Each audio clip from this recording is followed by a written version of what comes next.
Spooky. Spooky music. Hello all. Welcome to Colonel's Bequest. Use your magnifying glass and back off the map enclosed in your Colonel's Bequest box. Please identify the following fingerprint.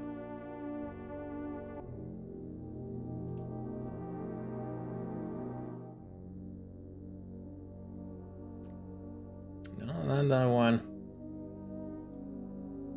Aha. That is a Fifi.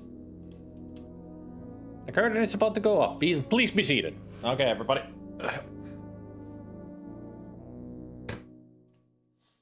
Have you previously attended a performance of the Colonel's Bequest? No.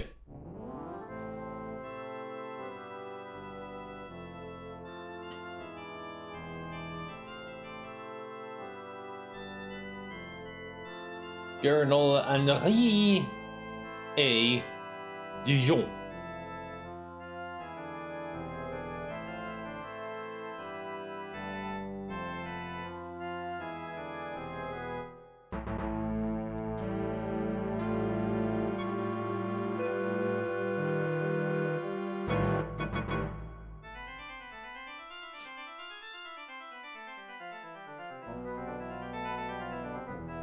Yeah, his name is a play on Colonel Mustard.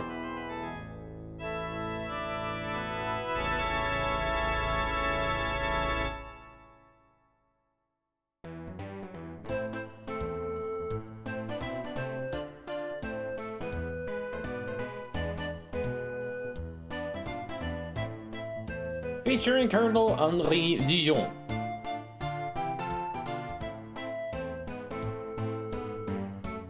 His faithful staff, Sealy, Fifi, and Jeeves. The rest of the Dijon family, Rudy, Gertie, Gloria. The Prune family, Lillian and Ethel.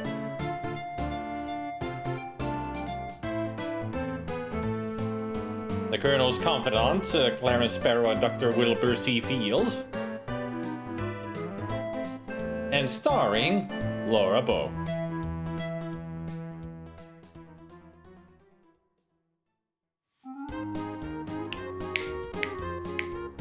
1925, Tulane University, New Orleans, Louisiana.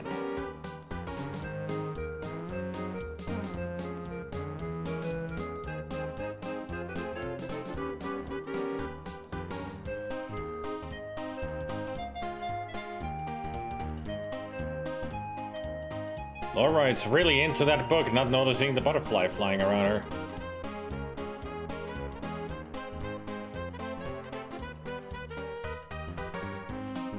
Hey Laura, wanna come with me this weekend to my Uncle Henri's estate? He's having a family reunion of some sort. I don't know, I have studying to do. Oh, come on, it'll be Scream. It's such a creepy old place. You might find it interesting. Okay, count me in.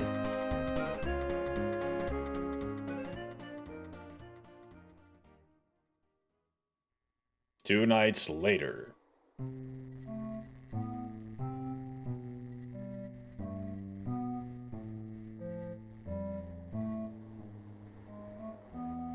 Floating down on the river with good old Jesse.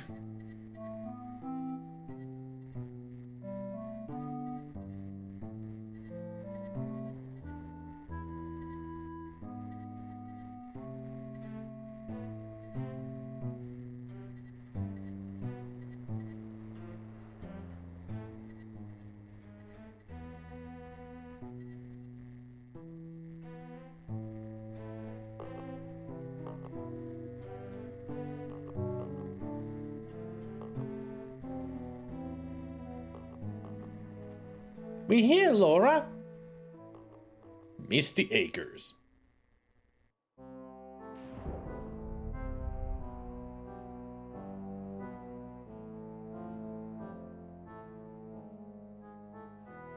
Well, what do you think?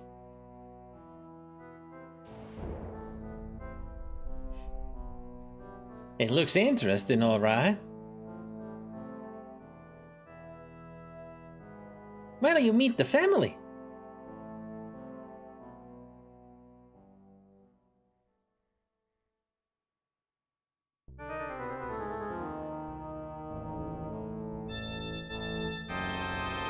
You rang? Yes? Jeeves, don't you remember me? I'm Lillian. Oh, yes. Everyone else has already arrived. They're just sitting down for dinner. Please come in and join them.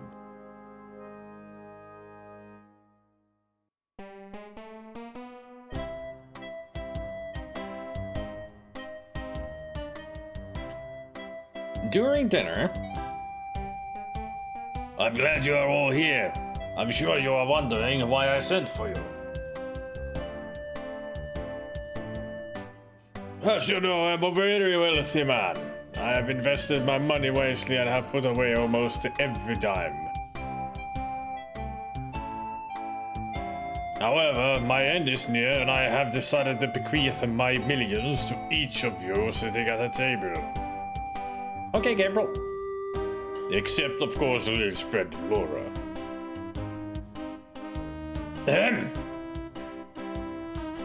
Anyway, as I have said, you're all inheriting my money and you will inherit equally when I go. If any of you should die before I do, then your share will be distributed equally to the surviving parties. I'm tired, Fifi. Help me back to my home. Good night, all. Yeah, that's not an invitation to a murder party at all.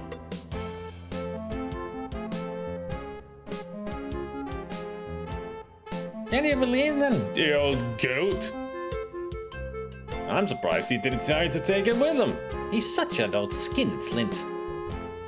I don't think you deserve any money. Speak for yourself. Speak for yourself. So many people talking. How much do you think it's cost? Well, I know what I'm going to do with my share. Your share? I bet the old gotcha outlives you. I wonder how sick he is. Do you think he's gonna go soon? I've had enough of this. Laura and I will retire to our room now. If you say so. Just going with it.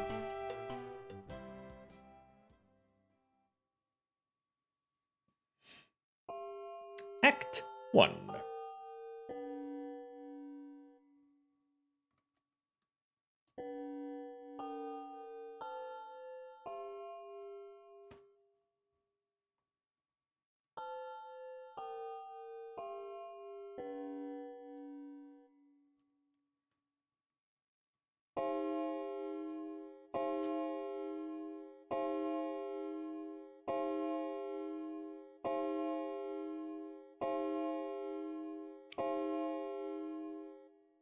Yeah. This is the guest room you share with Lillian. Though a bit tired looking, it seems comfortable enough. Laura dear, please excuse me. I'm going to go freshen up in the bathroom. Why don't you explore the estate a bit? Something doesn't feel right. Everybody's acting too strange, even Lillian. What would Daddy do in a situation like this? If things don't feel right, they probably aren't. Observe the situation closely. You have to be unobtrusive. Explore your surroundings quietly and carefully. Try to question the others without raising suspicion. Notice small details, take lots of notes, and above all, be careful.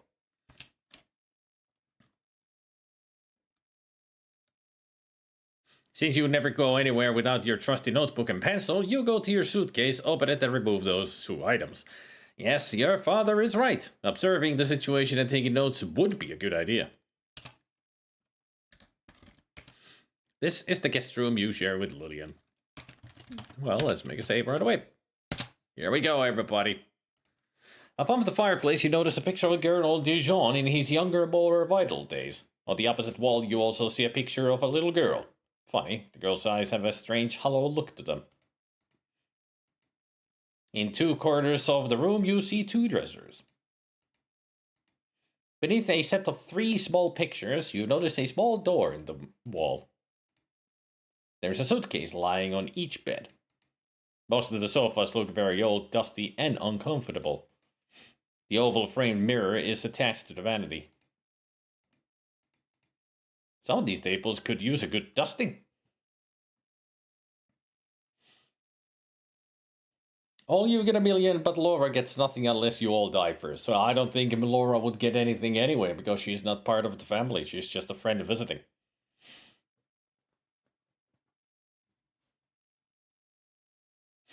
I'm surprised no one has made a game where you have to plot a perfect murder in a reverse murder mystery style.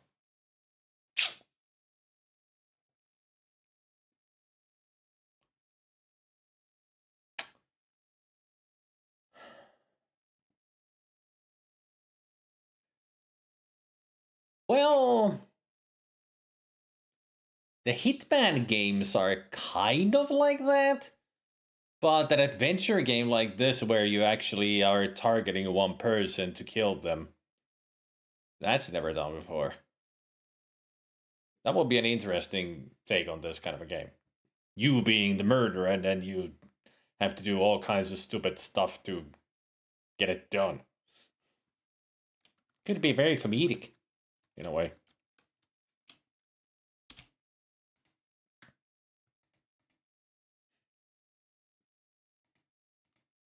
Your suitcase lies on the bed to the left of the doorway, while Lillian lies on the bed to the right. Hey, Oompa Loompa. Oh no, I think someone died. Yeah, your ass. Ain't nobody dead yet. Oh, then again, what do we know?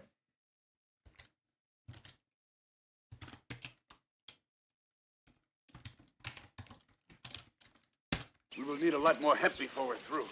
Yes, I did type Death 1 because you can do this. It appears to be a chute of some kind. You wonder where it goes.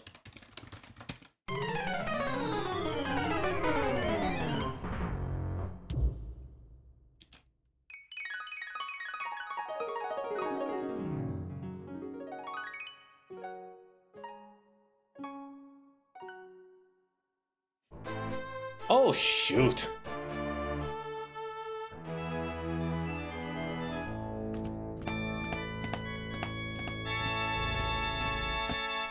First 5 minutes of the game and you can already kill. You're like, die. Just die. It's that fast in this game.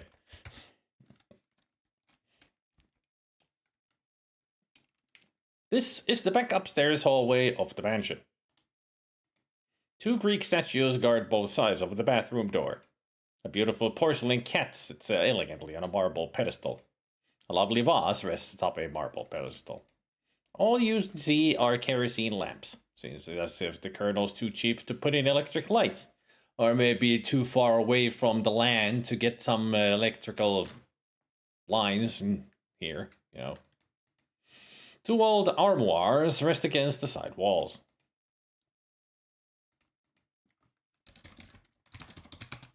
You notice deep scuff marks on the floor near the two armoires.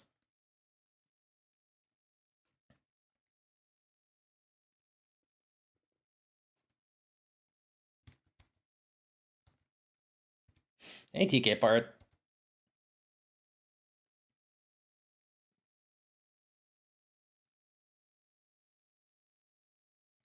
It looks as if this might have been a nursery at one time. Now it has been converted into a makeshift guest room with Ethel as its current guest. Ethel is a stylishly dressed, overly made-up older woman. Many years of hard drinking have taken their toll on her as her face is puffy and red and her skin has wrinkled prematurely. She always seems to have a drink in her hand. You have never met her before, but Ethel is your friend Lillian's mother. Gray hair and wrinkly. What is she? She gave birth to Lillian when she was 50? Although if she had a drinking problem and wrinkled prematurely, she might be only 50 years old. And looks like 70. And that's what alcohol does to you.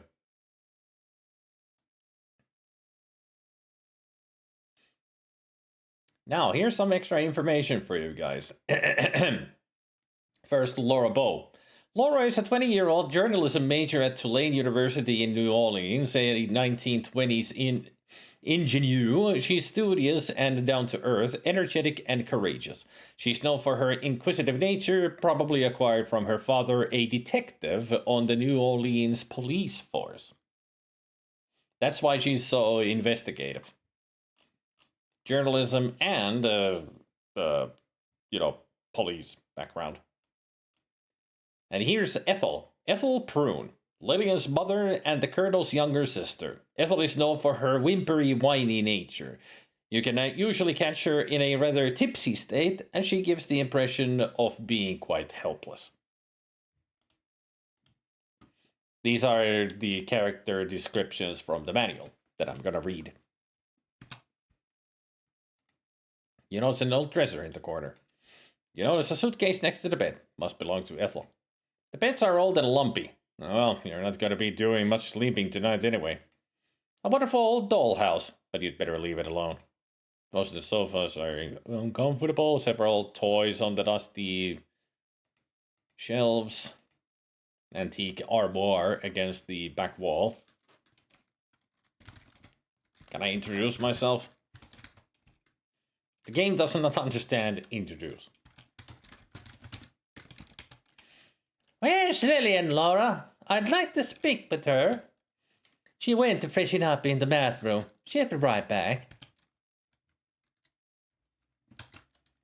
Ask about Lillian. Lillian and I have had our ups and downs over the years like any mother and daughter. Ask about yourself. I'm not discussing myself with you. Ask about Henri. Henri's always been a penny-pinching miser, and he hates people. That's why he lives way out here. What about Rudy? My nephew tries to pass himself off as a gentleman, but he's nothing but a worthless gambler and womanizer. My niece acts like she's a famous actress, while she's nothing but a casting couch cookie. That girl had better watch her step around here. Celia's been around forever. Her parents were slaves on this very plantation. She's got some strange practices, though. Sometimes I wonder about that man, what he's really up to.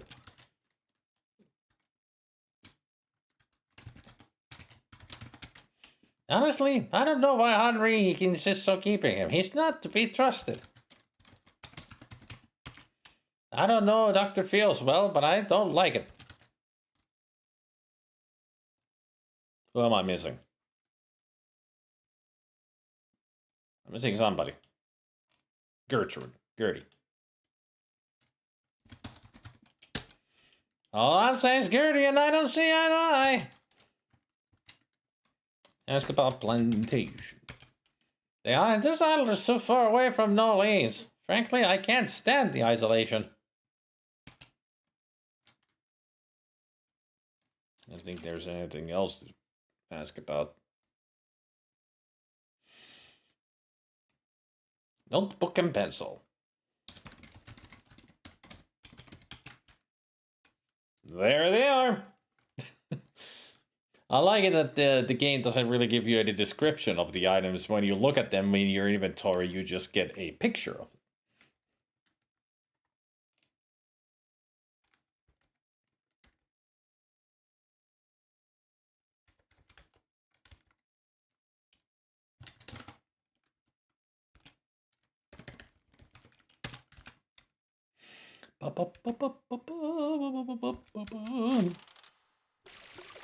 A modern bathroom has been installed in this old house. Hi, Laura. I'm feeling better now. That writhe with bayou had me plumb frazzled. If you need to freshen up too, I'll be done in just a bit. Your friend Lillian Prude is a rebellious flapper. Like you, she is 20 years old, but unlike you, she has been known to hang out in speakeasy, smoke, and run around with several young men. She's assertive and outgoing to the point of obnoxiousness, but underneath it all, you believe her to be a lonely, insecure girl. Lillian is Laura's college's classmate and the colonel's niece. Her personality can be described as extroverted and rebellious. She drinks, smokes, and dates several young men. She dresses in the style of the 1920s flapper.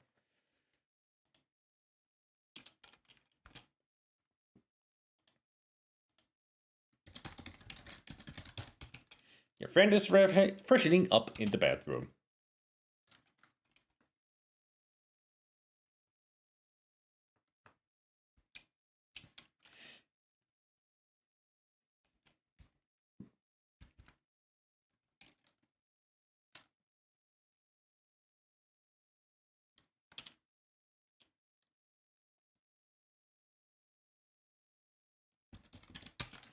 A modern bathroom has been installed in this old house. It's a basic pedestal sink. You see a dusty old mirror hanging on the wall. That's a linen cabinet. You see a waste paper basket near the sink. You notice a lovely seat under the large windows. The tall French windows add grace and charm to this old house. The claw-footed bathtub has a shower attached to it.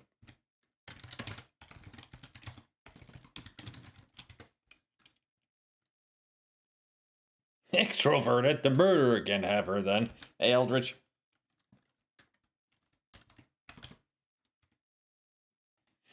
It does the job required of it.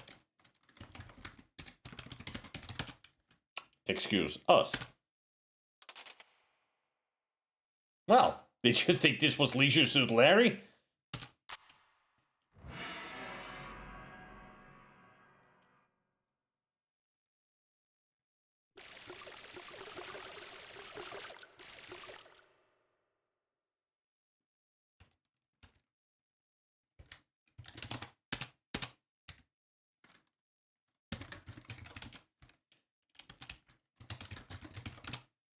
Yes, you do feel a bit grimy. Perhaps a shower will make you feel better. My. I thought this was not Leisure Suit Larry.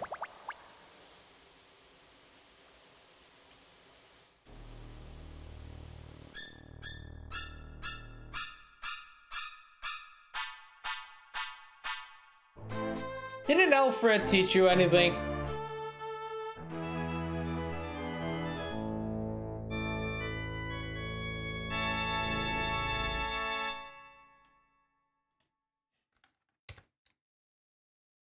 It's Sierra, expect anything. Well, it's more unexpected because it's Roberta. You know, she wrote this.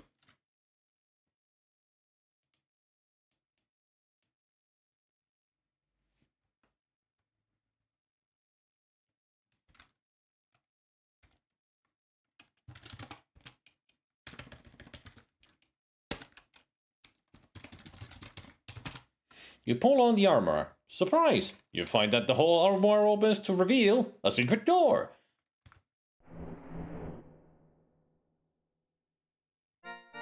You have found a small hidden room in the house.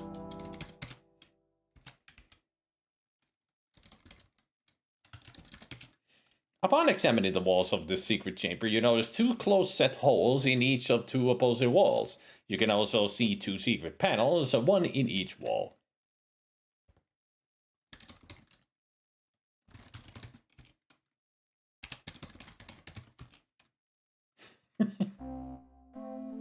There's nothing of interest in Gertie and Gloria's room.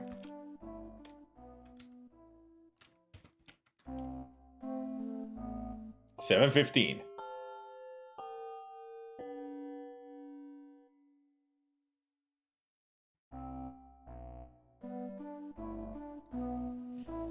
Oh, mon ami, I find it difficult to refuse you. I am so attracted to you. Well, I was quite a blade in my younger days. Oh la la, I can tell, Henri, I can tell.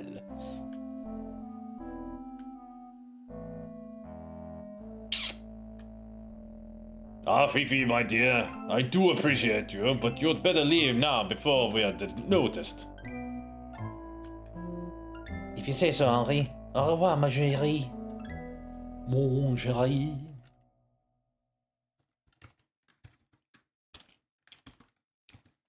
And if you didn't notice, yes, they were not wearing clothes when we looked at them. They were putting them back on. Naughty, naughty.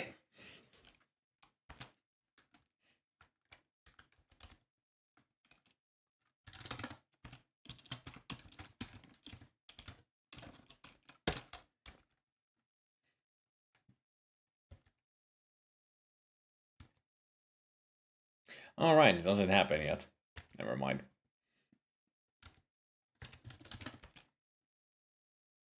Oh, I can't delete it? Oh, right. Old games.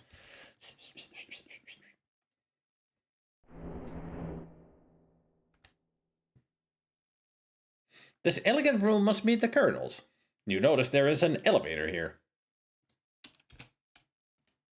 It's odd to see a newfangled elevator in this old-fashioned house, but how else would the Colonel go up and down the stairs?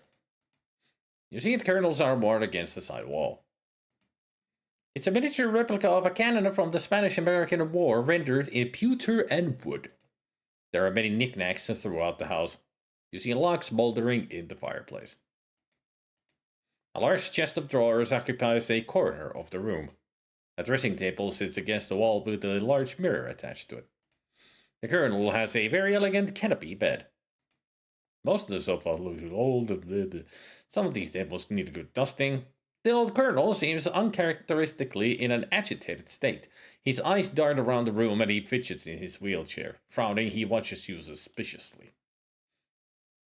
Colonel Henri Dijon is a gruff old Southern-style colonel. He's wealthy, eccentric, and reclusive. He lives alone except for his servants, Jeeves, Celie, and Fifi, and his pets. He was wounded while serving with distinction in the Spanish-American War.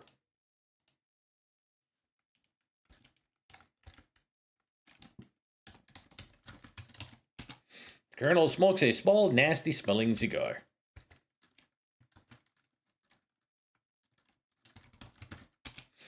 I'm not discussing myself with you.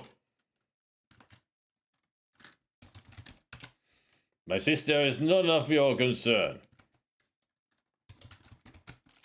She's none of your concern.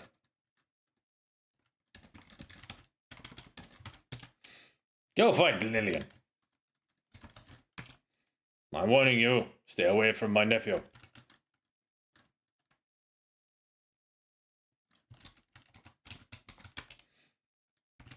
Just use their first names. No need to be formal, huh? You don't need to be involved in my business. My niece is my business. I don't need to concern yourself with my cook. Or you don't need to. My staff is my business, not yours. Leave my mate alone. Just asking. I ain't talking to you about this estate. Alright. He's rude. But that's him.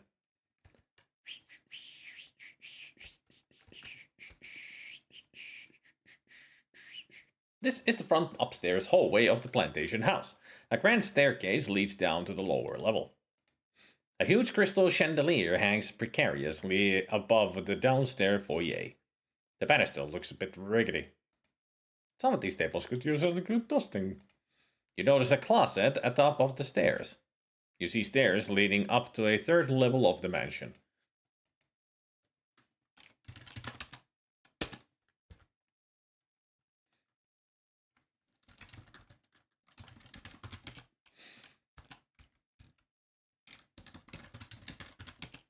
The banister looks a bit rickety. Watch out!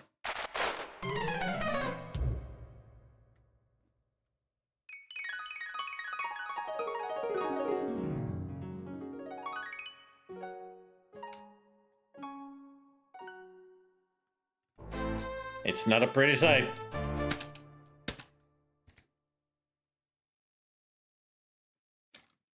This appears to be another guest room that Rudy and Clarence are sharing.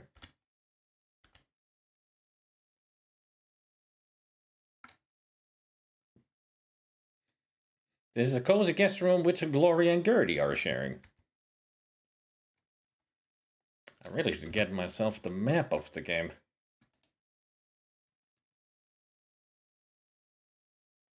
Do I actually still have the map? Don't think so.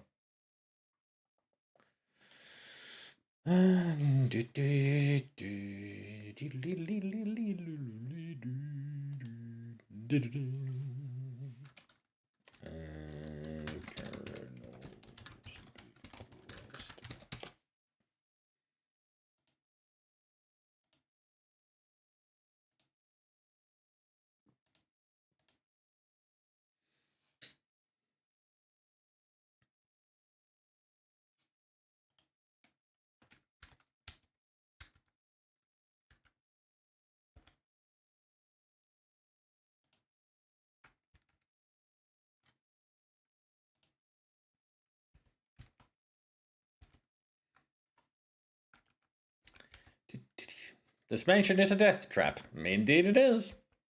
There are many ways to die in this game. And I'm gonna try to show as many as possible. If not all. It doesn't appear that this room has been used in a long time. However, it currently seems to be the guest room of Dr. Wilbur C. Fields. Named after W.C. Fields. This is Dr. Fields' bag. Does he make you feel good? Just your average armoire. Most of these chairs look pretty old.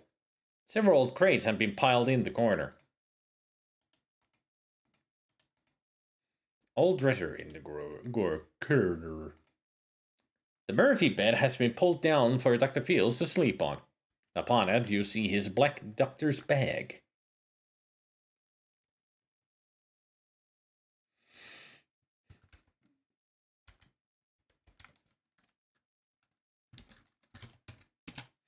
It is Dr. Fields' bag. At least we know that it's his bag.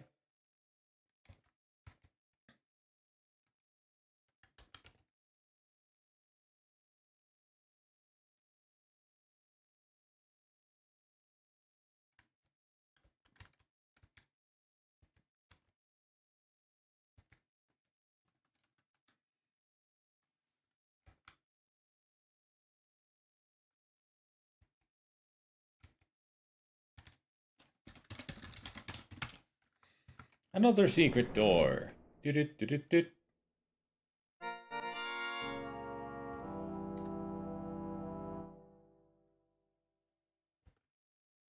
No, he would kick us if we didn't even tried that. There's nothing of interest in Rudy and Clarence's room.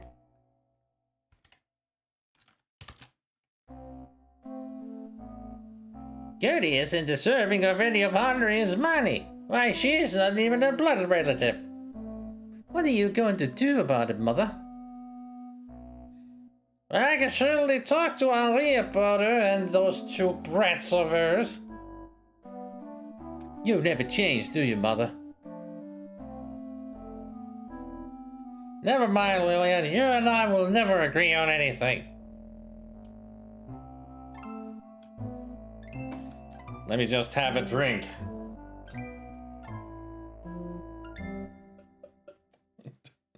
Just that animation, the way the arm comes in is like, why are you holding it so far away from me? How long is your upper arm? Like inhumanely possible position there with the animation.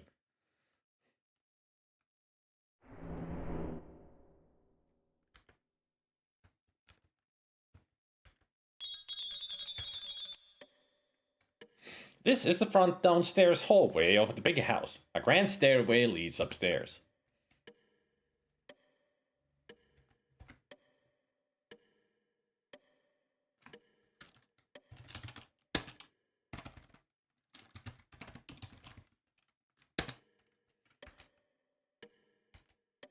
Now here's something that I learned when I watched that one video about how to get the super sleuth in this game. It also included a lot of the deaths and everything. So here's one. Nothing happens.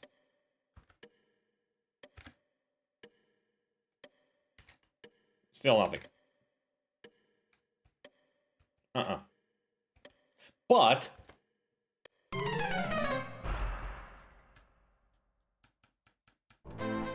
it will take a while to get the splinters out.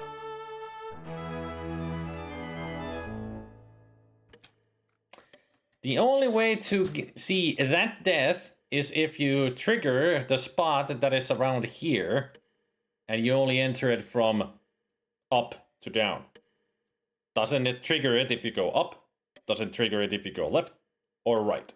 You have to come down to trigger that chandelier. And it's only on, like, that spot there. Like, those few pixels here. Some very interesting triggers in the game. That being one of them.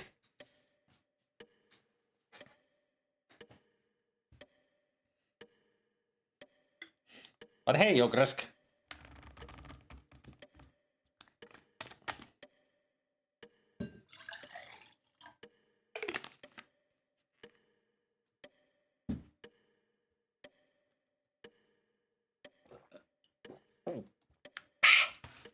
All right.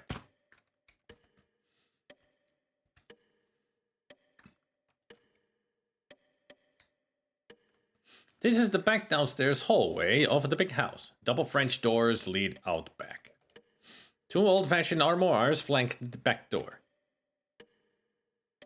The incessant ticking of the stately grandfather clock is the only sound you hear in the empty hallway. An interesting oval mirror hangs on the hallway wall.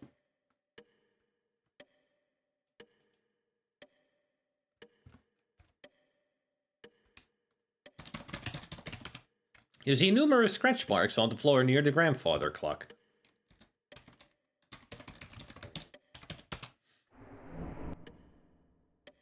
You pull on the grandfather clock and to your surprise find that the whole clock opens to reveal a secret door.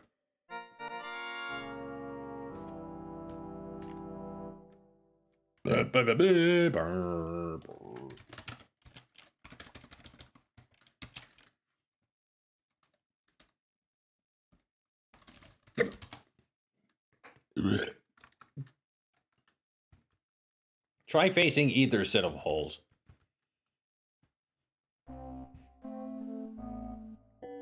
$7:30.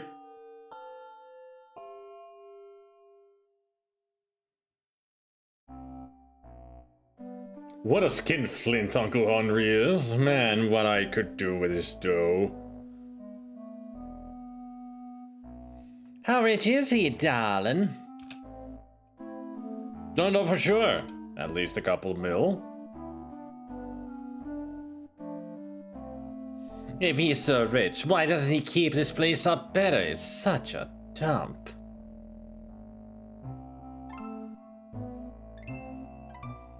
The old miser wouldn't part with a penny if he could help it. I wonder if Fifi's getting any of his money though. I bet she's trying to anyway. Why, she practically has him wound around her little finger. Darling, it's disgusting. Speaking of disgusting, what are you going to do about Clarence? Oh, him? I've decided to break up with Clarence. I have a new beau, a director and all this. He's such a doll. Clarence isn't going to like it when you break it off. I don't trust him at all, this snake. Oh, darling, that reminds me. Remember that little medical problem I had? I don't trust Wilbur to keep it quiet. It could ruin my career if it got out. I've got to talk to him.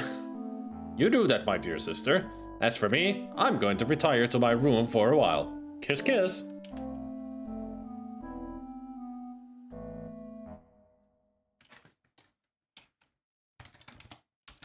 Well, they definitely are the pompous asses of the whole group.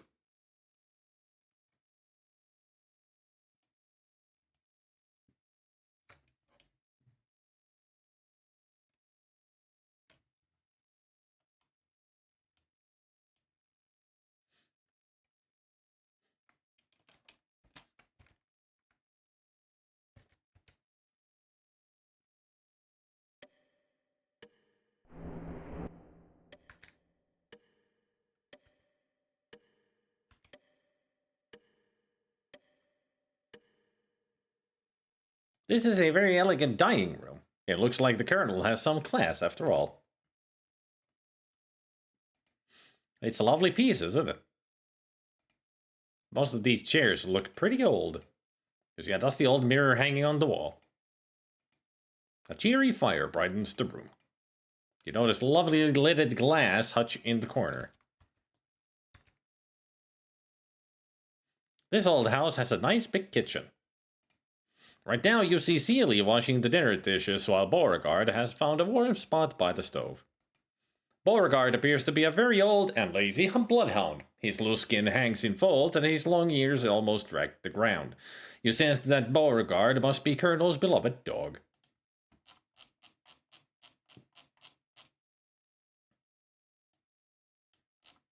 Beauregard is the Colonel's dog. A lazy old bloodhound, he can be observed lying near his doghouse most of the time.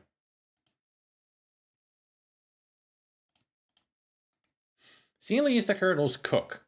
She is an overweight black lady who, on the surface, seems to be distant and unfriendly. However, you sense that she is probably a very nice person, just mad in her own business. You have heard that Celia practices voodoo, and you wonder about this.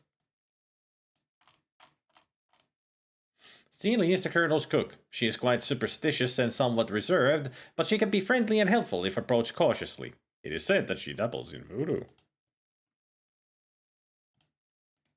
Celia's busily washing the dinner dishes.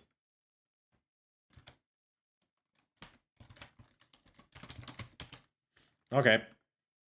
Oh, look at him, he's happy. Wagging his tail.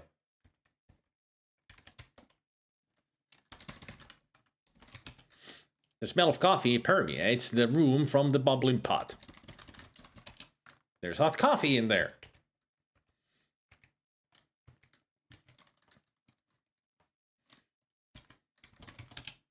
You don't need to know nothing about me.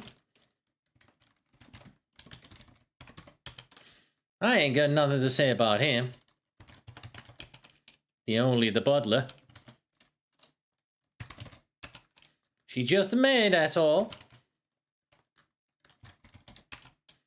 Don't have opinion about her. Don't know nothing about her. Don't want to talk about her.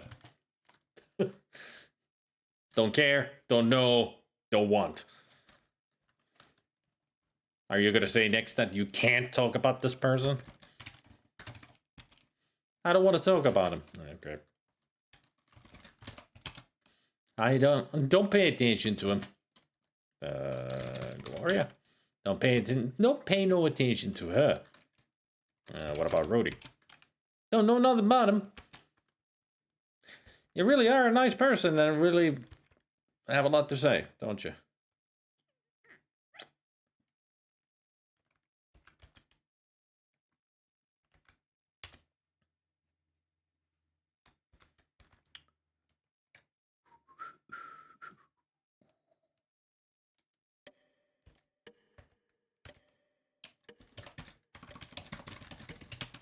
You see numerous sketch marks on the floor near the grandfather clock. None around here?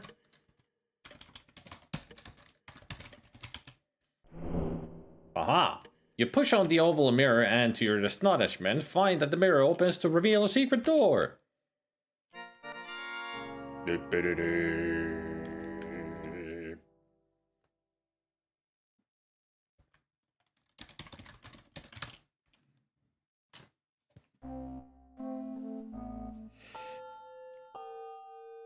So that's Clarence and Gertie.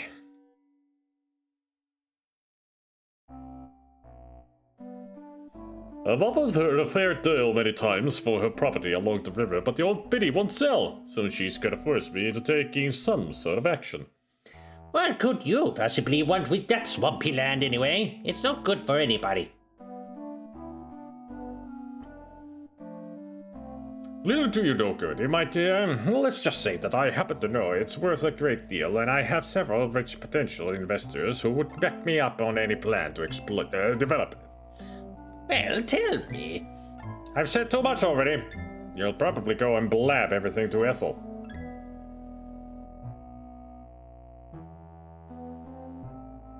Of all the nerve. Well, if I were Ethel, I wouldn't sell you any land either. You're no better than a low-down snake in the grass. I don't know what my daughter sees in you. My favorite Gloria is none of your business. Besides, she doesn't care what you think.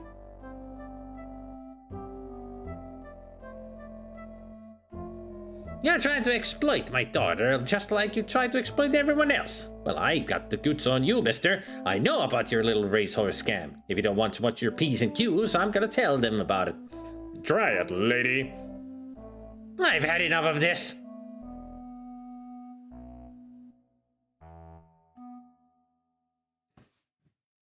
Also, I just noticed that the way he's sitting is like this. He's looking that way, like this, and yet he's smoking like his arm comes from here, and then he's smoking like this. Like, this is where his arm is with the cigar. Like, it's like, he's an MC Escher's human. Like, where is this arm coming from? That should be the right arm, but they drew it as the left arm, but he's looking that way to Ethel, yet his body's facing that. It's like, everybody's a contortionist in this. Like, Ethel is drinking from afar, like, and he's smoking, like.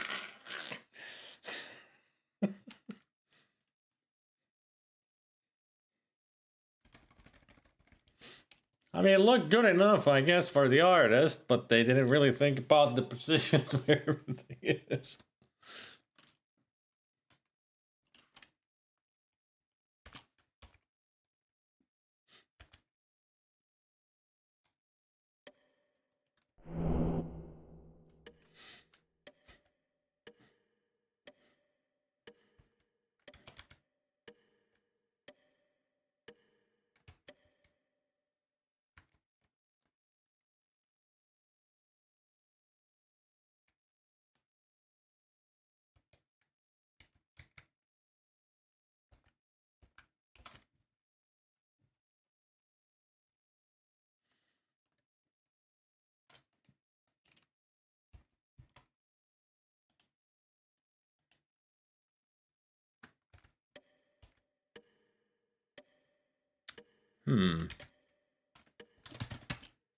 Is it possible to get it here now?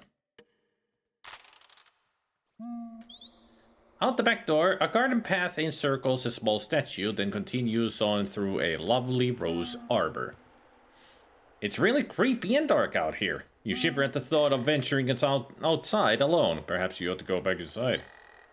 This is an exquisite statue of a dancing satyr.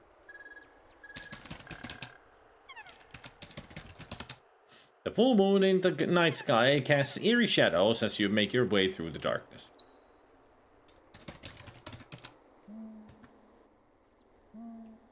There are 2 garden benches here. Grecian columns support the back porch. The ground is wet and soggy from a rainstorm earlier that day. You feel better now that you're back in the house. It was scary out there.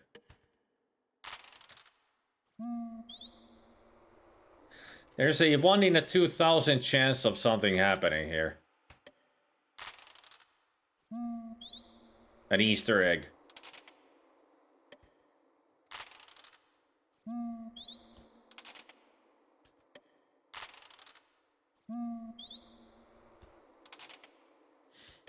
It happens only if you enter this spot from here. I don't know if we can activate it now.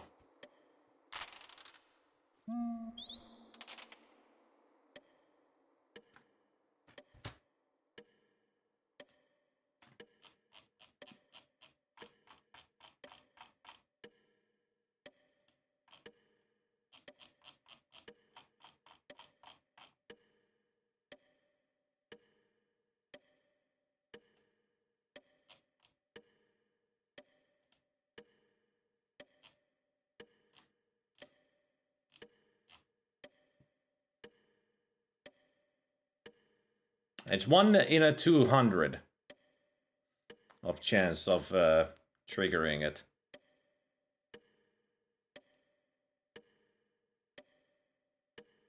So that is the place where you can do it.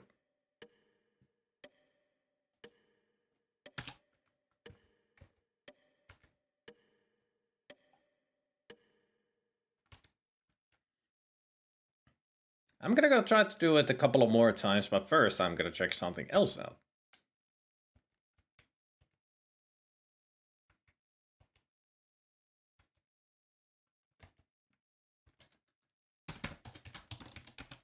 Don't kiss a dog. That is not understood. Why not kiss a dog? You don't feel like kissing her. You don't feel like hugging her. Apparently you can kiss or hug characters. Who knows why, but it is scripted into the game. Probably might get some hilarious reactions from them.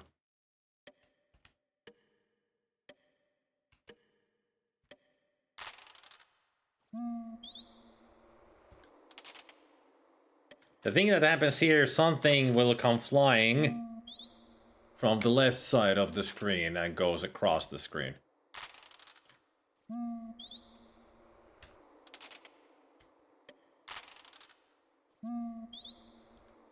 At this rate, it's gonna take me that 200 tries to get it to trigger.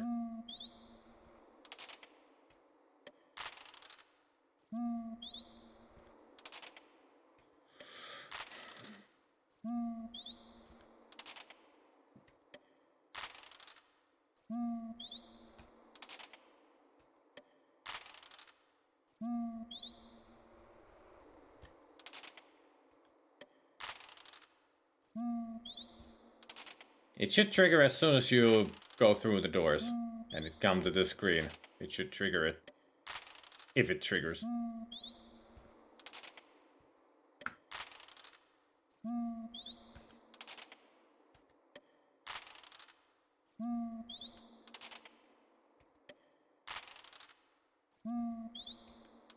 I mean, it's 1 in 200 chance, so...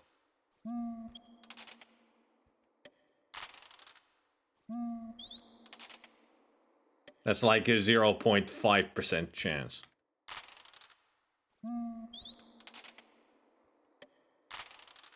Oh, is it even lower?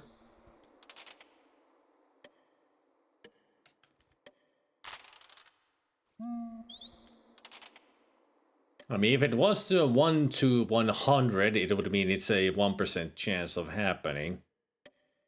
But since it's 1 to 200, it's a 0.5%. This is like looking for that one elusive item in Final Fantasy IX that I wasted my time on.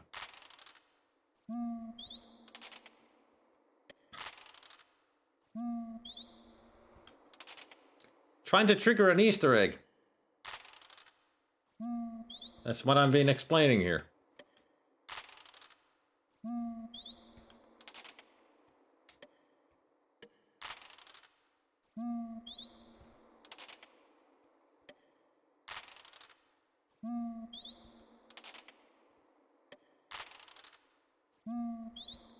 I don't think it's gonna happen.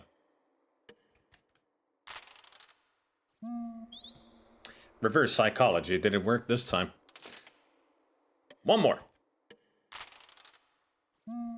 No. It's a Easter egg that triggers when you go through the doors. It's a 1 in 200 chance of happening. I was trying to trigger it so I can explain about some things about the Easter egg. The Easter egg is that the Red Baron will come from the left side of the screen and fly behind the arch to the right side of the screen. But in the original version of the game, it was bugged. As in, the target that wasn't the Red Baron showing up, it was actually the statue because they programmed the coding wrong. So instead of the Red Baron, you would see this satyr statue fly across the screen in the back there.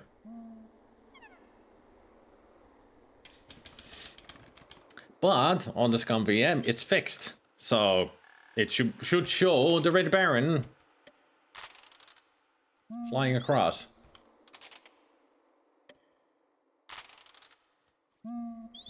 I know, Panigan.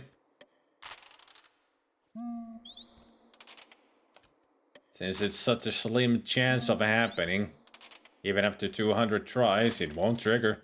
It might take 1,000 tries to get it triggered. We'll come back to this later. Maybe it'll happen. And also, don't walk in the middle of the screen. You will die from the like I showed before, you will die. Because of the crashing of the chandelier.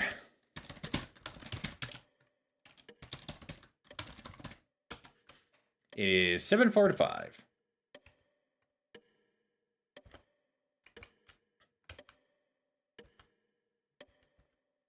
As long as you don't stay in the middle, you will never die here. You're standing in front of the old plantation house right by the front door.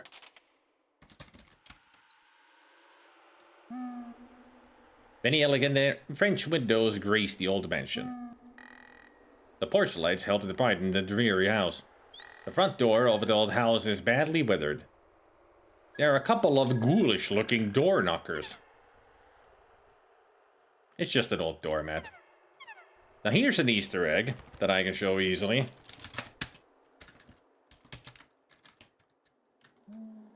My, what huge knockers. Why, thank you, Doctor. Anybody get that reference?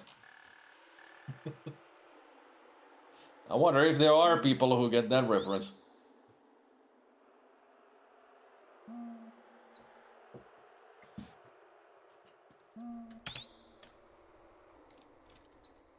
Also, who is the programmer of this game? Who programmed this game? Chris Hoyt and Chris Iden. Who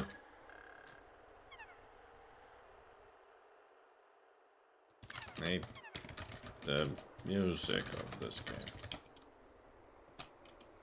Who composed the music? No. Who composed this game? No. Who wrote this game? That is not clear.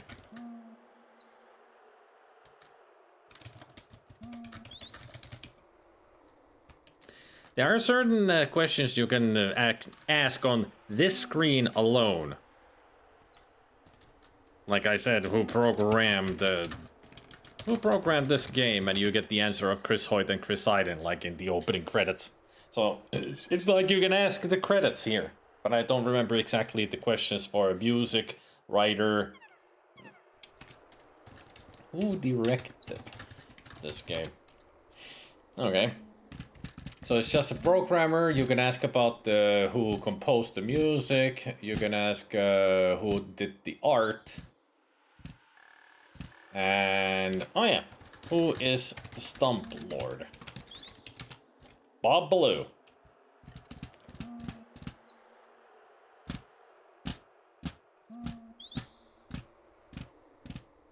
According to the director of the game, when they were asked about this question, like, who is Stump Lord? Like, why isn't it Bob Ballou, who has worked in Sierra on many projects? Like, why is he there? It's because he told a story in the office constantly. And apparently it's a story that should not be told again. Who knows what kind of a story it was? Hey, Lord John. Anyway. Since we got that referential Easter egg done, let's move on.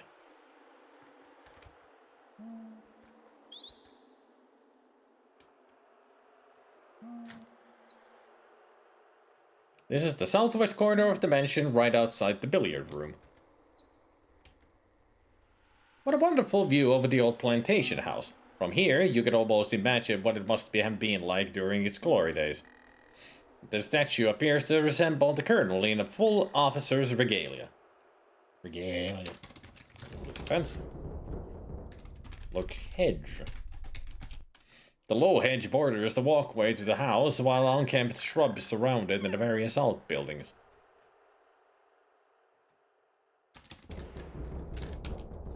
Vestiges of a passing storm still edge the night sky. Occasionally lightning, accompanied by loud claps of thunder, brightens the sky from behind the smoke remnants of a recent storm. You're standing at the west side of the circular gravel driveway leading to the old plantation house.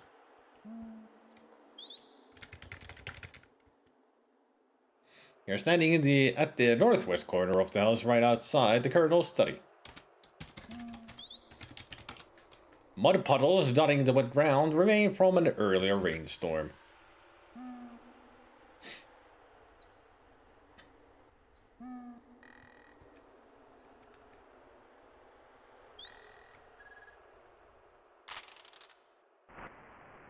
You have found the colonel's billiards room. Funny, he doesn't seem to be the kind of guy who would enjoy playing billiards, listening to records on the Victrola or the player piano.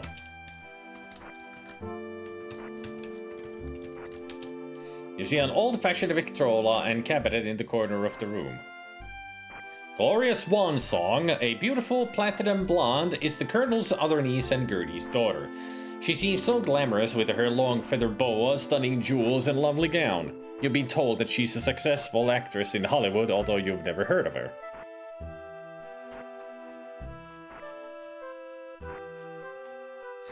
Gertie's daughter and the colonel's niece, an aspiring actress, Gloria enjoys the glamorous Hollywood lifestyle. She's a beautiful platinum blonde and loves money, jewelry, and rich boyfriends.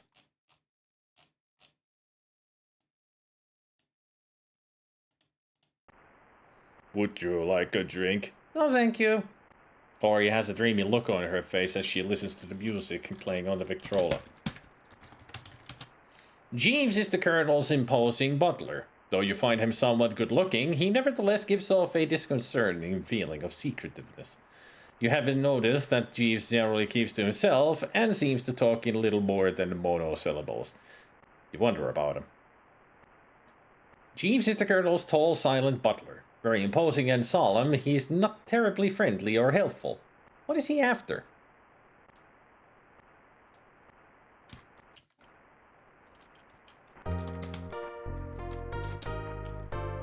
This is an old billiard table. As it's quite dirty and dusty, it doesn't appear as if billiards has been played much. Upon it you see 3 balls, 2 red and 1 white.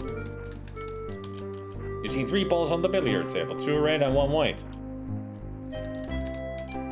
A lovely old player piano sits against the back wall. You see several musical instruments hanging on the wall. You see a picture of a lovely dark-haired girl above the player piano. Strange. Her eyes have a haunted, hollow look to them. You notice a bottle of an old ship on the table.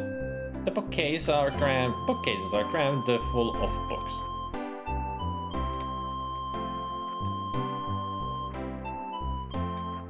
Also, what kind of a pool is it if it has only 3 balls, 1 white, 2 red? It appears that Glory's more in the mood to listen to music than to talk to you.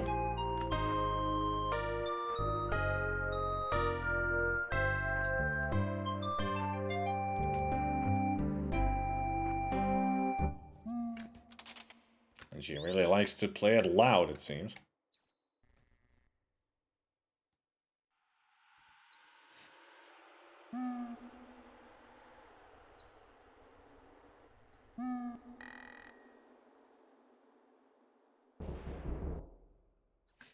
In the west corner of the island, you see an old dilapidated stable surrounded by an empty corral. An empty corral surrounds the old stable. Soggy bales of hay lie outside the stable door. On the west corner of the island, you see an old dilapidated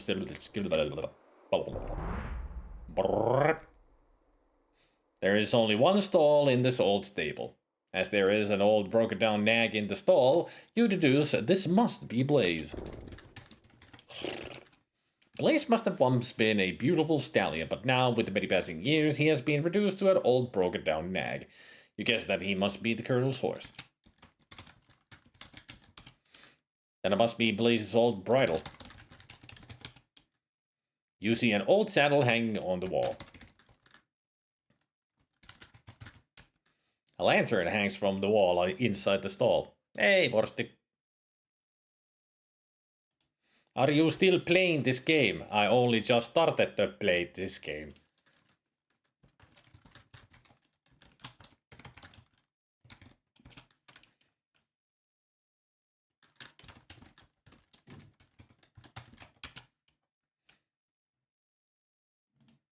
Even forgot to give your Yogresk a shout out.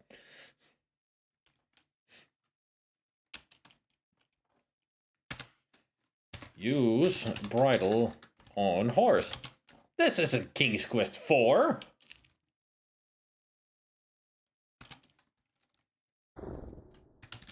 Talk to horse. You gently speak to Blaze. He just looks at you with his big brown eyes.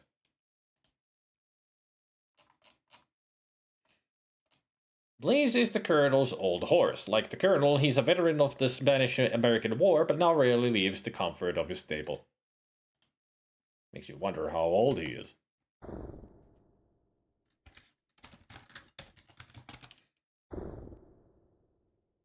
As you stroke Blaze's velvety soft nose, his eyes open wide and his ears twitch uncontrollably. That's not a nice thought, Laura. Why not? Even the horses deserve kisses. That is not understood.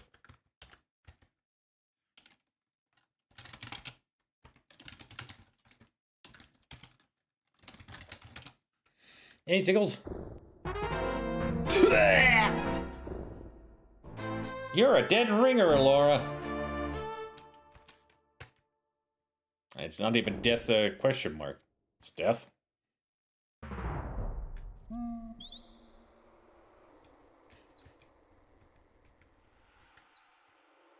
At this end of the island, there is a small, quaint chapel. Behind it, you see an old family cemetery.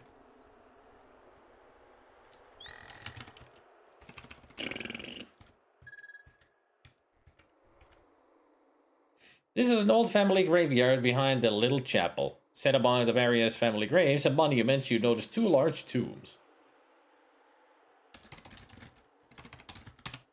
One tomb has the name Dijon carved over the door, and Crouton has been inscribed over the door of the other.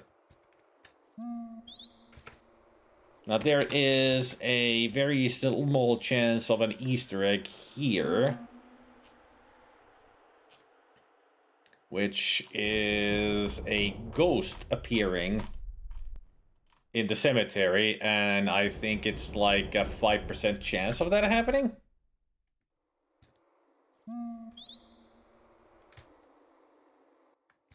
Hey, Shanti.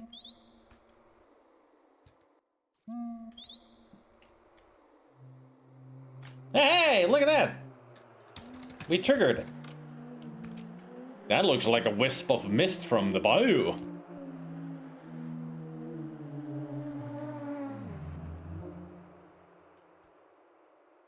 Didn't think that we would trigger it so fast, but there it is. The ghost.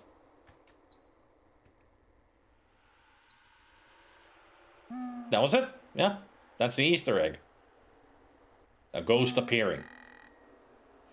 You see a rusted iron bell at the top of an old bell tower. A rope dangles a short distance beneath the bell while a ladder runs up the tower's side.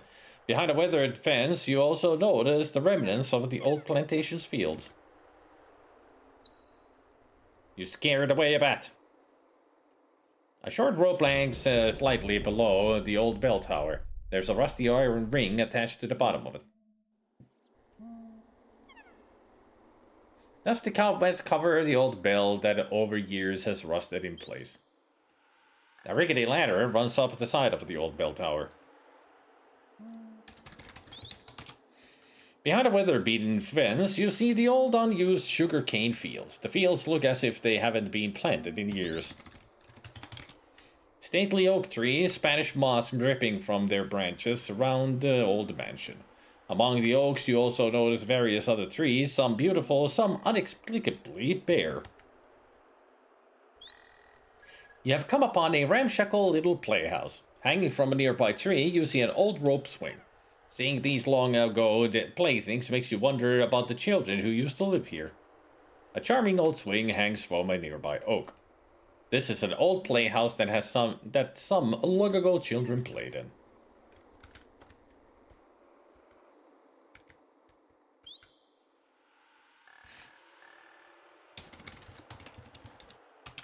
You see nothing special? I thought I saw a squirrel. Oh. Yeah, there is a thing about the it's not the it is the cracked version of this game that really screwed some people over. Like when I was rewatching the video about this that I have watched many times because it's so fascinating about the history of this game. The cracked version of this game wasn't like it was to pass the copy protection, of course, like you do with cracked versions of games. And the thing that they did was screw it all up. As in, instead of just finding the code for the copy protection, as it is a random thing that happens, choosing which fingerprint it will show for you. A lot of people, when the person who made the video, a lot of people always had said about the game that the chandelier is always swinging, that ghost always appeared, and something else always happened for us. That was because of the cracked version of the game. If you had the cracked version of the game, everything happened every time every time in the same way. Like even things that you can find in different places, they're always in the same place, and all kinds of other things like that. It's because the way that they did the copy protection cracking is they removed all randomness. Instead of the interpreter, they went into the SCI engine itself and removed the random RNG. So always, when it was a random event, was counted to 0. So the crack completely broke the game, being the same thing every time, when the beauty of this game is the randomness. So, for them, the chandelier, like you saw that it swung only at one point when I was walking by it, for them with the cracked version it will be just swinging constantly. When it's supposed to be triggering every 5 seconds if it will or will not shake. Hey Sonic. So there's a lot of fascinating stuff about this game. You have come upon a rundown carriage house. Old crates have been piled up before one of the doors. For obvious reasons, it has not been used as a carriage house for some time. I don't see any problem with it. There was a squirrel! Again! Shit. Oh, you had the cracked copy. So for you, the chandelier would always swing, and some other things would always happen no matter what. You would always see the ghost in the cemetery. A couple of crates are piled in front of the carriage house. You see some large windows in the carriage house. It's a large carriage house door. I wonder if this is the carriage house. Hard to tell. You peer through the gloom of the old carriage house. Parts of the decrepit carriage lie in the right corner, and a small rowboat named Minnow rests in the left corner. Yeah, you would think that it is part of the game. But it is. But it's supposed to be random. But cracked version removed that randomness completely, so... Yeah, a lot of people, that's what the person who made the video that everybody always said, but the chandelier always swung on my copy. They would always be there in my copy. The ghost would always appear in the cemetery on my copy. Yeah, because you had the cracked version of the game. That's why you remember it differently. Because you had the cracked version. Every time you played the game, it's the same gameplay every time. Because the randomness was completely removed. It's amazing how they screwed that up. There's a small robot named Minnow on the left corner. There's an oil can on the table.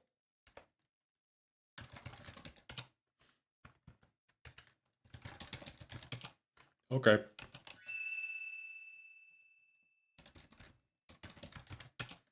Oil can. You see parts of an old carriage in the right corner.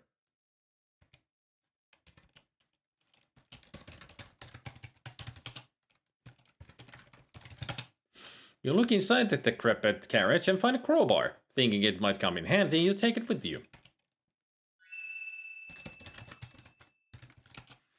Crowbar. You look carefully at the walls around you, but see nothing special about them. You see a life preserver on the wall. An old anchor hangs on the wall. You see an old horse harness. You see old boxes here and there.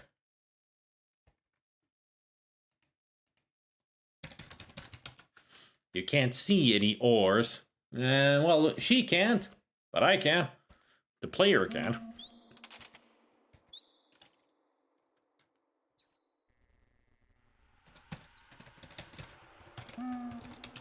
You have frightened off a little squirrel.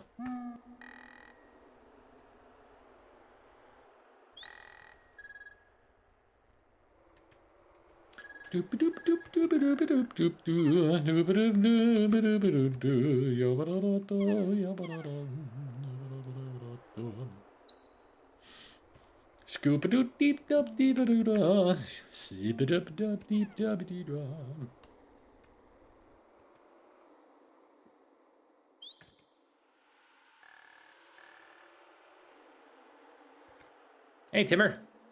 There's no Sierra pain here. This is a fantastic game. Save it. Death 6. Oil armor. Oh, which part of the armor would you like to oil? Let's look at the armor. A very old suit of armor with one gloved hand holding a battle axe stands beside the stairway. Although it's well polished, all of the joints are completely rusted. Oil joint. Oil arm.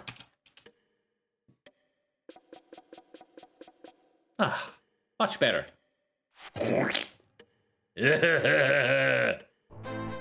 Got a splitting headache, Laura?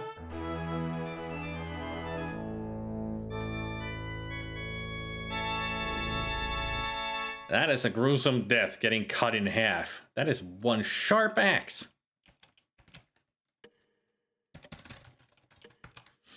It's a 14th century Swiss battle axe, finally handcrafted by Doge Giuseppe Minelli of Venice on his 90th birthday for his daughter, who was to wed Antonio Fermacelli, the Bologna merchant. Later it became a favorite piece of Anne Boylan's. Of course, Lizzie had the most fun with it.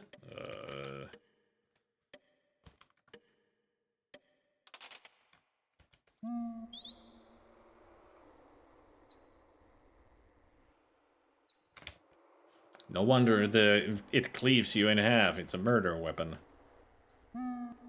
Never played this one. You should have. And you should play it yourself as well, you know. This is one of the best Sierra games there is. Just look at the effort that they put in, like the small details, like when you go in a mud puddle, it splashes.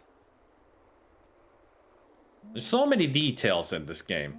Like, every now and then with different acts, you can find people walking around the estate. They just go in a circle, that's how they're programmed, so you can watch them. And there's also one point that the butler Jeeves is currently bringing offering drinks to people. I could actually follow him and watch him go around the place offering drinks to people. And then there's also later on, you can find Jeeves. When you go to the kitchen, there's Celia and Lillian talking, and you're supposed to talk with them. But Jeeves is there doing some washing dishes, and then he leaves, and you can actually go follow him to see where he goes. What all kinds of stuff he goes to do, like his chores and such. He goes to feed Blaze. He goes to also feed Beauregard outside, and some other stuff. And you can follow him all the way to the end, which is the script ends when he enters his room. And you can even follow him into his room and watch some animations you would never see him do.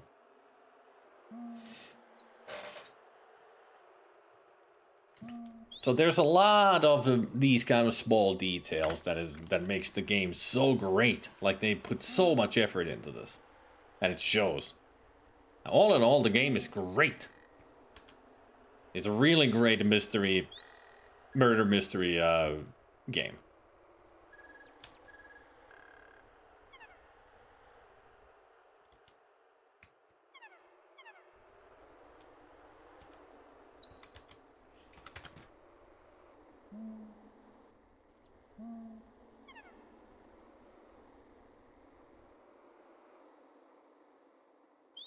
Makes me wonder if Jane Jensen took inspiration from this game to make Gabriel Knight. I mean, she is a friend of Roberta Williams's. They wrote the things together like Phantasmagoria. I'm sure Jane Jensen took inspiration from Roberta.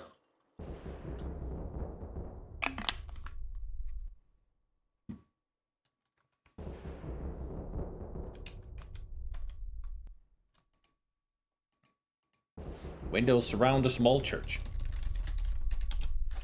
At this end of the island, there is a small quaint chapel. Behind it, you see an old family cemetery. An old cemetery hides behind the small church.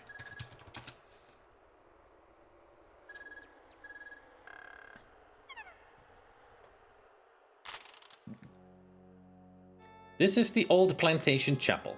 Above the pulpit, you see a beautiful stained glass window. A gorgeous stained glass window. Each alcove shelters a small statue of a religious figure. You notice candles on the wall.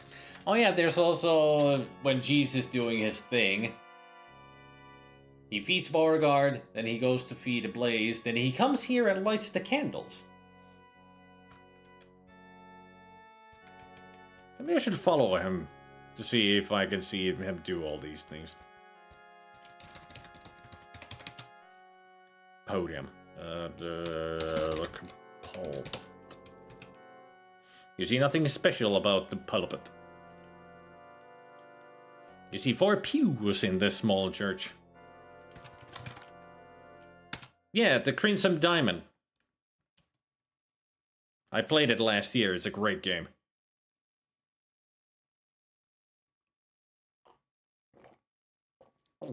You can tell that it's heavily inspired by this. Like, the art style is similar, and the whole premise of the game is, well, not the whole premise, but the style of the game is similar, like the house in it and several characters. Completely different kind of a story. But still, it shows a lot of love to this game.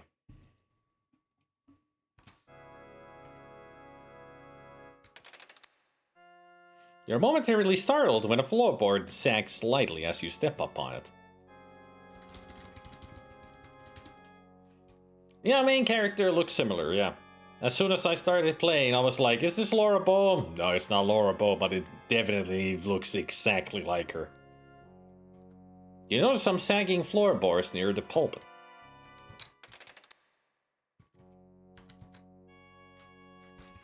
Pry floorboard. Although the floorboard is loose, you can see the punch it with your bare hands. Pry floorboard with cribber. The floorboard has been pried open, exposing a small niche in the chapel floor.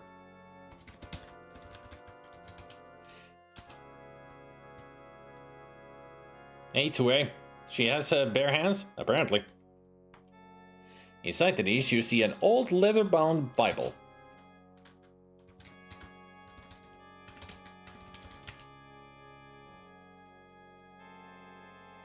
After removing the brittle old Bible from the opening in the floorboards, you carefully open it. Written inside the front cover, you see Francois Pierre Croton, born 1787, passed 1832.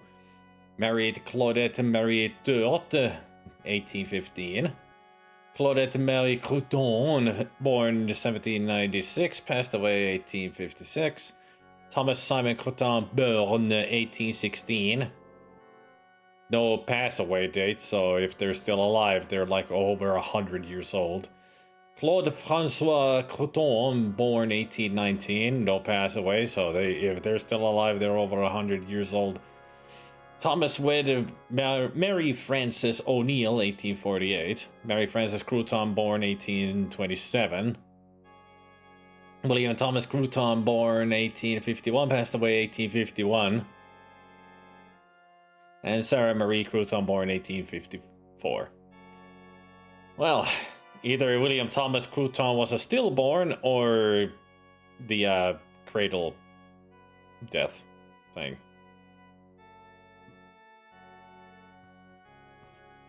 That's sad.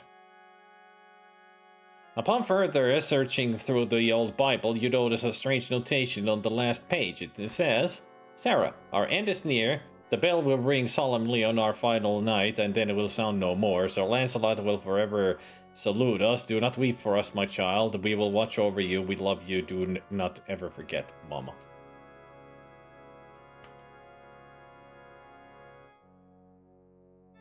With a sad heart, you tenderly close the fragile Bible and reverently place it back in its hiding place under the chapel's floorboards.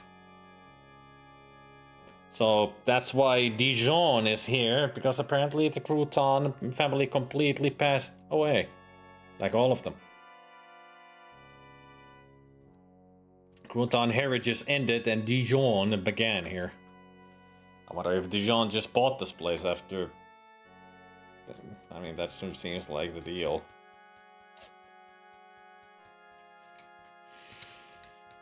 Still... sad that a whole line... Like, that must have been a long lineage of the Croutons as well. Who knows? Still sad to see a family line completely died away.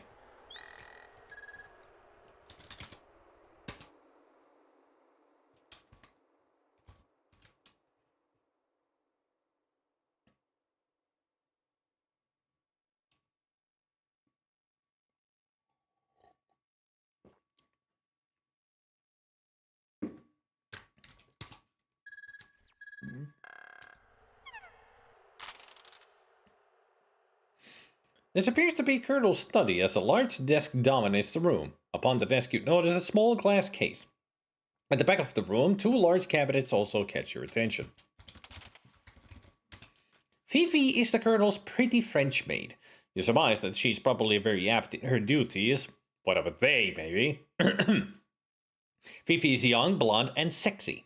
Although she seems to have a vivacious personality, you can sense a certain cunning underneath it all. Fifi is the Colonel's sexy French maid. It is rumored that she and the Colonel are involved in a relationship of a somewhat more than domestic nature. Most of the family are of the opinion that Fifi is using the Colonel to get at his money.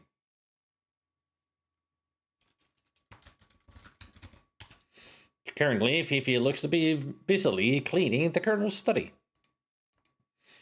You look through the small glass case and notice a little silver derringer mounted upon a blue velvet packing.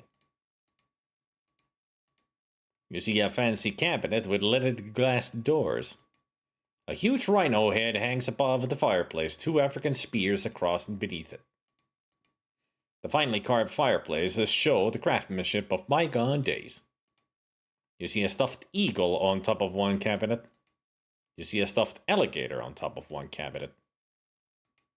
You see a large globe in the corner of the study.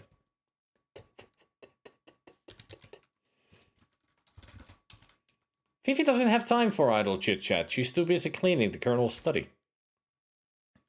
You can also do this. Whee!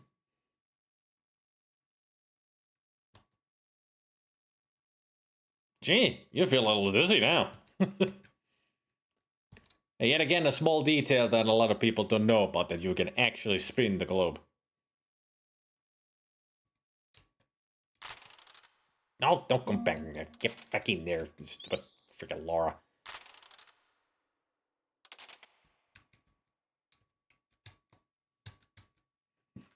Triggering on the doors is so sensitive. Cautiously, you peek inside the open door of the cabinet. Not surprisingly, part of the Colonel's weapons collection is housed there. Within the cabinet, you see an Australian boomerang, a steel cutlass, a pearl-handled dagger, a mace, and an antique crossbow. That is quite the collection.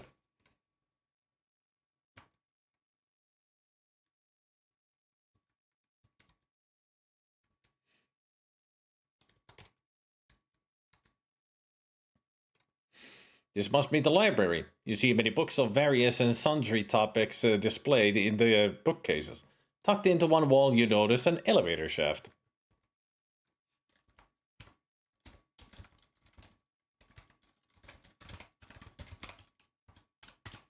Dr. Wilbur C. Fields is a pudgy man in his mid-50s. He seems to be a nervous type and sweats profusely. You wonder about his medical practices and if he ever samples his own wares. You gather he has been the Colonel's personal physician for many years. Dr. Fields is the Colonel's longtime personal physician. He's known for his lecherous ways and his questionable medical practices.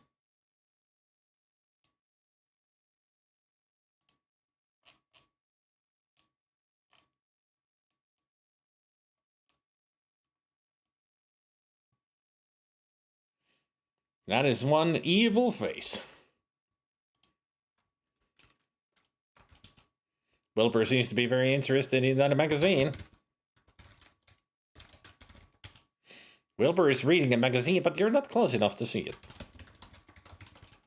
Chief seems to be busy doing his chores. Would you like a drink? No, thank you.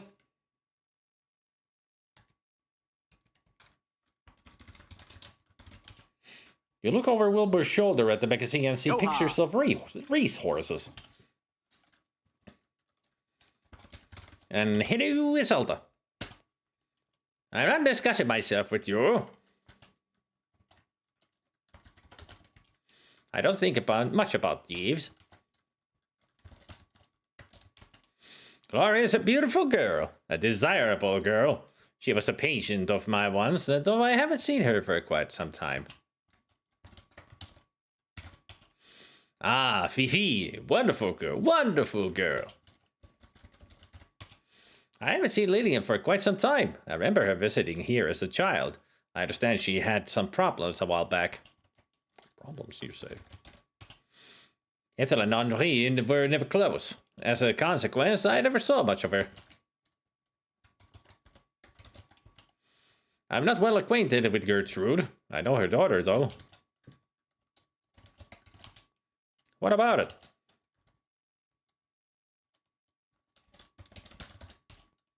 I don't have anything else to say about that.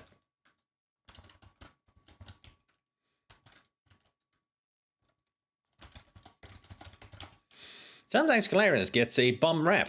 He's not as bad as some would have him, you think.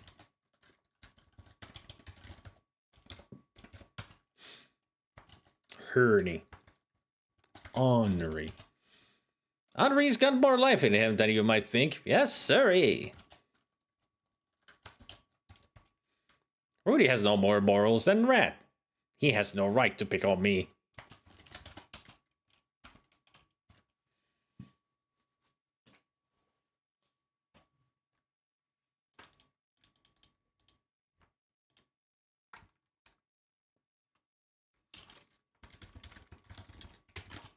The finely carved fireplaces show the craftsmanship of bygone days. Various objects and knickknacks are displayed on the fireplace mantel. None of it interests you, though. Just the old mirror. Most of us are uncomfortable. You see some books on the table. Currently, you don't see an elevator, just an elevator shaft.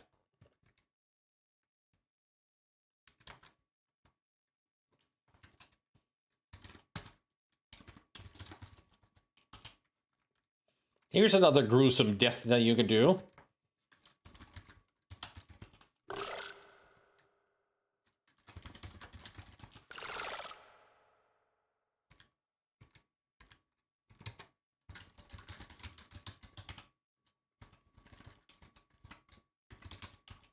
Currently, you don't see an elevator, just a shaft.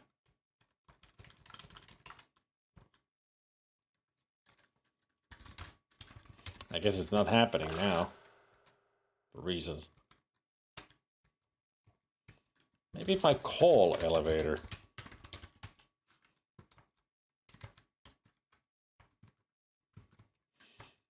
Maybe it happens only in some points, but at some points when you go into the empty elevator shaft, the elevator will come down and crush you.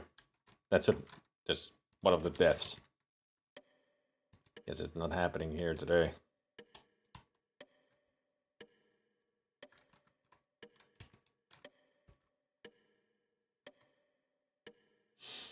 The characters in this are more realistically written than in most games. They at least talk back when they don't want to talk to you about something. Usually everyone just spills their life stories at the first meeting. And also, if you ask again of the same topic that you've asked already, they will tell you that they have nothing else to say.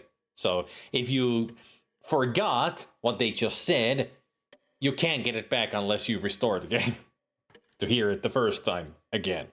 It's really well written in that way also, that things don't re-trigger. Like there's like a trigger that this has been asked from this person, so now it is closed, and they will say this instead. You have entered the parlor of the old mansion. Against the back wall, you notice a sculpted marble bar, and in the corner, a parrot swings from its bird stand.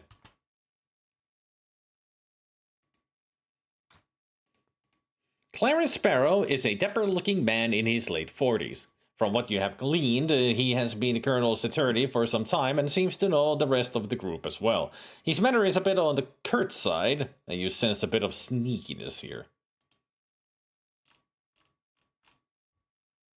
Clarence is the Colonel's attorney. He manages all of the Colonel's business affairs and accounts. He seems rather sneaky, and it is said that he lusts after the Colonel's money.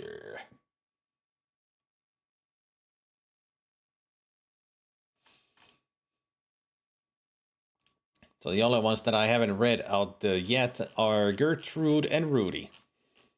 Those are the last characters. And also, well, there's one more. A colorful parrot swings merrily on its perch.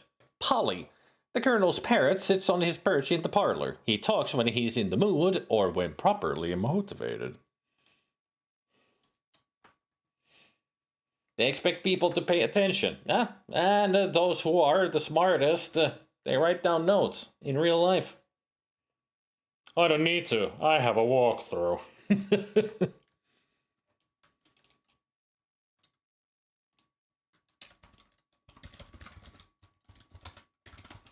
Clarence sits sullenly at the bar and a slight scowl on his face. That's a big cigar. Upon the countertop, you see a decanter of cognac. A delicate figure of a horse decorates a small table. You see a beautiful girl and casually wonder who she might be. Funny. Her eyes have a strange hollow look to them.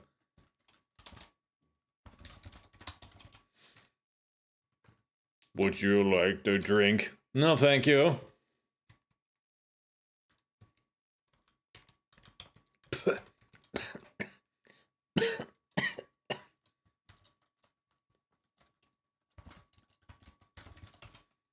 I'm not discussing myself with you. Why would you care about that old dame? She's nothing but a cheap drunk. I don't care to discuss her. I don't wish to discuss him, especially with you. You're getting too personal here, young lady. My business with Colonel Dijon is private, young lady. Lillian? She's not much better than her mother. Those two make a good pair. Why? Are you sick? No, I'm fine, thank you.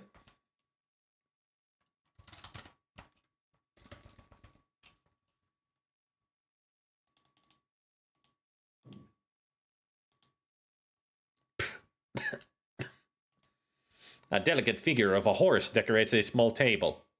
I was looking at the lady statue. Is that another trigger that...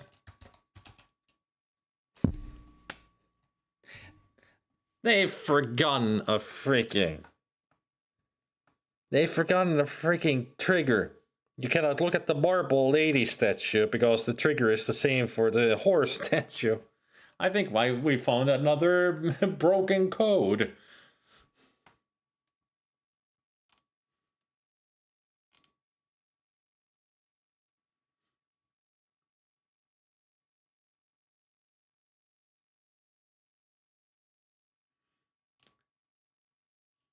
Oh, MSC as in my summer car. Ah, that's what you're talking about then. There's something in me that's morbidly curious about that weird game, but I don't know if I would like it.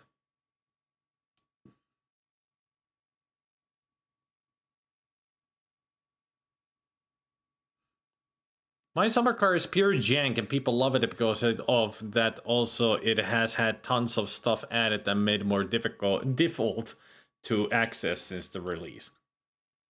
As a kid, I had several notebooks filled with hints, notes, and maybe even some cheats on various games. I had magazines to do that, with cheats especially, and even walkthroughs and hints. What the fuck is quipped? It's a misspelled quote, for sure.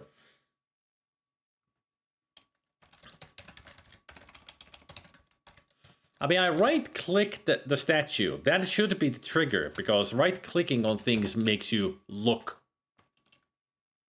Yeah. I mean, I'm right-click, sofa, chair. Sculpted marble bar sports a beautifully finished ebony countertop. Upon the countertop, you see a decanter of cognac. And there's the horse statue, and there's the horse statue. And there's the parrot.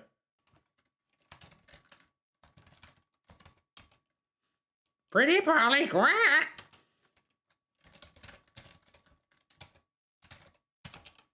Still a figure of a horse. I'm sorry, lady statue, but your coding is broken. Looks like they missed the trigger. Still, it's fun to find them, you know, broken triggers.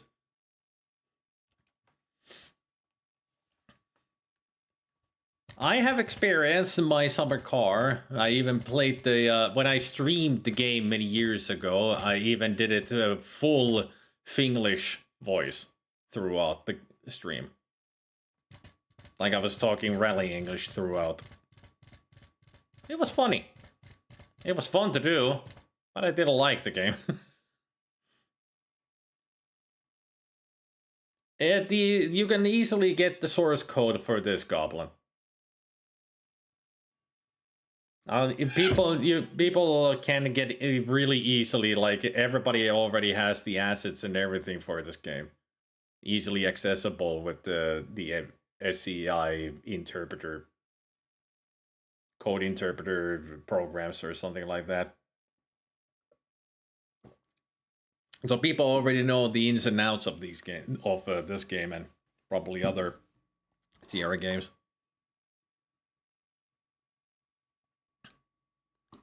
So that is how it is.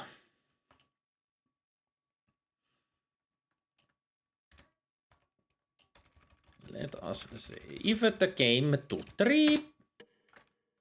Now where are we going?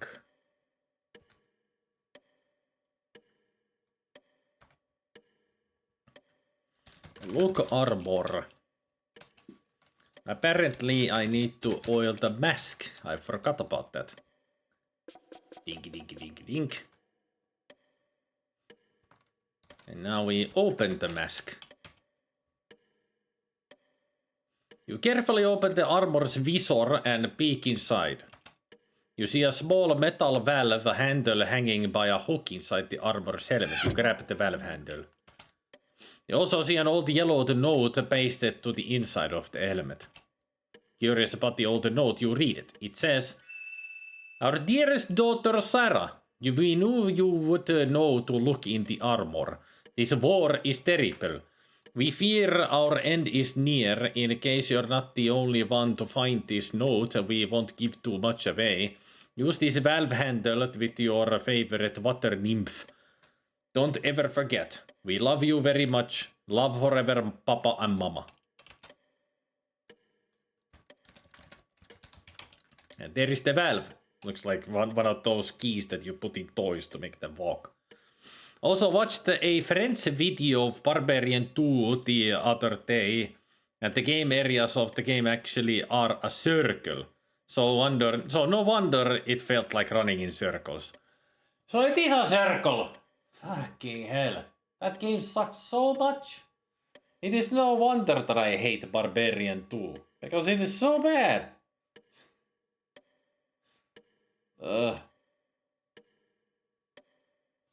Wear a hat.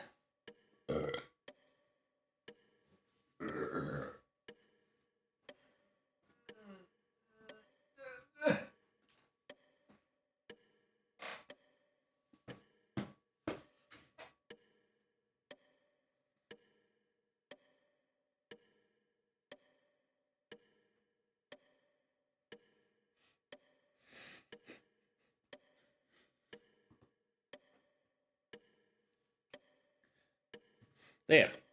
A hat.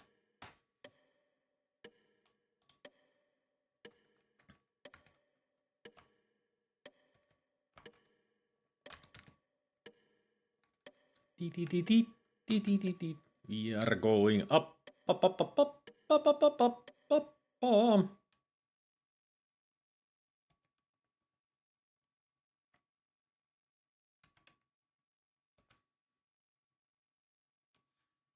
Ah. Act 2. Gesundheit.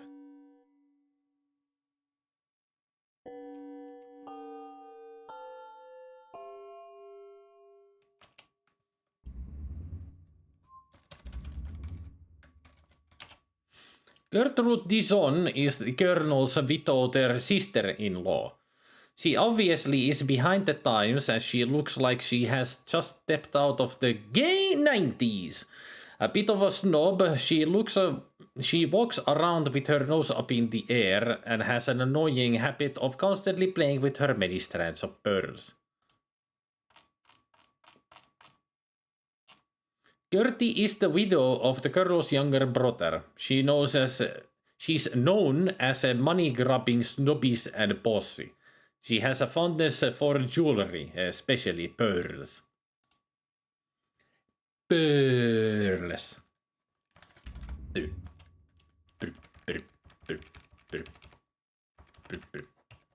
Pearls. You notice a portrait of a magnificent Palomino on the wall. Could it be the Colonel's horse in better days? Funny, the horse seems to have a strange vacant stare.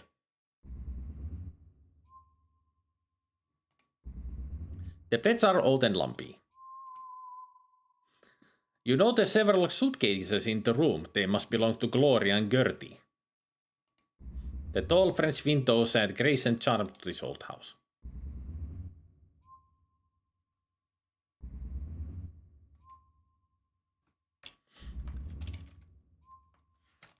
Biddy biddy biddy biddy.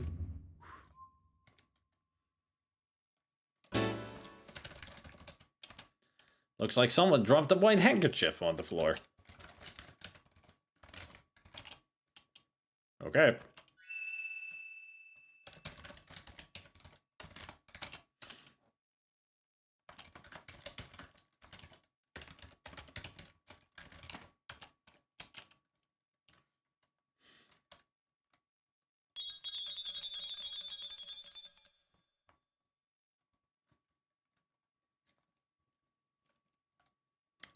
Oh,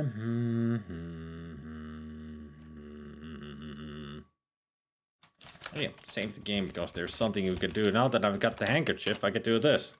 Blow nose. Okay.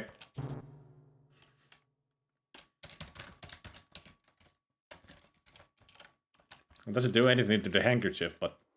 Did something happen in here? A small table is lying on its side near a wide open window. Is that cigar smoke you smell?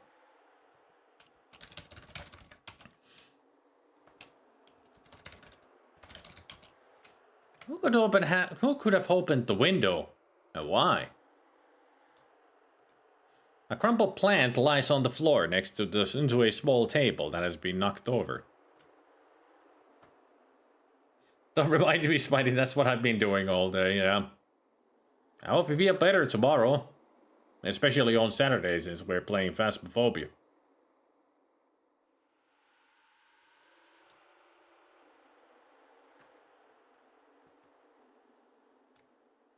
Someone's walking outside on the second-story veranda. Who could it be? It could be anybody. The old lady climbed down the house? Who knows? It could be there's a balcony there. One important tool a good detective uses besides asking questions of people is to selectively reveal information to them and listen to their response. If you tell Gloria about Fifi, you may receive additional information about Fifi, or at least what Gloria thinks of her. Honey, if you found any items you're confused about or would like some information about, try showing it to the others. They may reveal more information about it to you. Thanks, Daddy.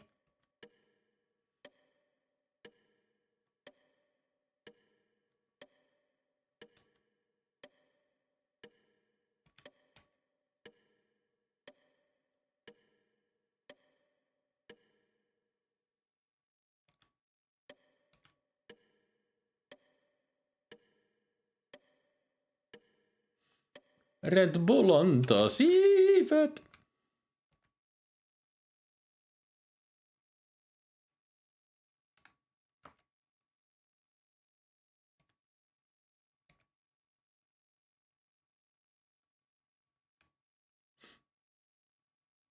Do, do, do, do, do.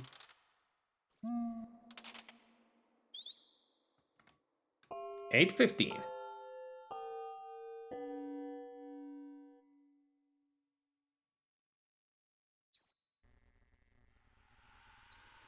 I can't go on with this any longer. I must tell him about...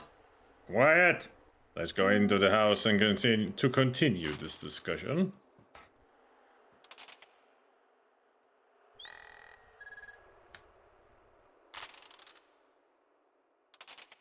No privacy here either.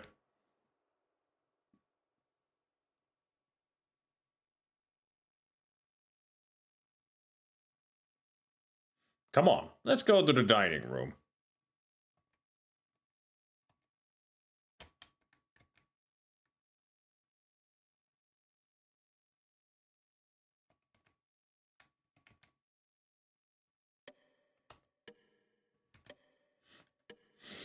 Let's follow them to the dining room, shall we?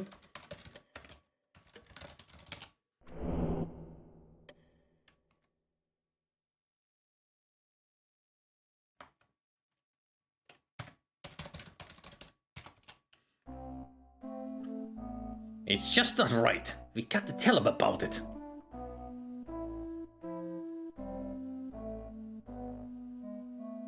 No, it'll work out, Wilbur. I got some plans.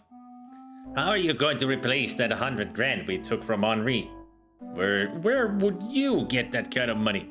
I know people. I could do it. Trust me.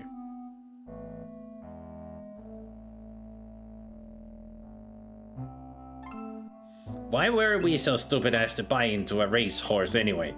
And to use Henri's money? We should have known better. It would have worked out, Wilbur. It wasn't our fault that a brave horse broke his leg.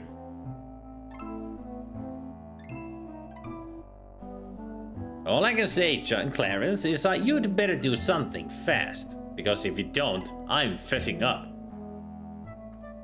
I'll handle it, Wilbur. Just don't be stupid and say something.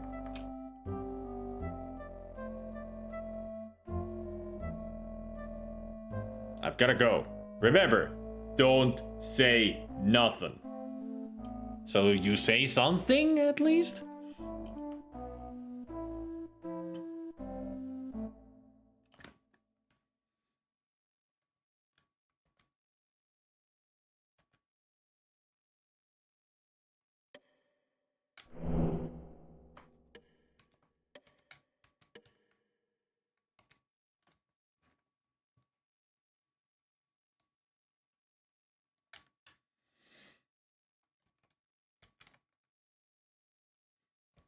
They sure ran out of here fast.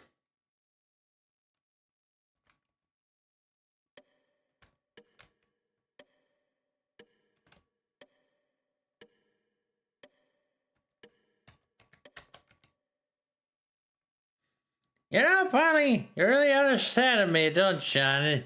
Right, Polly, right.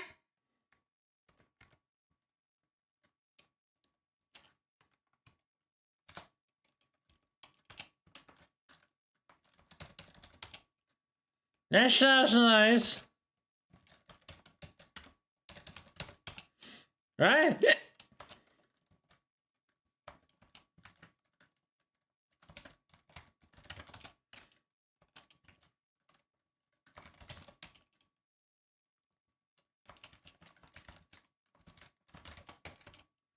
Ethel doesn't even look at it.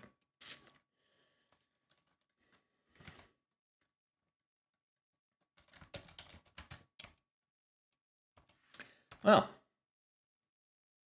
she's already really hammered down on the drinks, I see.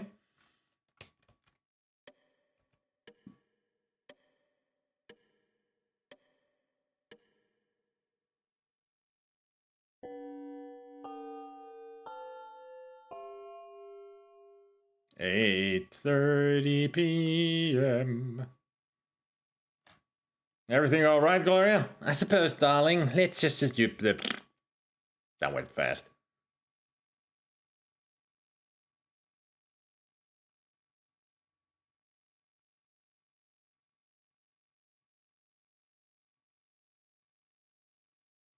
What an exciting game of pool.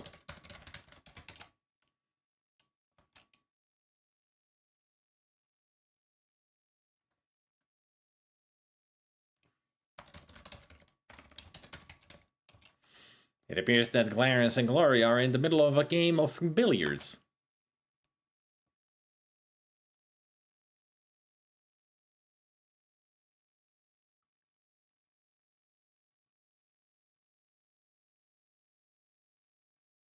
Darn, missed again.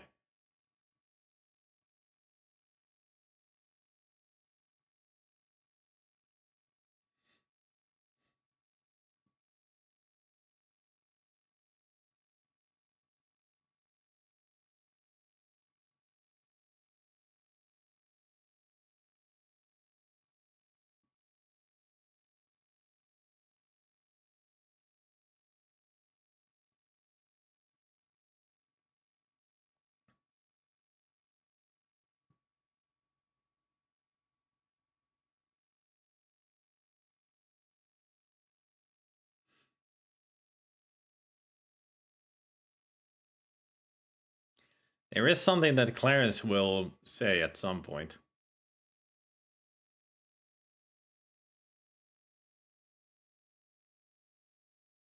Just another one of those attention to detail kind of things.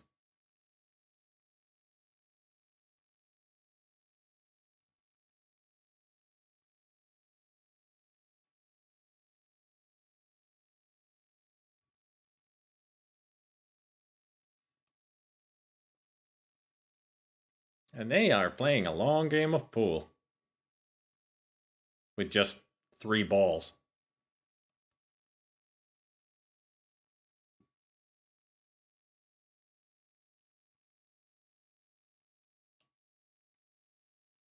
Is this where he says it?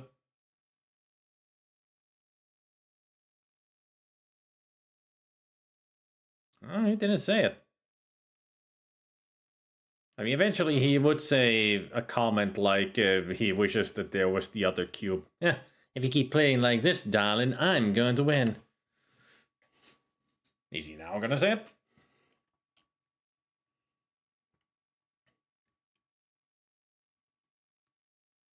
No. Well, eventually he would, at some point, he would comment on how they don't have the other cue ball, which shows how decrepit this place has become. Like Dijon hasn't taken care of this place at all. That there's not even enough of freaking billiards balls.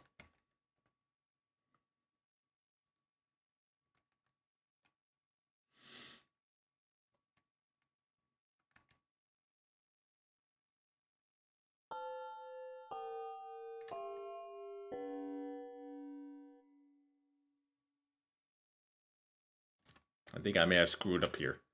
No, child, it ain't no use getting yourself upset. Things have a way of... I know, silly, but it just doesn't seem right. Oh, hi, Laura.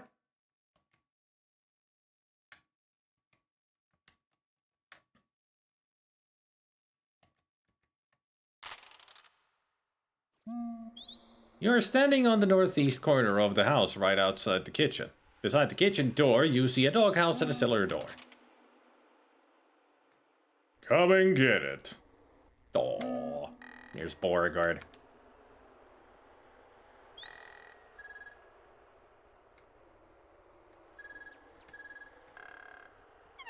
Also, just realized that wasn't the voice for Jeeves that I spoke in.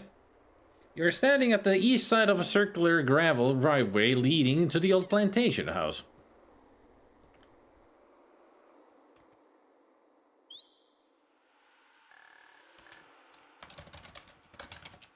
Jeeves seems to be busy doing his chores. I mean, this is exactly the thing that I mentioned before, that you can actually follow people around when they're doing things. Like Jeeves here doing his chores.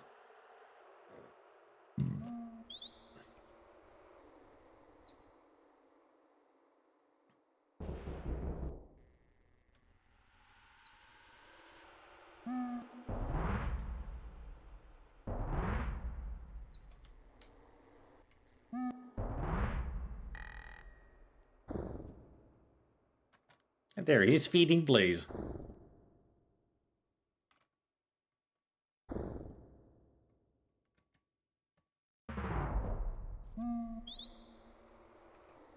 I'm glad that Jeeves doesn't mind us following him.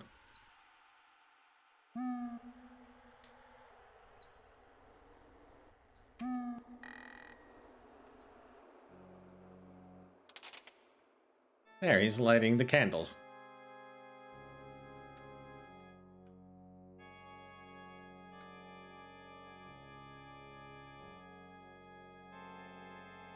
In the original version of the game, the way that this place is triggered, those don't stay lit up. That when you come back to the chapel, the candles are extinguished.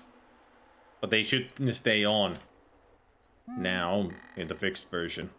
The Scum VM fixes.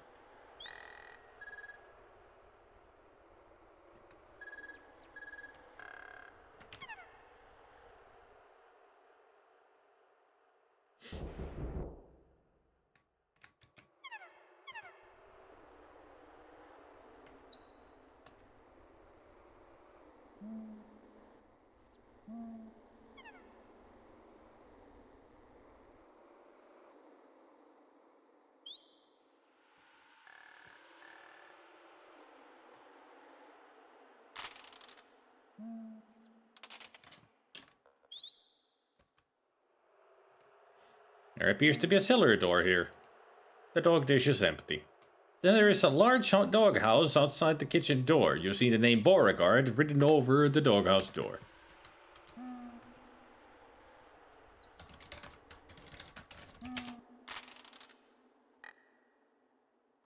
This must be the butler's room. Actually, it's not too bad considering it's down in the cellar. Jeeves is lying on his bed. He must be trying to take a nap. Huh.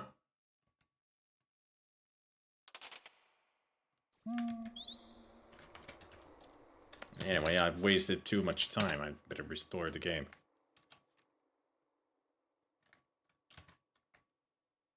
So I just picked up the handkerchief.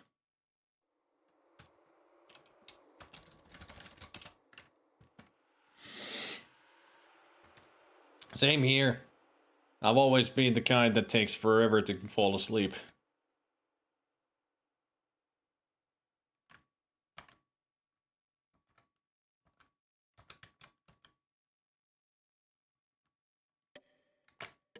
My friend, though, has always been able to just fall asleep. Like sometimes when we've been watching videos or movies like really late to the midnight and he's getting sleepy, I would be just talking to him and suddenly I would just hear like a heavy breathing next to me, like he's just fallen asleep because of me talking. My soothing voice has made my friends fall asleep.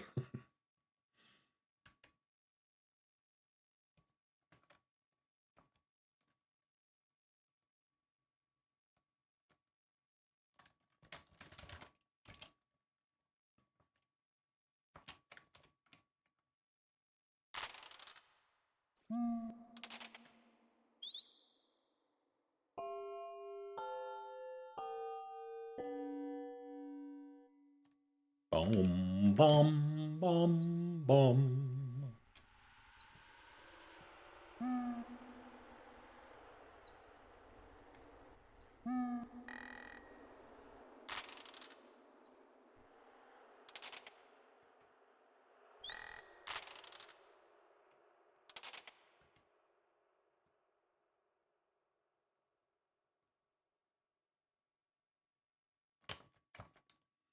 I see a shadow moving along the windows.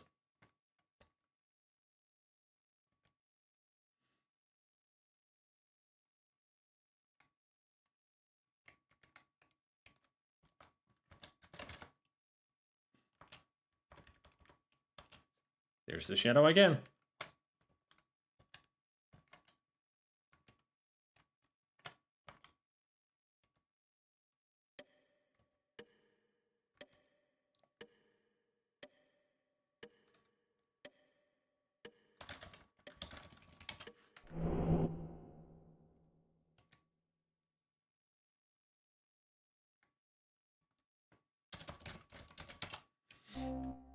Let me get to this conversation again.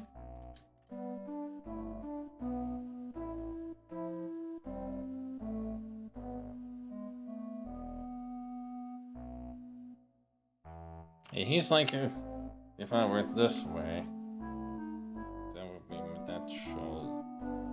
When the camera was like here, it would be like this. Then his head would be like this. And yet his arm comes from this way and smokes. Yeah, that's his left hand, but it looks like it's coming from like there. It's like he's got a broken arm. You should look at his arm. It's not not right. I mean, the art in this game is so great, but the animations in these are a little bit wonky. But it's still great art.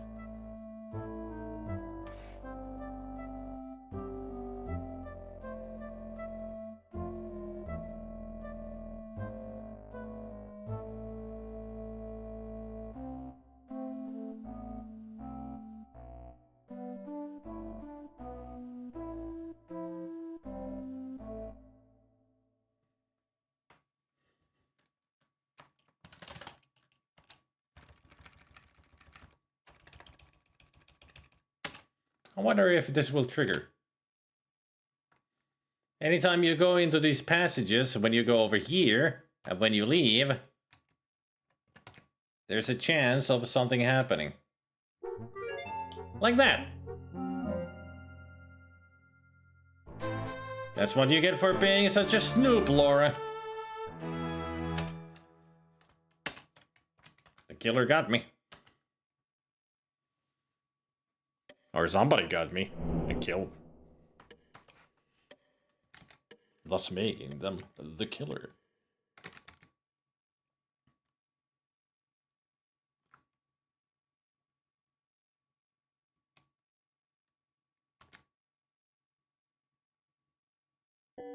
$8:30. There goes Jeeves.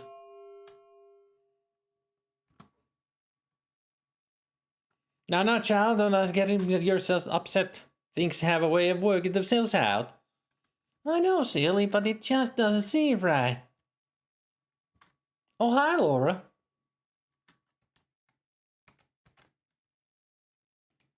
Lillian and Seely seem to be having a discussion while Seely is making tomorrow's bread on the kitchen table. This is your average run-of-the-mill icebox. Smell of coffee permeates the room from the bubbling pot.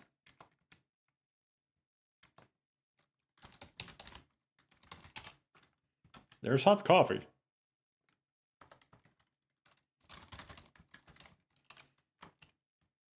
Aha! A leftover soup bone. As it might come in handy, you grab it and take it with you. It's a bone, all right. How's your mama doing these days, child? Oh, you know, mother, silly.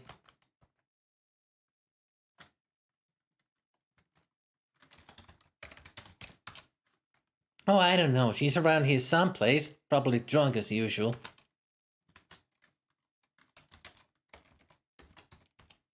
Rudy gambles a lot, and I think he owes a lot of money to some shady people. Mr. Sparrow may be able to fool my uncle, but he doesn't fool me. My cousin isn't as great as she pretends to be. I happen to know she was involved in a scandal in Hollywood and will never work there again. I see. What about the scandal? The scandal. Or scandal. Ask about Wilbur. I can't stand that man. In his own way, he's as bad as Mr. Sparrow. I don't know much of what's wrong with him. I went in to say hello, and he told me to leave him alone. He didn't used to treat me like that. If Celie wants you to know, she can tell you herself. Ask about Jeeves. I've noticed him making eyes at Fifi. I wonder if Uncle Henry knows about this. Speaking of, he's such an old fool. She's just leading him on. Can you tell me anything about Blaze? I love to ride horses, don't you? Oh, really, Lillian? You make the best bread, Celie. I just love it. Well, I'll be piping hot tomorrow morning. Ask about dog. Isn't he a great old dog, Laura? Yeah, he's pretty great, all right. Let's ask about Polly. Oh, that's my uncle's parrot. He just dotes on that bird. All right.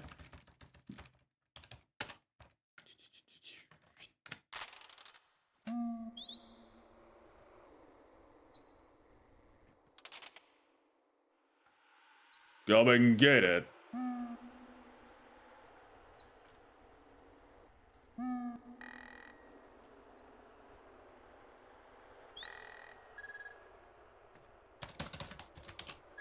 Old Beauregard snoozes in his doghouse. There, pet the dog. Give a bone to dog. Okay.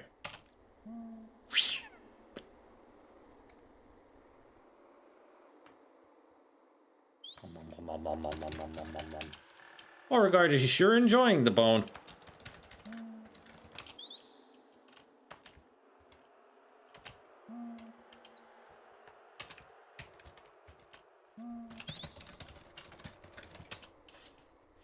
You peer into the dark interior of the doghouse and look around. What's this? Why, it looks like a necklace of some amethyst and quartz stones. Beauregard must have found it someplace and brought it here. You quickly grab it and take it with you. Pretty.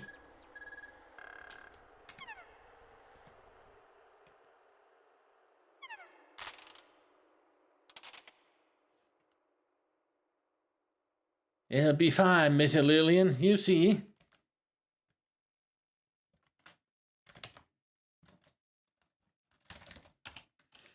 She just made us all.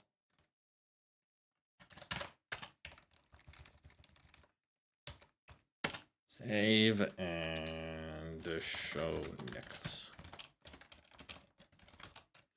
My necklace! I was wondering where it got to. Well, Missy Laura, thank you.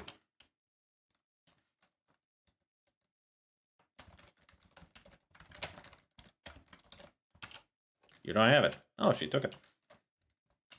Can I ask her now about, like, a vessel? Okay.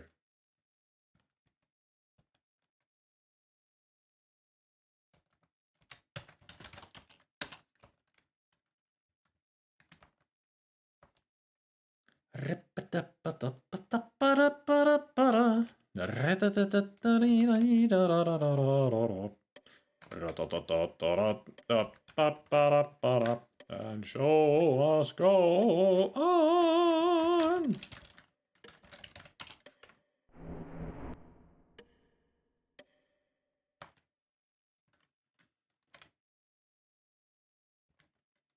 Look hole. Look hole. 8:45. You seem distant, babe. What's the matter?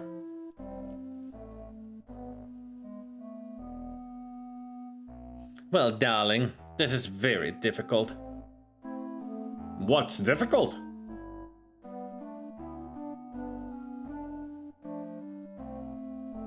You and I want to end it.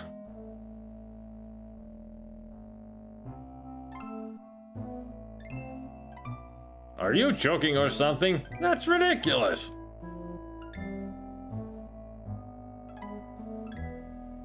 No, darling, I'm not joking. I have a new beau. He's a director.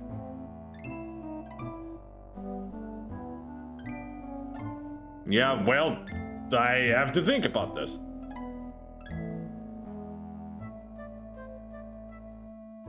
See you around, sweetheart.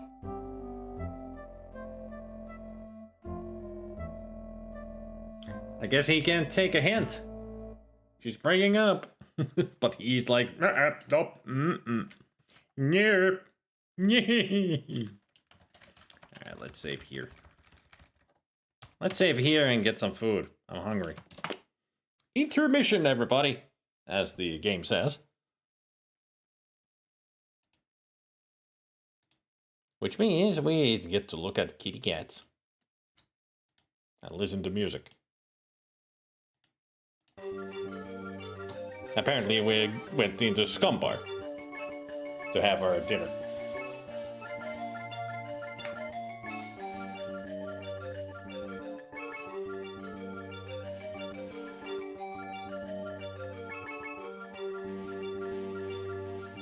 Ooh, we got a special guest.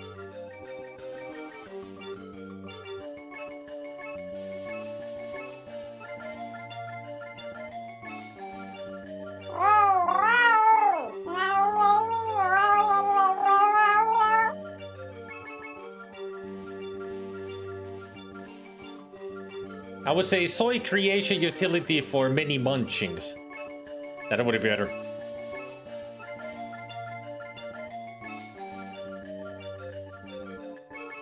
There's our special guest. White Shadow is watching the food.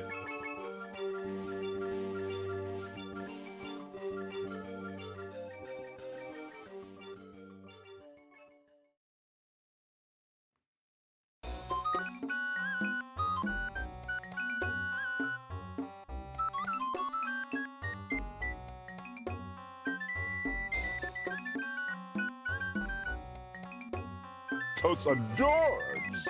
There's Gabriel right there, Lord John.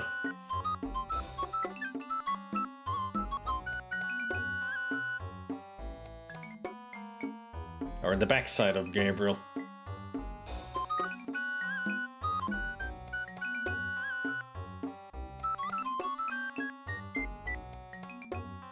Many cats today. Just the way we like it.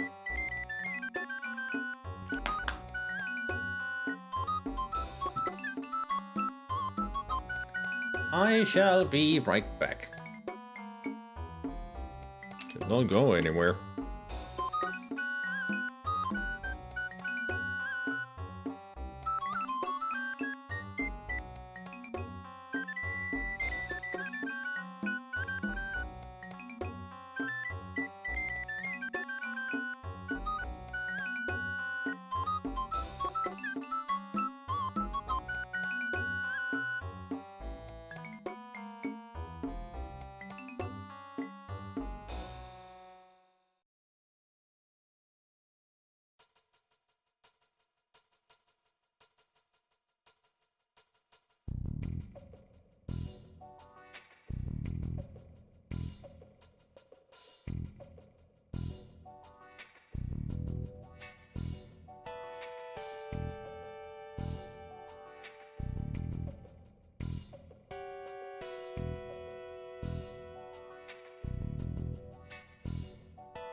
What's for dinner?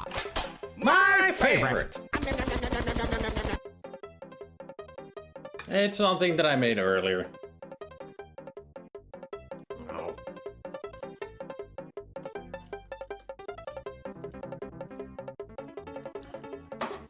It's called Italian stew. It's pretty much just spaghetti, well, tiny spaghetti,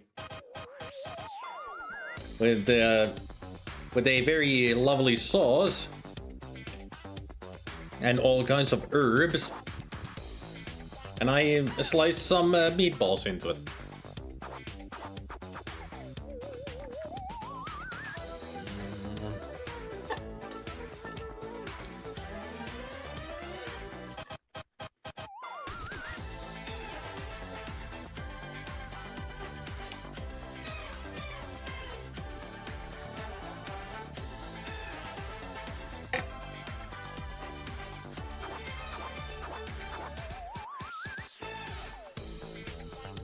Very lovely.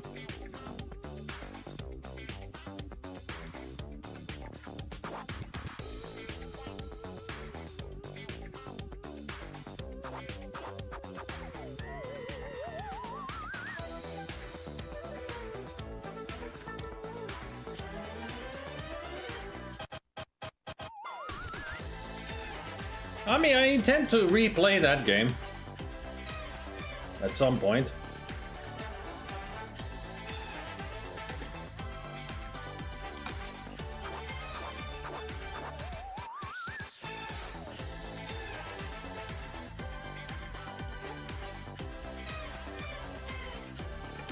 So eventually it will happen, Lord John.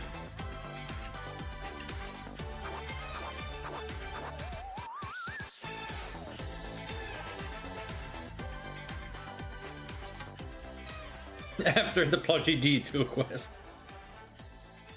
I still have to think about when we are going to do that. Like, we need to all put our heads together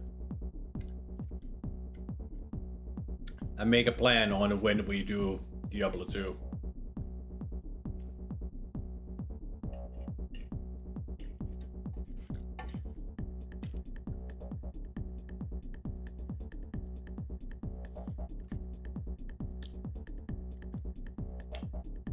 I mean, Saturday would be the best day to do it in. But I mean, as in when we're gonna start.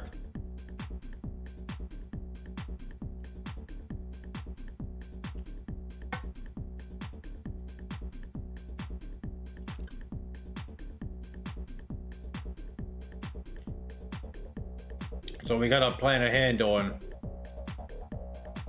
decide on the day when we begin, so that everybody can be there on that date.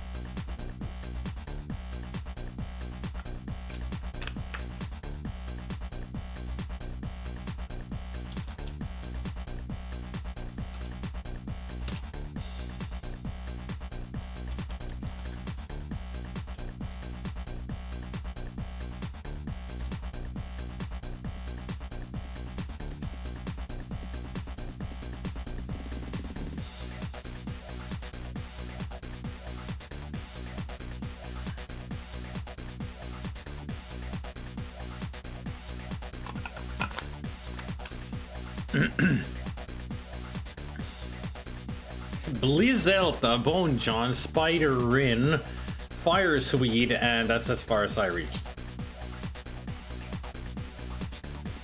Spider Rin.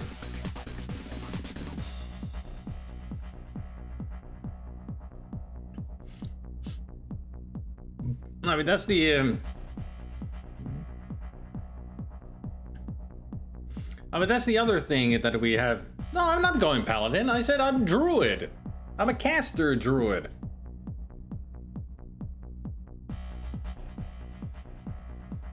I'm gonna be throwing volcanoes.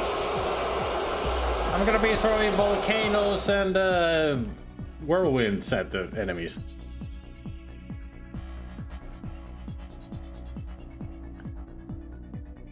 What's a paladin? Exactly. I mean, I know that the Celta said that he would be going sorcerer. You are a necromancer. I'm a caster druid, and I think Swede did say that he's interested in joining. So he could be anything, but I remember Swede saying that he might try Amazon, or somebody said that they might try Amazon. And Amazon is good enough to be a tank.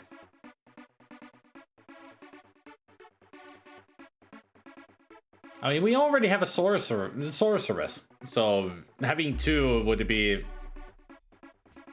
I mean, it's not bad, but the way I like to play games like Diablo and such, that everybody's a different class. So we can really get out all kinds of skills against further enemies that will have immunities to certain things. Or are weaker to certain things.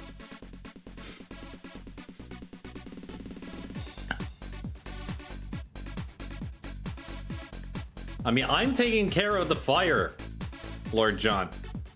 The volcano does fire and physical damage. And also I will have a wind power as well.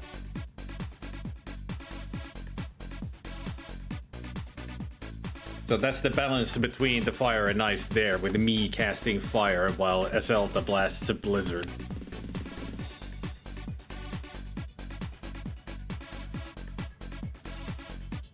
Yeah, yours is magical and explosive damage. And also physical, in a way. So if it was Swede who was to join us, would be either... Could be any kind of a tank, like a barbarian or a paladin, or they could be Amazon. Still doing all that physical damage.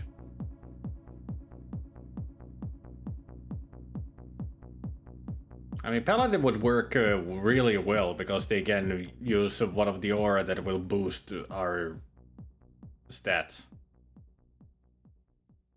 Can't remember which. It's been a long time since I played Paladin. Barely remember the Paladin skill tree.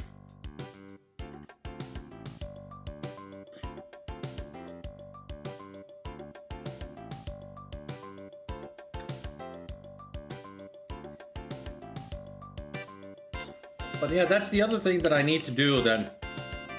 When I decide that we're gonna start our Diablo 2 quest, I'll have to do a roll call on seeing everybody who's interested and if they're available.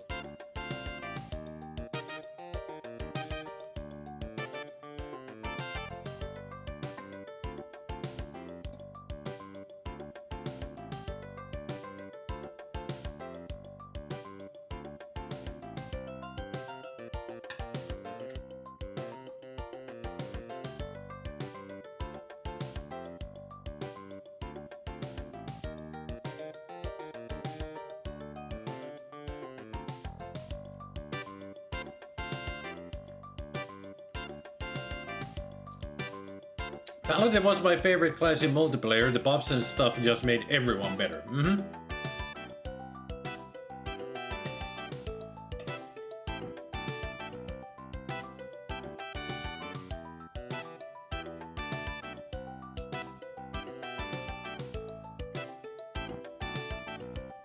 If we're going through, I need to clear some space.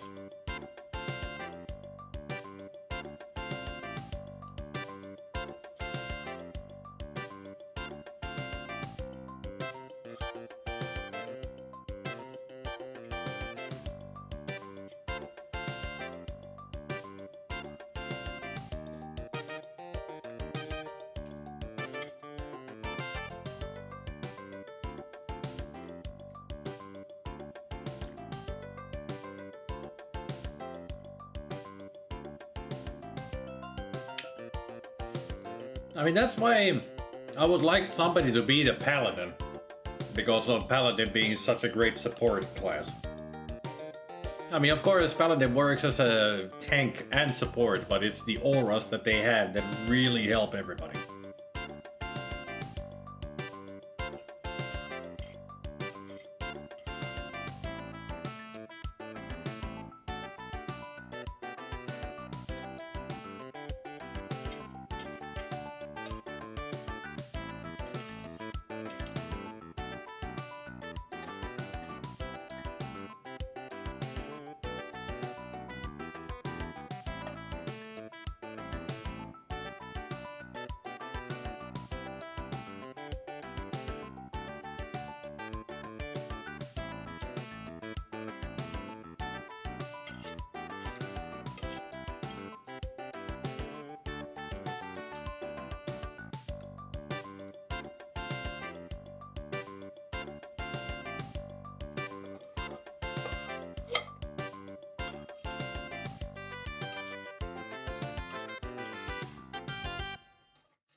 Ooh, that was spicy.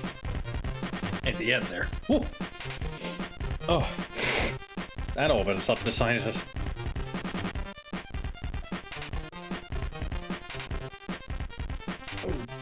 Ah.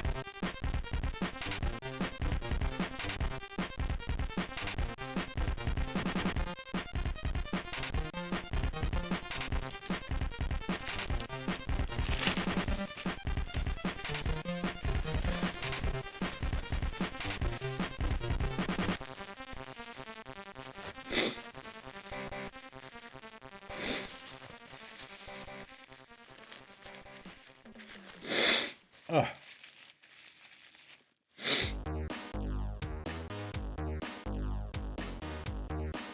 Hush you. I'm going back to the game. Don't play that again. You silly.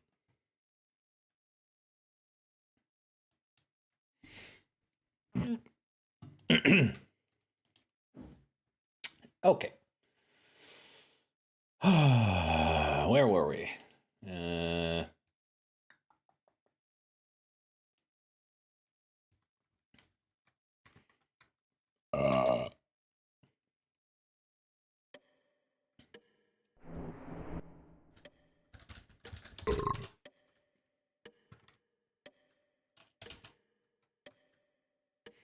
The assistant taking the safely.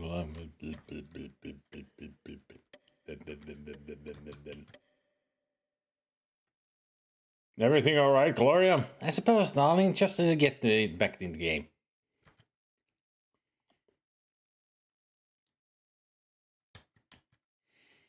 Apparently, even though they've now broken up, they still like to enjoy a game of pool or billiards.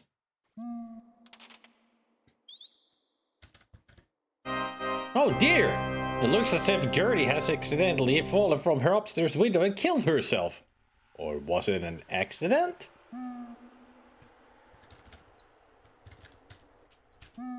Gertie's dead, all right. You're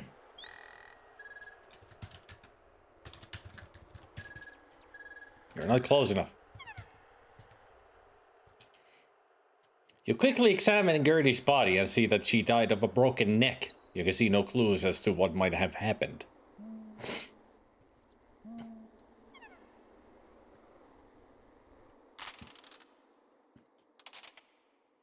I wish we had the other cue ball. Oh, quit complaining. See, there he said it. Then wish he had the other cue ball.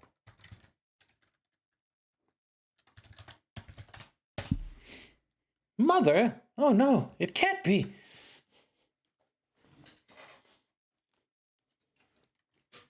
There's the backdraft.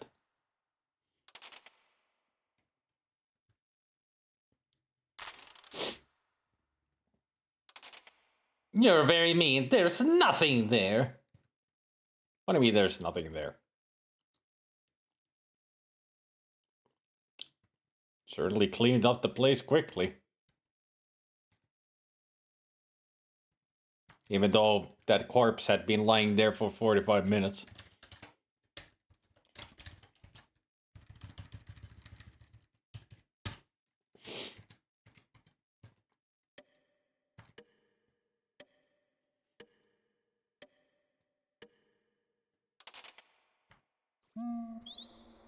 I think there's another death that I should show.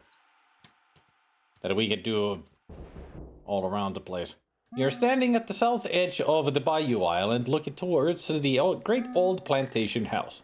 An old road runs alongside the plantation's front wrought iron fence. A pair of iron eagles decorate the top of the gate posts. You can't read the sign from behind it. A once grand plantation house sits in the center of this lonely bayou island. You can imagine the family that once lived here. The parties, the farming, the hustle and the bustle of the thriving plantation, but now, no more. Now the estate has been reduced to a mere fragment of itself, while the big house and outbuildings have been allowed to deteriorate. Won't tell, Bennigan. No spoilers, no backseat seats. Same rules as always. A partially rusted wrought iron fence fronts the property. A weathered dock runs out into the alligator-infested bayou. Death 8. Before I show the death, a weather-beaten dock extends from the island's edge out into the alligator-infested bayou. Toward the center of the island, you can see the old plantation house. Many frogs and turtles live in the bayou. What do you think this is, King's Quest? Tried to kiss the frog.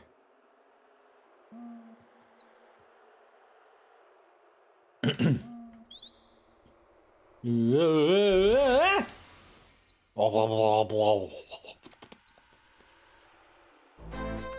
thick muck was too much for you.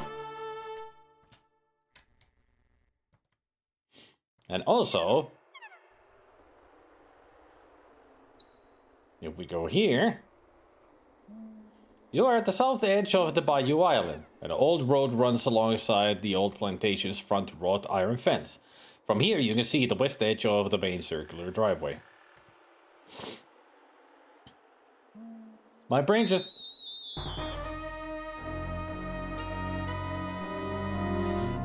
That high-pitched sound was Laura screaming. Laura, please don't feed the animals. That's a rare death that a lot of people don't see. Because you never think of walking out here. But when you do, you get snatched by an alligator. Yeah.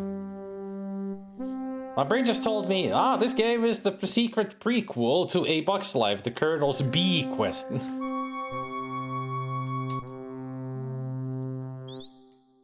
The rusted sign on the front gate reads Misty Acres. That must be the name of the old plantation.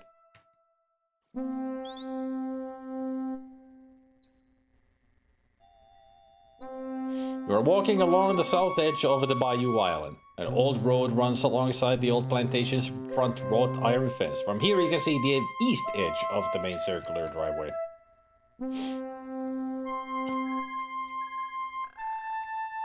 You're standing at the east side of the circular gravel driveway leading to the old plantation house.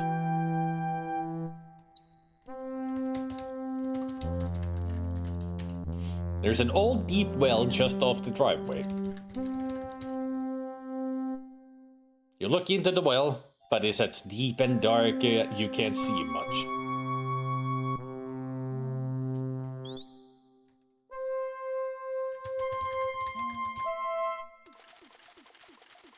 You can actually do this. You can turn the handle. The leaky oaken bucket barely holds water.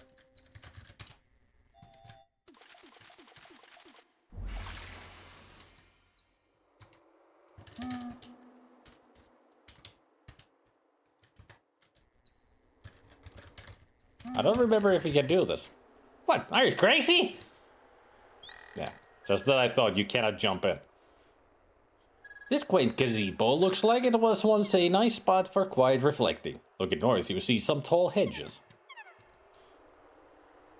As far as I remember, nothing ever happens here at the gazebo. Nothing. Maybe there is a point in the game when somebody is here, but I have never found anybody here. Ever.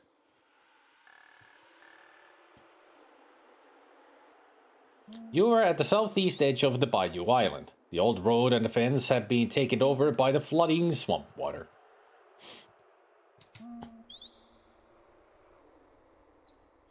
Misty Bayou waters surround this old plantation, cutting it off from the rest of the world. Better watch your step around here.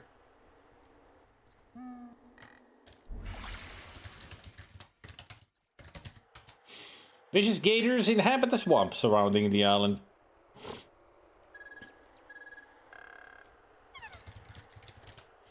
Misty Bayou waters surround this old plantation, cutting it off from the rest of the world.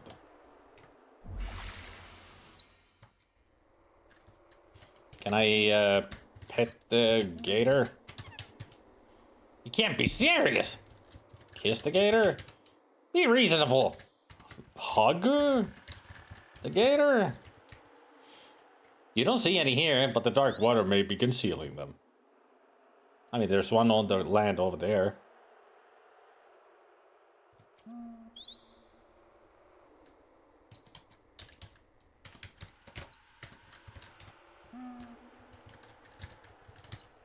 Fireflies flit erratically while other unseen insects pierce the night air with their calls. This is an odd looking place. It seems to be a private little garden completely surrounded by a large hedge. You wonder why.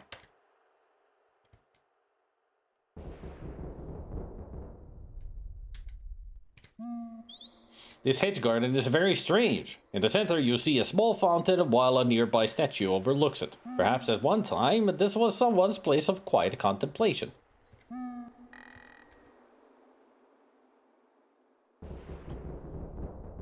I read that as that's just a log, not as a log, but dog. It's just a dog. Yeah, a dog swimming in the water. There is a poor but clean shack here at the edge of the old sugarcane fields. Nearby you see a small chicken coop.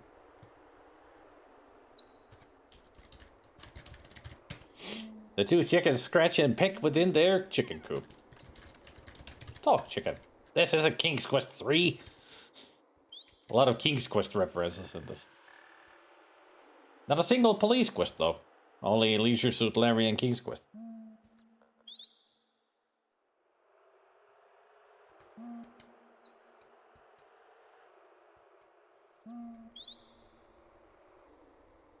Looks like Beauregard devoured that bone already.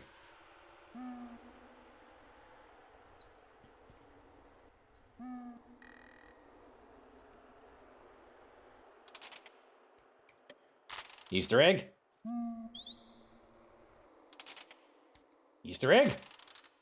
No. Had to try.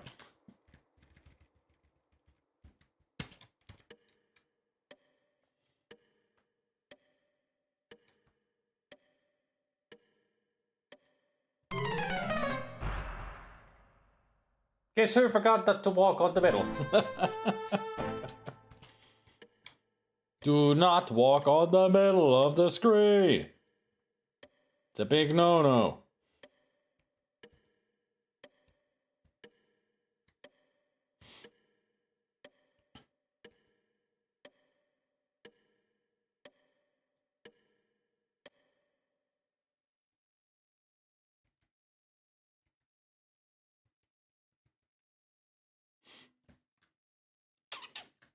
Leave me alone, you cad!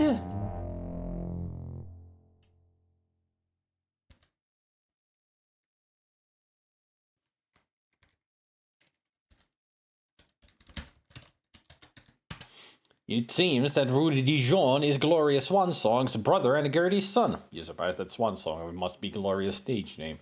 Rudy is a handsome man and any woman would be attracted to him. But you sense an undercurrent of hostility in Rudy. a sense that he should not be crossed. Yeah, he was pawing at her. And also, he is based on the classic actor of Rudolph Valentino. And Gloria is based on Gloria Swanson, the actress of the 90s. Okay, let's read our last entry of the characters in the manual. Rudy is Gertrude's son, Gloria's brother, and the Colonel's nephew. He gives the impression of being a little too slick. Rudy is known as a gambler, a womanizer, and a lush. They say he has never worked an honest day in his life. It kind of shows. You're a bastard, Mr. Rudy.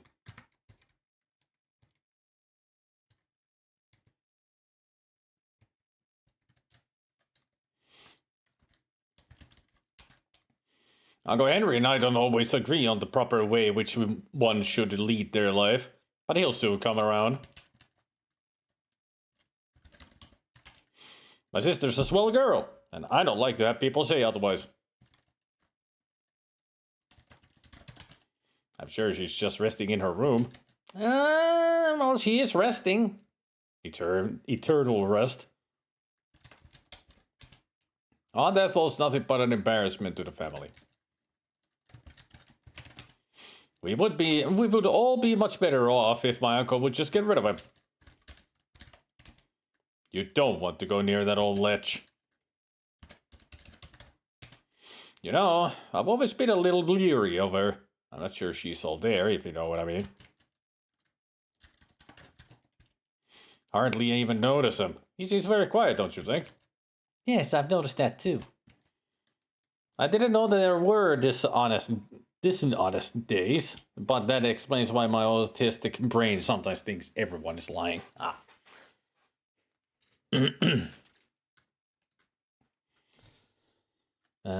Sealy. She kind of gives me the creeps. Fifi. I know what she's after. I've got her completely pegged. You were trying to peg her, all right. Was there anyone else that I hadn't asked him about? Wilbur? Yeah, nothing else to say about that. Show a handkerchief. It just looks like a hanky to me. Has it worked an honest day? That mustn't mean he's only worked the dishonest days. Yes. I mean, that's what it's alluding to.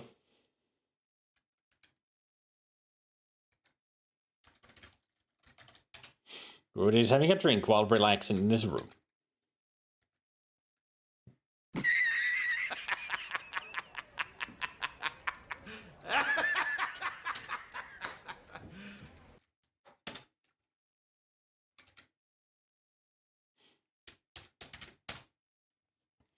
The elegant room must be the Colonel's. You notice there's an elevator shaft here.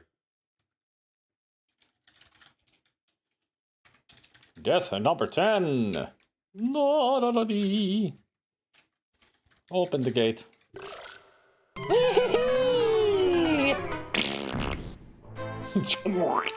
They even made a squish sound. You really got the shaft this time.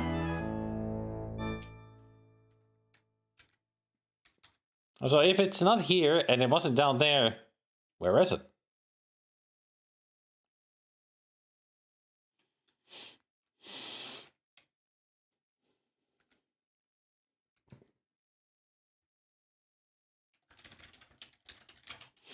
The finely crafted fireplaces show the craftsmanship of bygone days.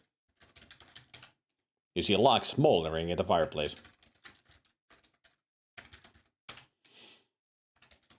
Look in cannon. You see a tarnished brass key hidden inside the barrel of the cannon. You remove the key from the barrel of the cannon and take it with you. Wasted! Now that's a golden key. Although it said tarnished.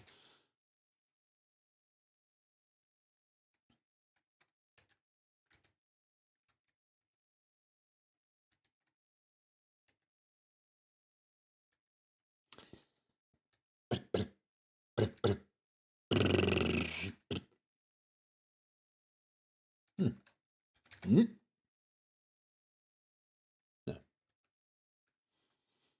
I mean, it's every 5 seconds it checks if it's going to the chandelier if it's going to shake or not.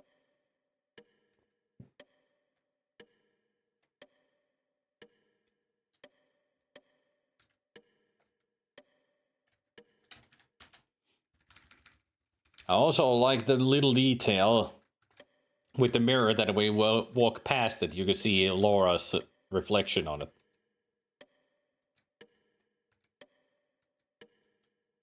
It's a cool little detail.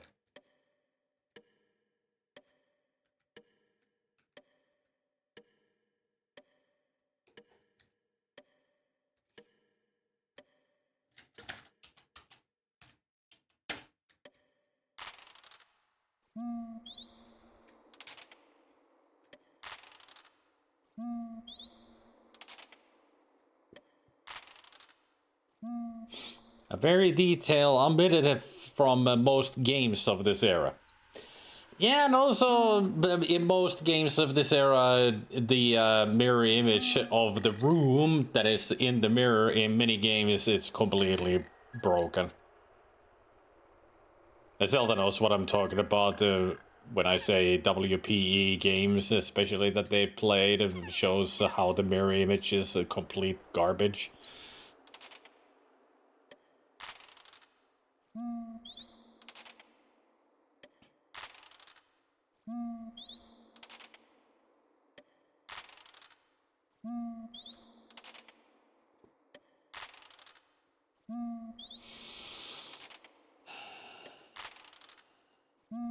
No, it's not triggering.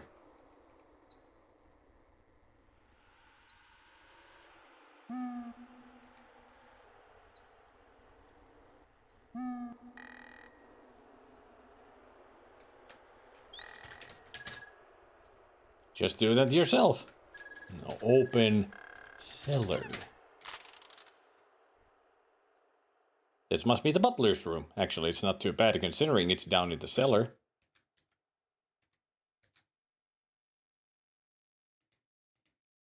There's a mirrored medicine cabinet on the wall next to the sink.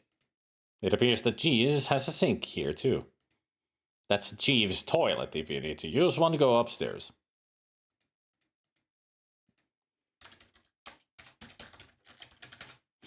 There are many old and unusual rugs here. A portion of the back wall looks different than the rest. It appears to have been bricked up. Yeah, there it is. A brick wall.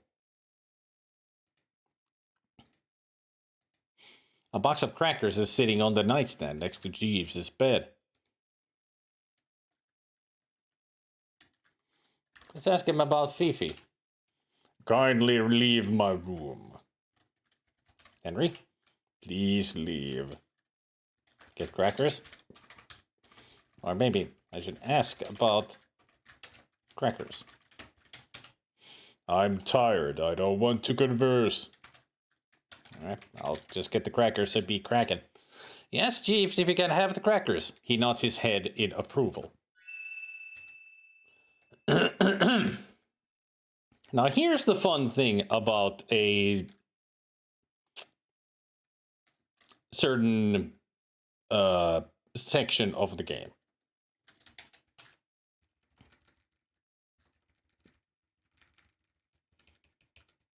The thing is that in the Super Sleuth, which is the highest points that you get in the game, or just the sleuthometer at the end shows you the score that you get in the game, because the game doesn't really have a scoring system other than the sleuthometer, which is at the end showing how good of a sleuth you have been throughout the game.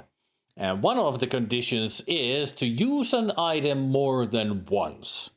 And there are several items that we will eventually use more than once. And some people might think that you need to just keep using these items until you use them twice and then you got it.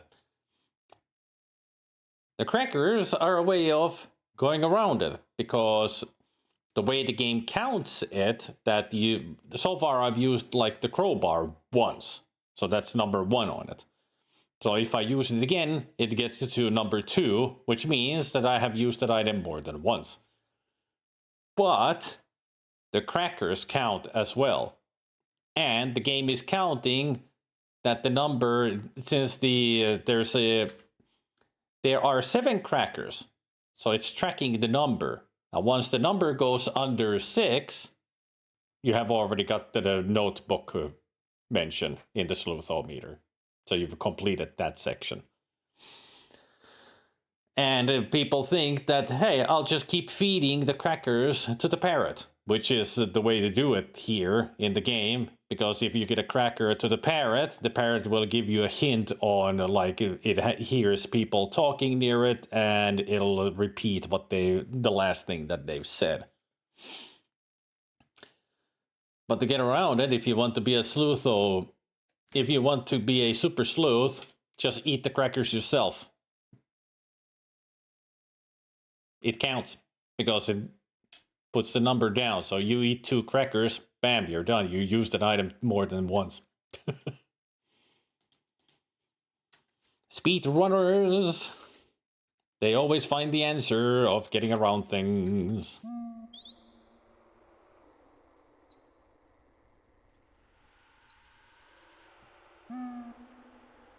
But what we are going to do is give a cracker to Polly, because he deserves it. Polly deserves a cracker, right? This is the southeast corner of a dimension right outside the parlor.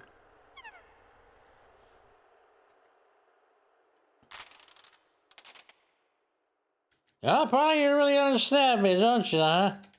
Rack, Polly, rack! Give a cracker to Polly. Hey, Mr. Erna. Brad? Rack, gotta tell him. Yeah, tell him. Racehorse scam. Rack. All right, somebody's doing a racehorse scam. Now we know that.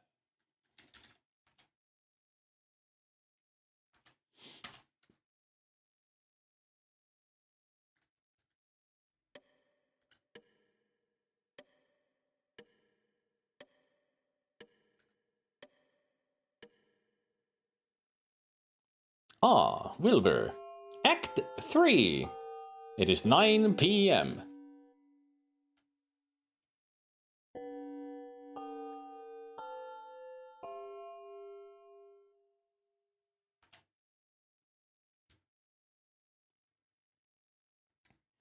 Ask Wilbur about horse. I have a special fondness for horses, especially racehorses. That line actually is wrong for him. That is a trigger to Rudy to find out about Rudy's addiction to racehorses. It's another one of those where the trigger for this sentence to a certain person is the wrong person.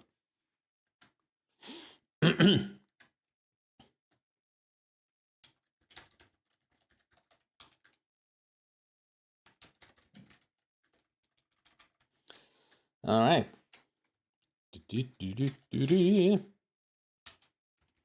Since we just started a new chapter, might as well save. What if I go here? Nope, still no death. Unless I need to close gate.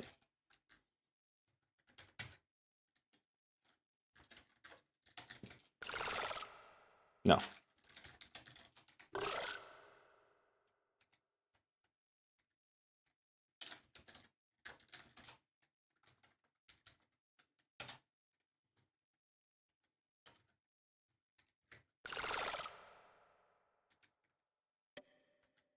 And Wilbur is gone. Something looks wrong here. A chair has been knocked over and there are signs of a struggle on the floor. Everything happened in a second. It was a flash. Oh, okay. A fireplace poker has been dropped on the library floor. You see some small pink feathers scattered upon the floor.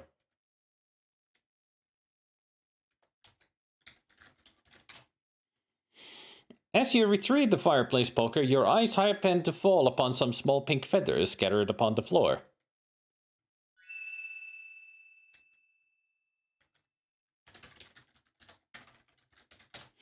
You spy an open magazine on the library table. Why, this must be the magazine that Wilbur was reading.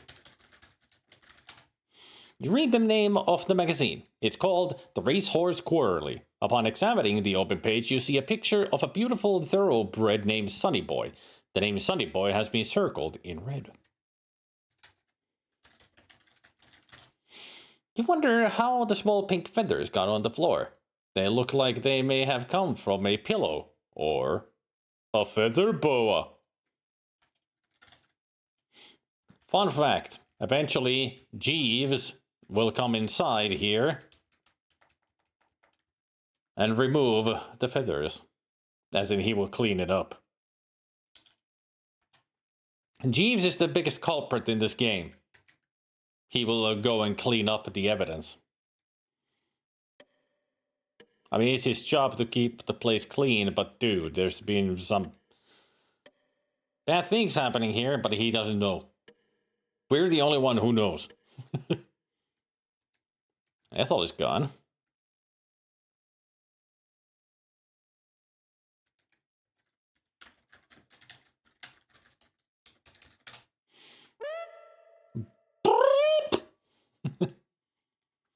She's after me, rocks, all right.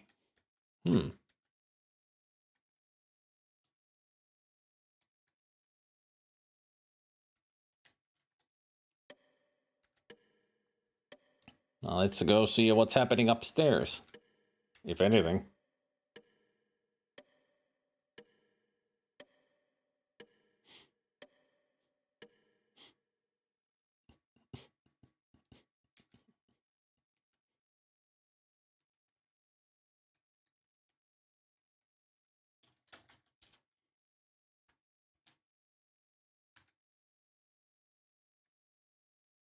Nobody here. And I highly doubt that Ethel is in her room.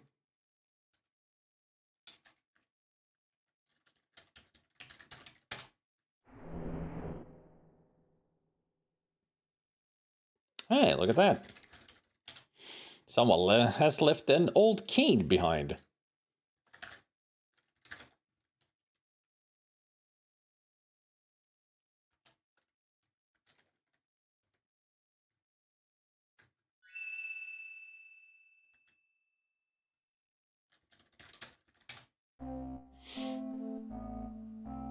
Well. Seems like he's in not such a bad shape after all. That lying old man. Definitely your health is deteriorating there, good sir.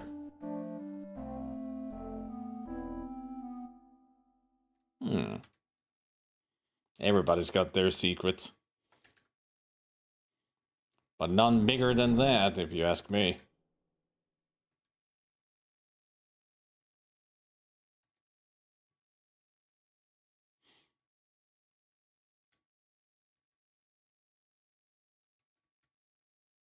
The stairs lead to a third level of the house. There's a doorway in front of you, and another to the right.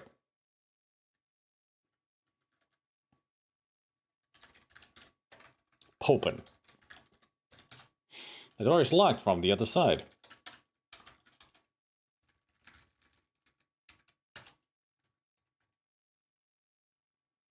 This must be Fifi's room. Although her room is in the attic, she has fixed it up nicely. Fifi's quietly sitting on her couch reading a book. Looks like fine cognac. Looks like in the decanter from the parlor, because it wasn't there anymore. It's up here now.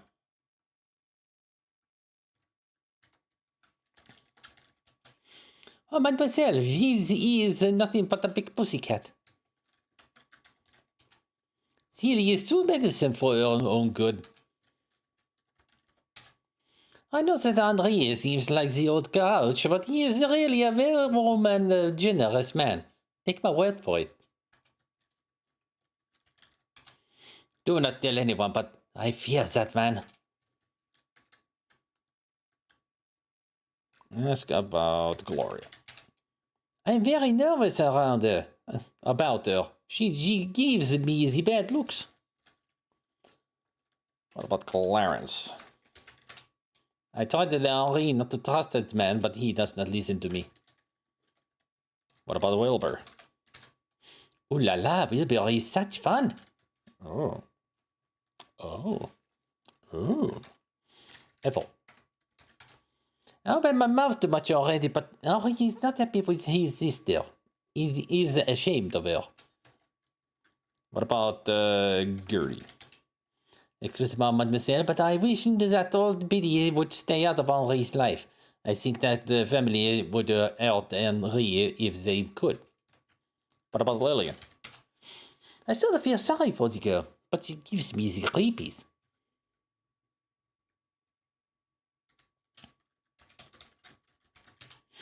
Fifi has an old armoire in the back corner of her room. There's nothing there for you.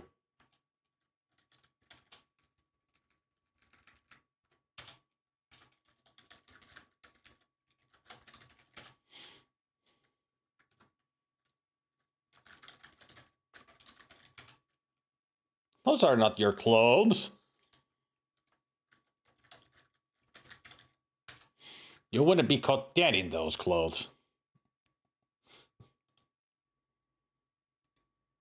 The beds are old and lumpy. Oh well.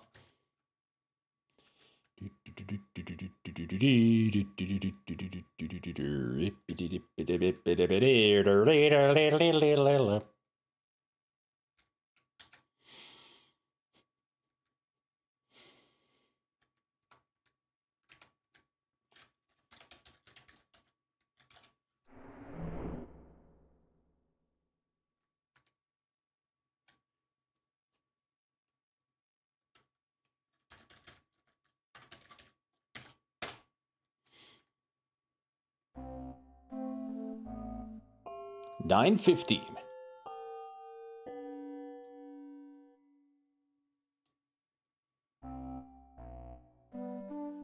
Who is this so-called director that Gloria is seeing now? Why, I ought to punch his lights out for getting between me and my gal. Gloria was never your gal. Just because she went out with you a couple of times, you thought you owned her. Well, I got news for you, buddy. My sister doesn't need to settle for the likes of you. As a matter of fact, you were nothing but a mere dalliance to her. Dalliance? Huh. Why, you're the one who can't make a commitment to anyone. You're just trying to sink Gloria into him. You ain't good enough to kiss the ground she walks on. You're nothing but a low-class jerk. Quit butting in between me and Gloria. This is none of your business. I'll handle it the way I want, and I won't be asking your permission. Now what are you, Jack? If I see you near my sister again, I'll cut you up in little pieces and feed them to the dog. Got it?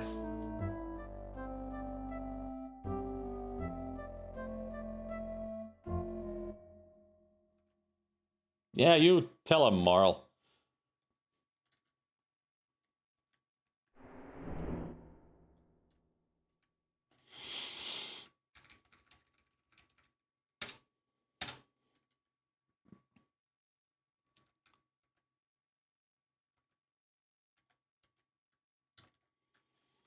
Ask about the Fifi. Well, these days you're gonna stick your nose in where it don't belong, young lady, and you'll pay for it.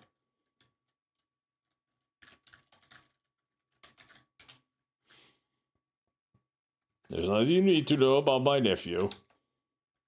Oh, there's a plenty of things I need to know about your nephew. The Murphy bed has been pulled down for Dr. Fields to sleep on. You don't see it here. Huh. Maybe Wilbur took it with him.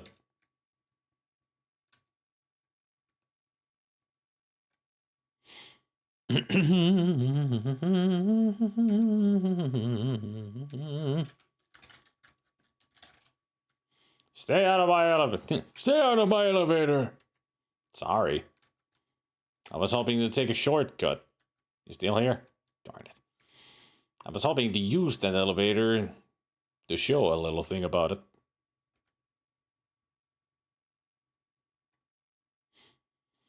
Now that the elevator is there, maybe I can do the thing that I was hoping to do before.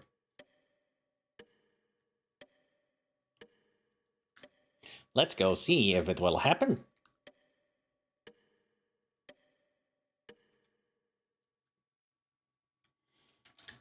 Save the game to death number 11. Open gate. Go in. Close gate. Ah, there it is. Way to go, Sherlock. You just invented the trash compactor.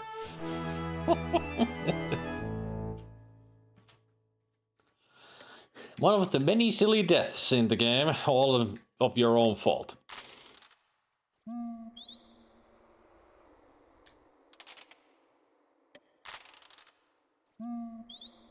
Come on, game. I know you want to trigger it for us at least once.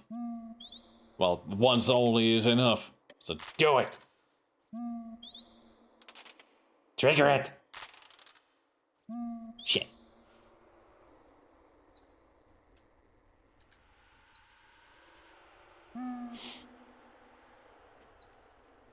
No. No. No. Ceilie's old rocking chair waits for her on the little porch. 2 windows flank the front door. It's just a plain and wooden door.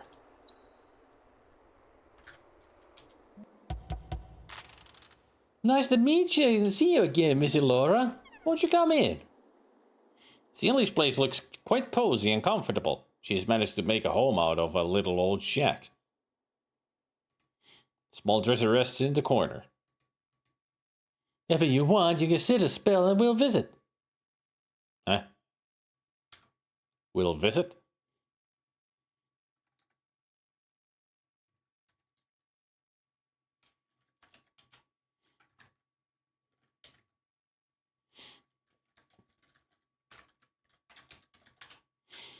I want to thank you for bringing back my healing necklace. I've been feeling kind of poorly lately.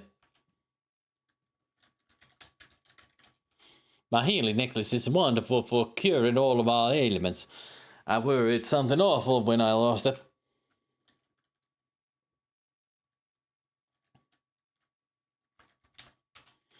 Colonel Henri is a nice enough man. All he wants is to be left alone. Jeez, it's hard to figure. I think him and Fifi could be up to something since I seen them winking and blowing kisses at each other. Fifi's a real conniver, all right. She know what she wants, and she'll use any means to get it. And I mean any means. Most of Miss Ethel's trouble started when her husband killed himself about 17 years ago. Lordy, that was a messy business. After that, Miss Ethel sort of fell apart and started in on her drinking.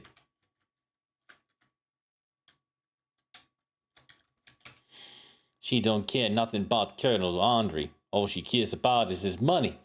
It's just the same as with her poor dead husband. Ethel had a dead husband. Gertie has a dead husband. I think he's took lots of Colonel Henri's money over the years. I don't know why I think that. I just do. Trust me, we know why. We figured it out by hearing him talking with Wilbur. I don't trust that doctor around Colonel Henri. Don't know much about him, but he don't seem right in the head to me. What about Gloria? Mrs. Gloria ain't much different from her mama, just younger is all. What about Rudy? I see nothing but trouble with him. He fritters away his life in those drinking establishments, takes up with all kind of women, and spends all his money at the gambling tables. Why, I hear tell he's up to his ears in gambling debts.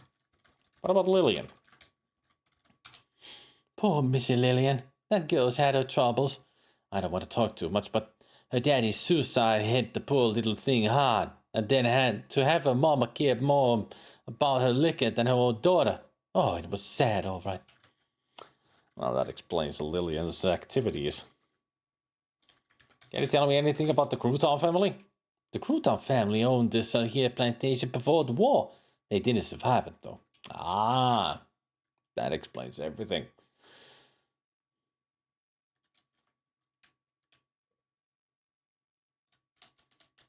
He's a good old dog. Good Henri thinks a lot of that old horse. He told me once that Blaze saved his life in the Spanish-American War. What about Polly? Sometimes that there parrot says some interesting things. Can I ask about yourself? Or Siku? You don't need to know nothing about me. So I need to know something about you then. Double negatives. Celia has changed her hostile attitude. She actually appears very friendly and nice. A small fire burns in the wood stove, warming the place. A pot of good-smelling gumbo simmers atop it. The gumbo in the pot atop the stove fills the cabin with a wonderful odor.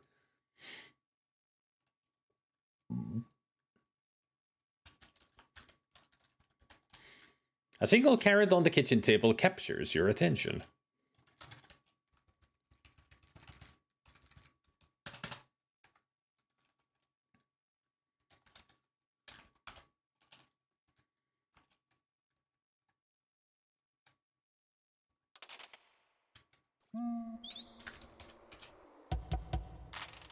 Nice to see you again, Miss Laura. Won't you come in?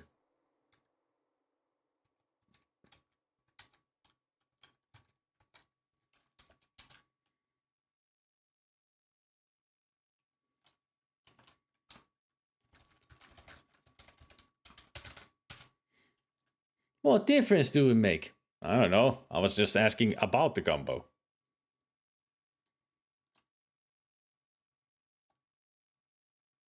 Can we eat?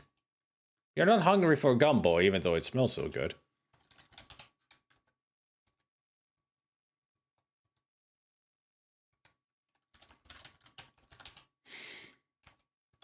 Let's get that carrot.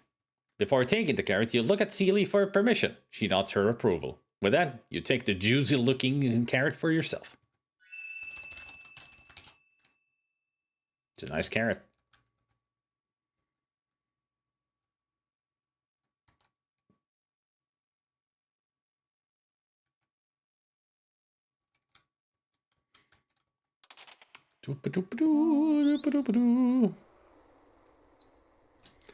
Now let's wander around a little bit. Now, with the carrot in our hand, there is a place that we should go to. Beep.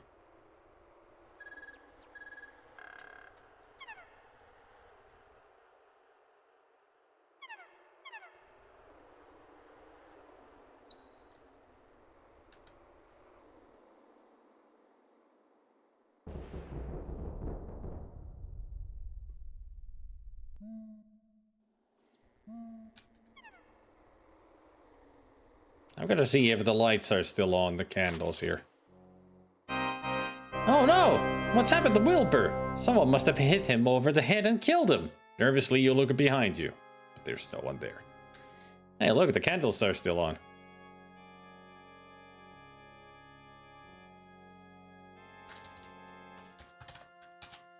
It appears as if Wilbur was fatally hit on the head with a blunt instrument.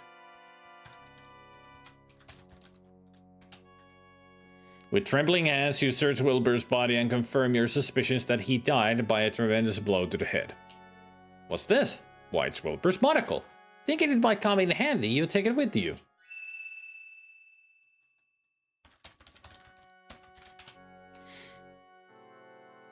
A monocle. Even say it in gold wave, I'm considering making it a MIDI sound and seeing if I can make some music with it. Alright.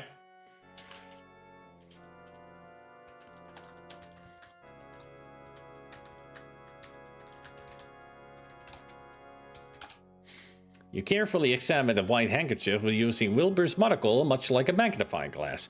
Why, what's this? You see a small EP in one corner of the white lace trim. EP. Ethel. So the handkerchief is Ethel's? And that was outside of Gertie's room? And it smelled like a cigar? Huh.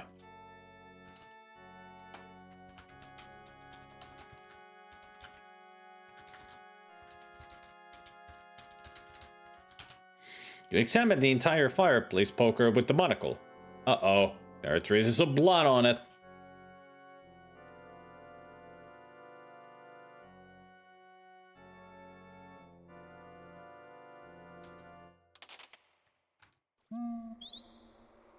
So now we know it was Gloria who killed the Wilbur with the poker in the library.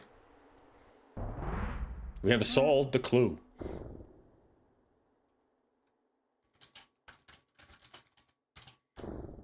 Who's a good horse? You were a good horse. Give a carrot. You hold the carrot in front of Blaze's nose, who begins to cautiously sniff at it. He then gently takes it into his mouth and eats it. He looks at you and whinnies softly as if in friendship. That's a snort, not a whinny.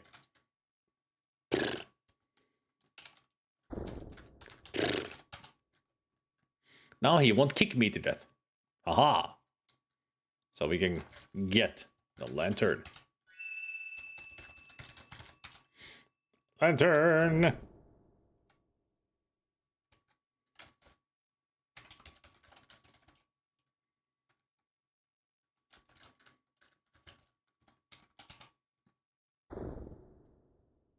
You gently stroke Blaze's soft nose. He seems to like that. Can we kiss Blaze now? You plant a big kiss on Blaze's nose. He looks at you curiously. Yay! We could kiss him. Yay.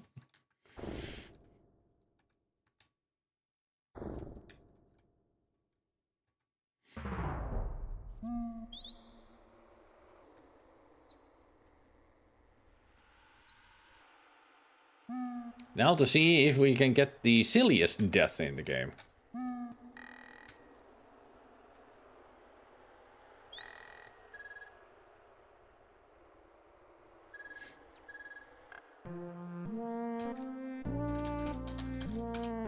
Ethel must need the cold air and night air to help clear her head, or is she just wandering mindlessly? Breaks the shoulder.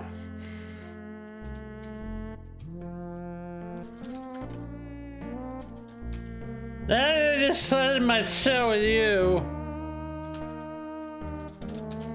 Huh?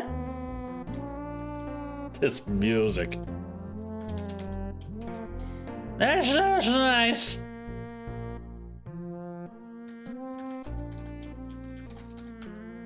Laura, who's your friend? Oh, it's you, isn't it?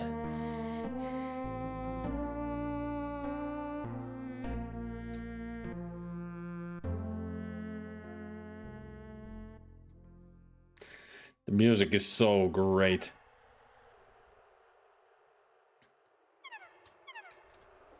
Alright, let's save here and get to see the silliest deaths in the game.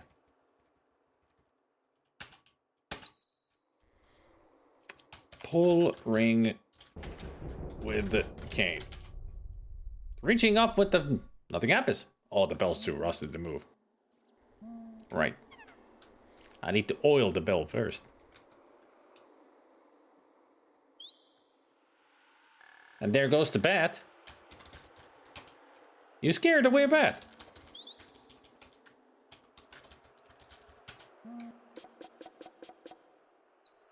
Oiling the rusted bell may have loosened it.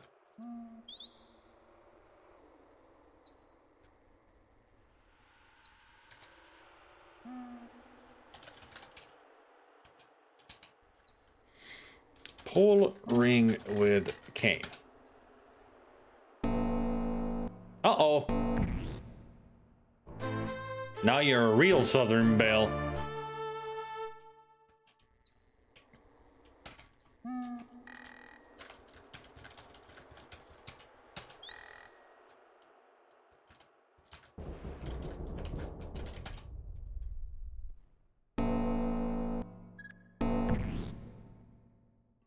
Ah, look.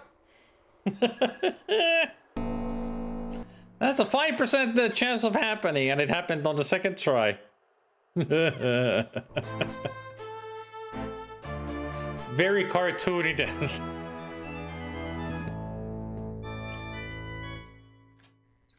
Alright, what you're supposed to do is pull it when you're standing over here. Pull ring with cane.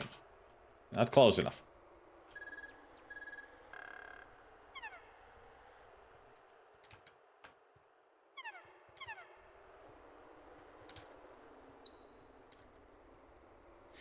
Reaching up with the cane, you pull. Look out, it's falling.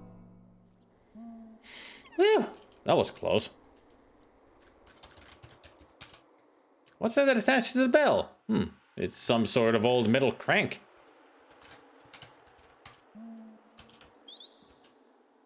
Okay, thinking it might be useful, you remove the crank from the bell and take it with you. Yeah, it's a crank, all right.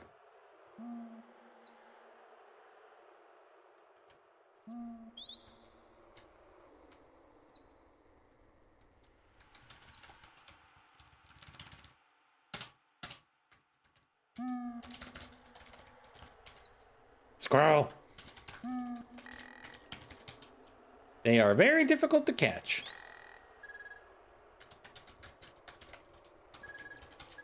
You don't get any response.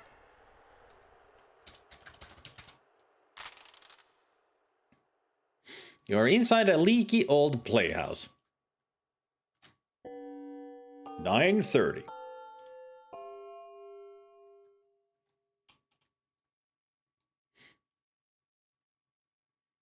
And then he said,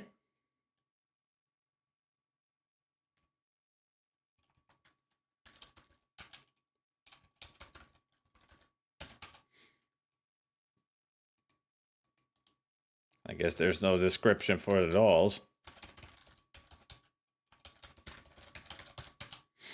This is a bit odd. Your friend seems to be reading a book to those dolls. This game doesn't understand poster. The picture is a picture. You see nothing of interest.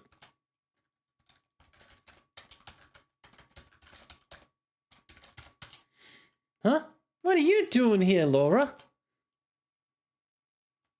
So she stuck the key in the lock and...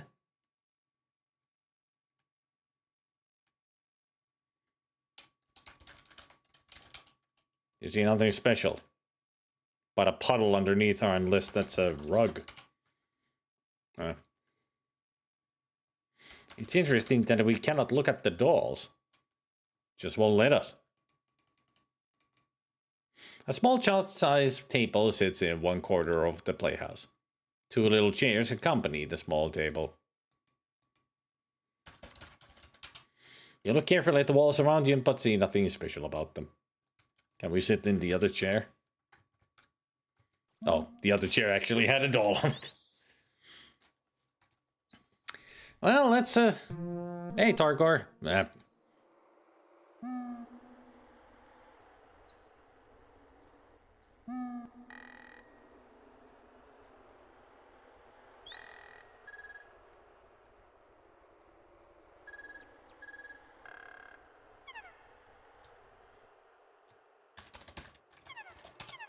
You must be joking. Gertrude is dead.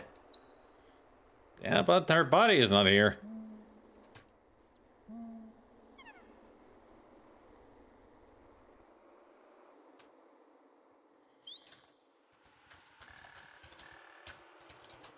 Why, thank you, Doctor. What huge knockers.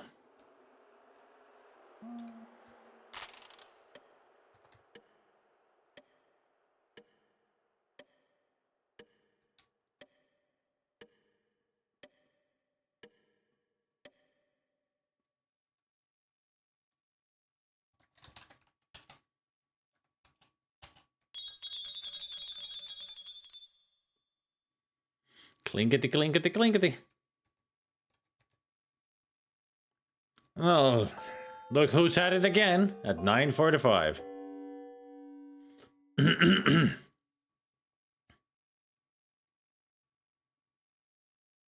Rudy is at it again. Stop! Stop it! Leave me alone! Get out of my room now! You forget that, you little vixen.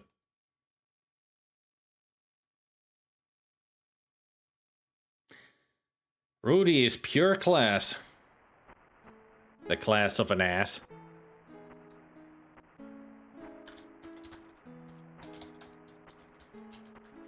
Fifi must enjoy listening to music as you see a Victrola in the background corner of the room.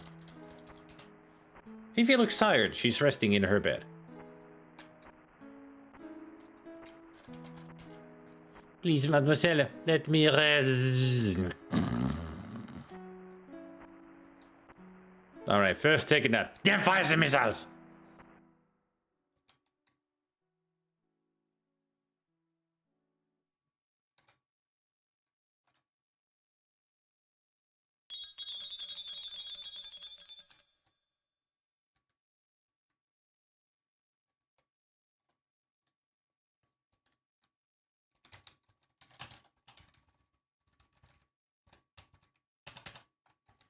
Emmett roll.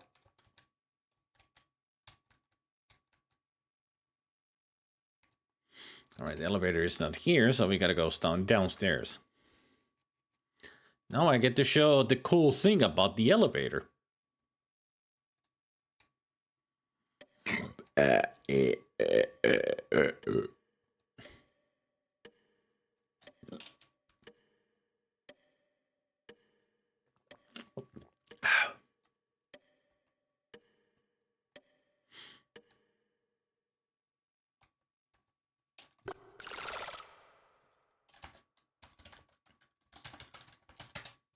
It's odd to see a newfangled elevator.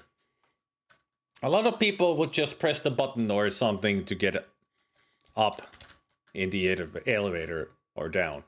But if you look in the elevator, here's a screen a lot of people didn't know that exists. You see the elevator control on the elevator wall. No, just look the control. Look, control. There, this screen. There's a handle on the elevator control. On the face of the control are a keyhole and the words up and down. A lot of people don't see the screen because they don't look at the control. It's a very cool picture.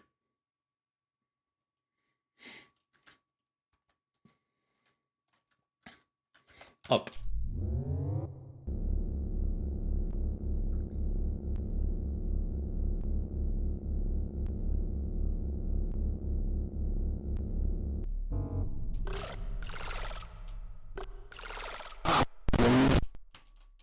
You firmly push the handle, but the darn elevator won't move.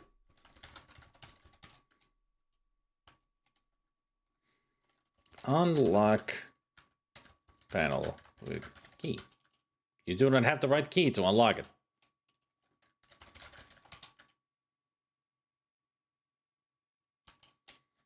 Unlock control. A faint click is heard as you turn the key in the lock. There we go. And now up. Interesting security system that it actually has a lock on it, so in order to get to the attic. What a dark and creepy attic. It helps to have the moonlight shining in through those big windows. Among all the junk, a stack of old newspapers catches your eye. Moonlight streams in through the big attic windows. Most of the stuff up here is nothing but old junk. There seems to be an old stack of 1890s editions of Times Democrat. As you look through them, an October 18th, 1898 edition catches your interest. You begin reading. New Orleans, Louisiana. Colonel Henri Dijon came home today after spending several months in the hospital following injuries in the recent Spanish-American War. Colonel Dijon took several bullets to his pelvic and shoulder areas as he attempted to carry a seriously injured fellow soldier to safety. Incredibly, though injured himself, he managed to make it safely behind American lines. Colonel Dijon was duly decorated and discharged with honor by the U.S. Army. New Orleans welcomes home a true American war hero. Is that why the colonel's in a wheelchair, you wonder? And also, is that why he's walking around without it?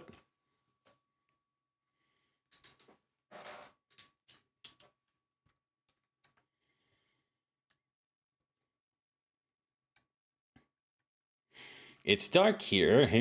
It's dark back here in the attic. The moonlight from the large windows doesn't light this part of the attic very well. Through the gloom, you can see piles of uninteresting boxes and old junk. However, there's an old trunk that does interest you. Also save. This is gonna be our next death. The next death that can be only triggered here. Here. There. Somewhere. Everywhere. There's a certain spot around here that should trigger a death.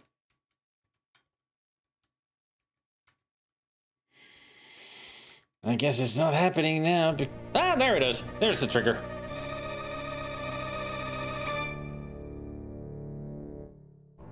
What a cruel choke.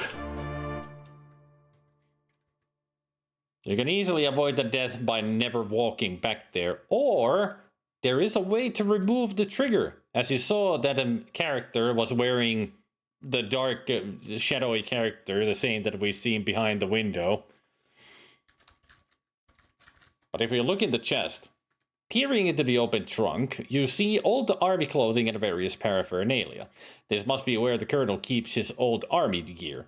Lying on top of everything else, you notice a large officer's cape, a pair of leather gloves, a colonel's hat, and an old pair of army boots.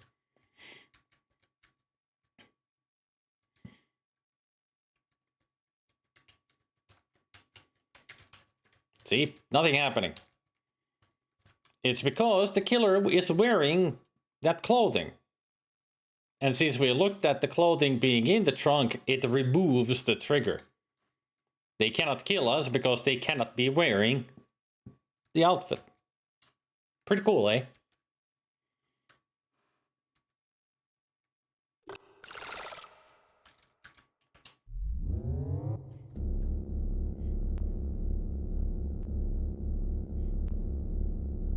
It's another one of those attention to detail that they have in the game with the programming.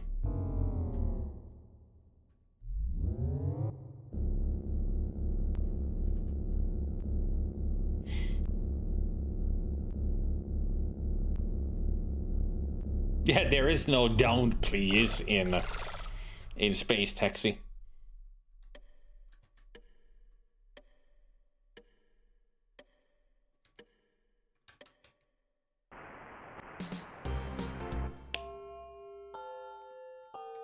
How dare you interrupt Act 4? Only I can interrupt the music.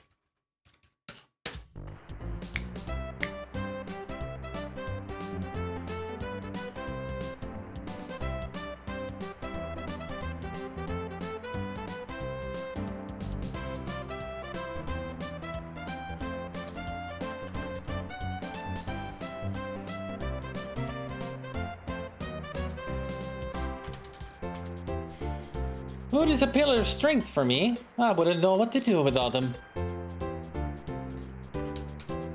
I don't know why Uncle Henry would even include her in his will. Why, it's criminal.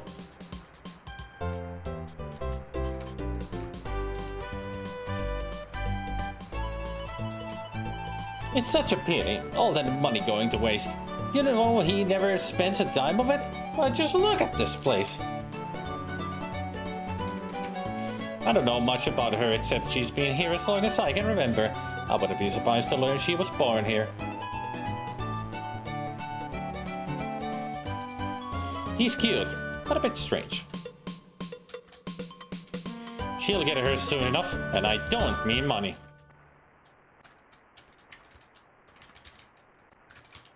I don't care to discuss him.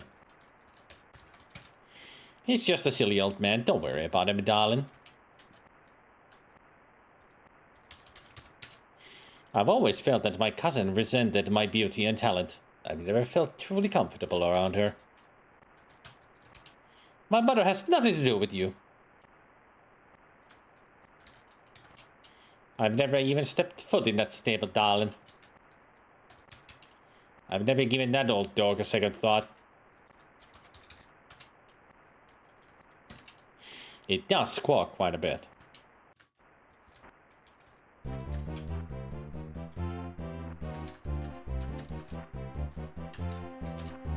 Well, it's not mine.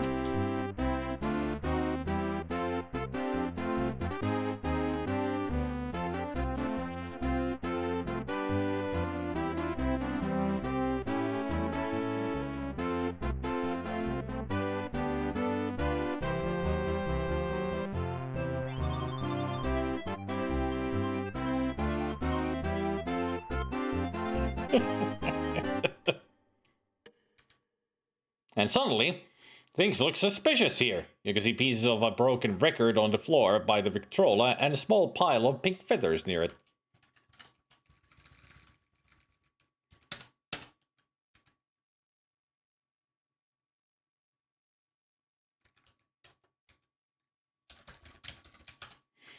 There are pieces of broken record and a small pile of pink feathers and some mud spots on the floor.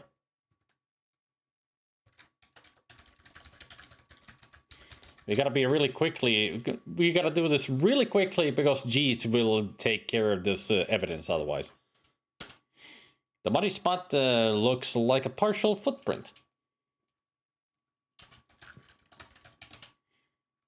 As you bend down to retrieve the larger piece of the broken record, you notice some spots of mud on the rug.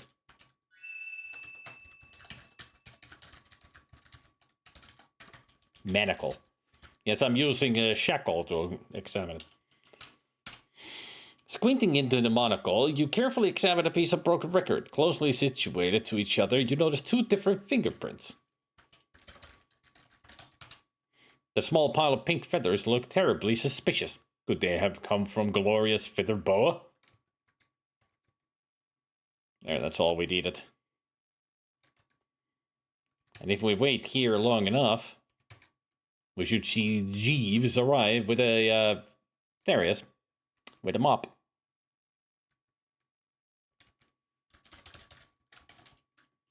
You notice Jeeves carpet sweeping the rug. There goes the feathers.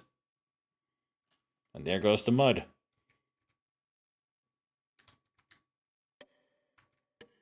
What an asshole. Doing his job.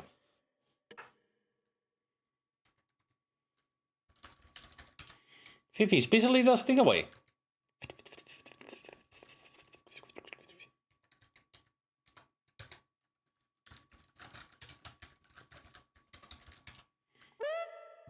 Squirt! I'll teach her. She can't break up with me. Ah, that's Clarence. So did Clarence kill Gloria?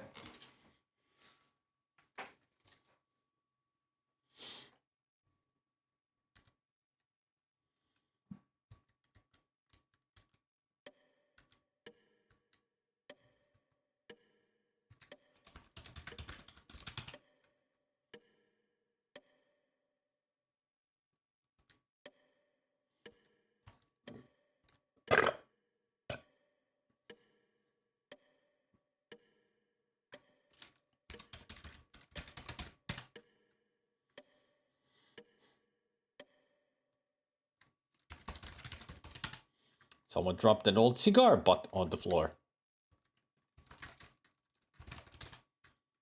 You bend over and pick up the small cigar butt.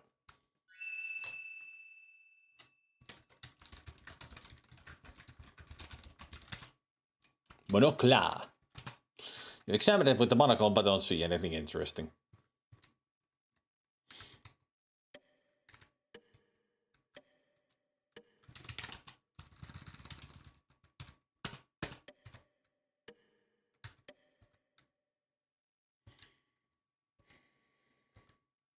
And there's Jeeves to get those feathers away. Sure took you long enough. 10:15 p.m.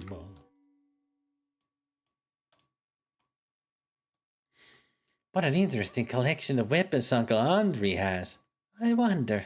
Oh, Laura, didn't see you there.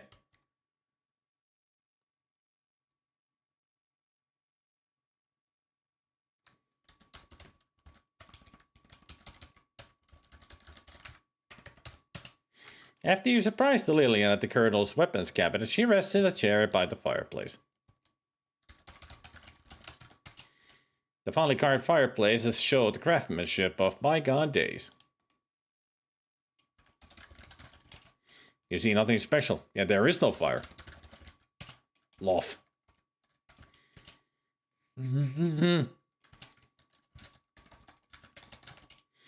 I think there's something going on between Fifi and Jeeves. Uncle Henry would be very interested in knowing that, I'm sure. Fifi doesn't care about my uncle. Not like I do. She's just taking advantage of a weak old man. I think Uncle Henry is being turned against me by someone. We used to be so close. Mrs. Sparrow is just trying to turn my uncle against me. I know his type. What do you care about him? He's nothing but a stupid old man. Rudy's never worked a day in his life. He spends all his time in gambling halls or sleazy bars.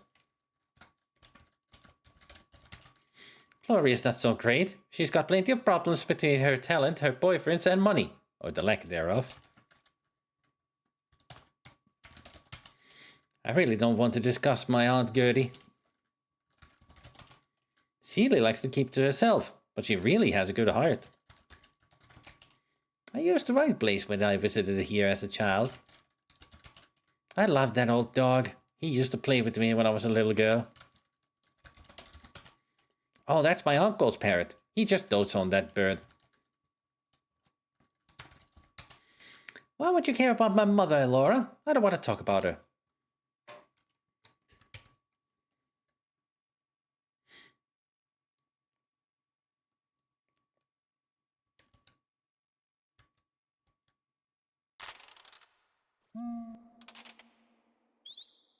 What is Rudy up to?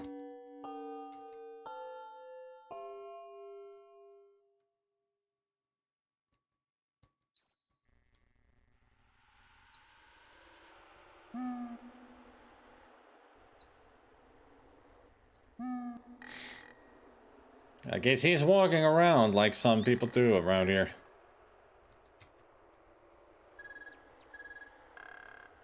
She is 20. Just like Laura, they're both 20.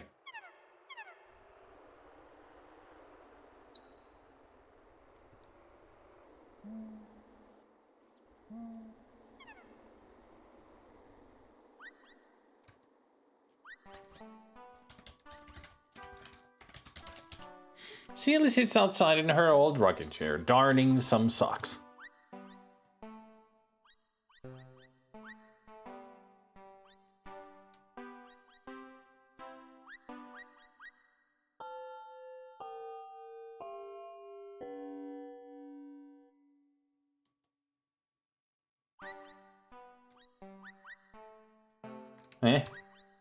Clarence? A broken arched bridge crosses a large stream at the swamp's edge.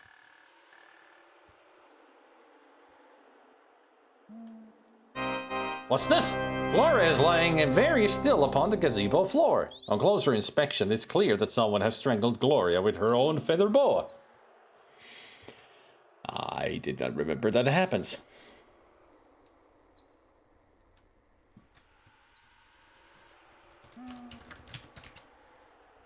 Nervously examined Gloria's body and confirmed she was indeed viciously strangled with her feather boa.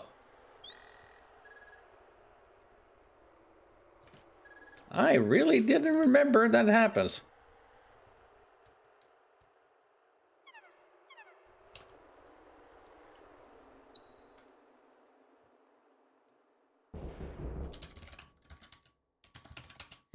Well, what do we have here? Why, it's Clarence.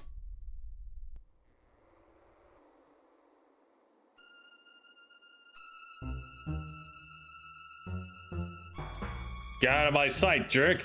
No, you get out of my sight. Why, you?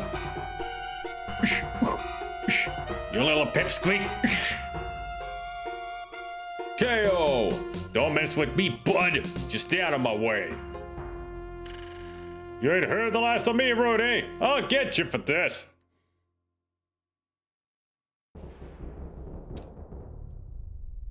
He even did the...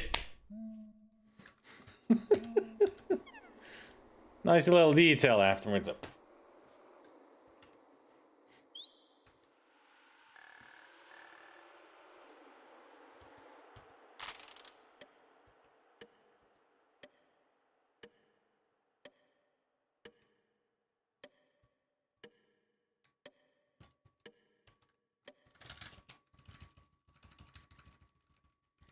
For a brief moment, I thought he was going to light up a cigarette. Well, well, well.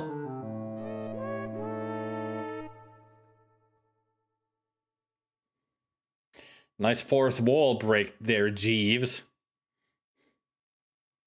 Him touching Fifi's behind and wiggling his eyebrows at us. So they are in a relationship.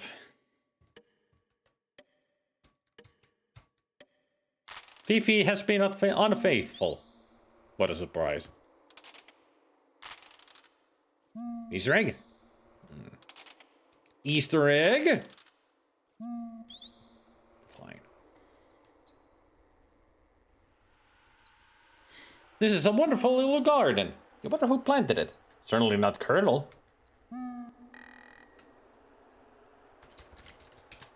Roses surround the little heart-shaped garden.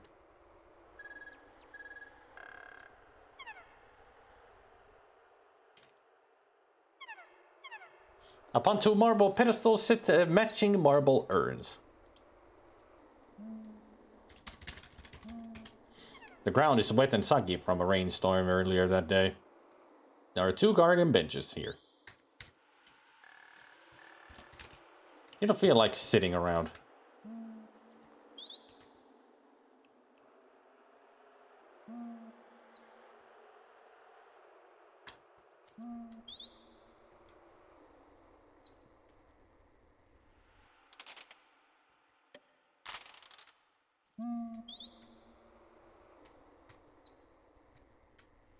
I was supposed to find somebody here.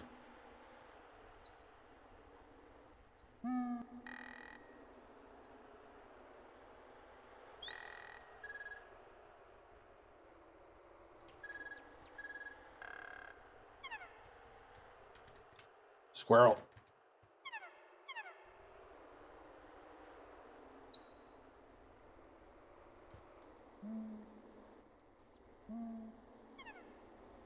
You're at the south edge of the Bayou Island. Yeah, we've been here before.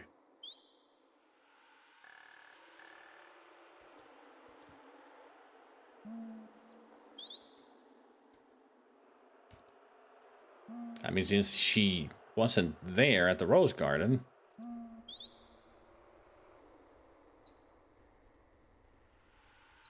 Squirrel!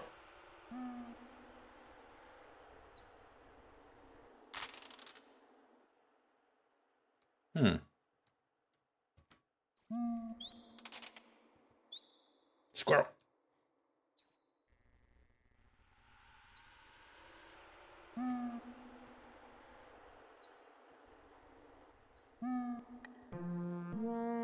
Ah, Act 5.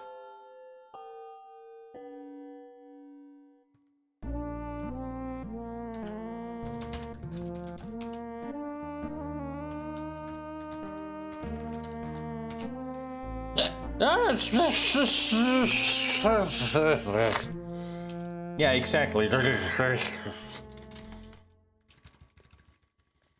Well, now we're at Act 5. 11 p.m.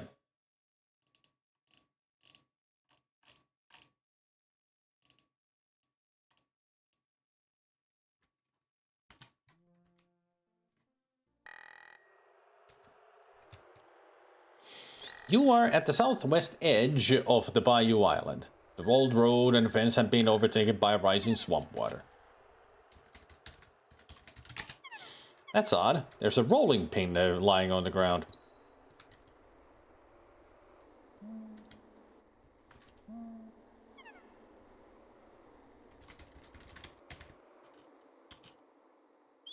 As you pick up the rolling pin, you notice a muddy footprint nearby.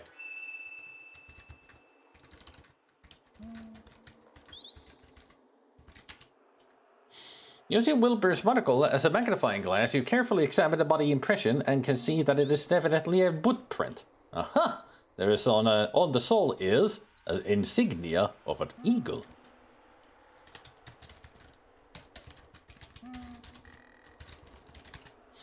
You scrutinize the entire rolling pin with Wilbur's monocle. Aha! You have discovered traces of blood on it.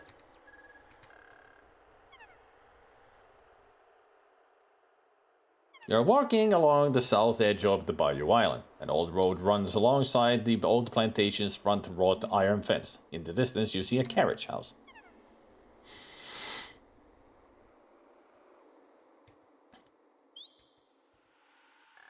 Squirrel!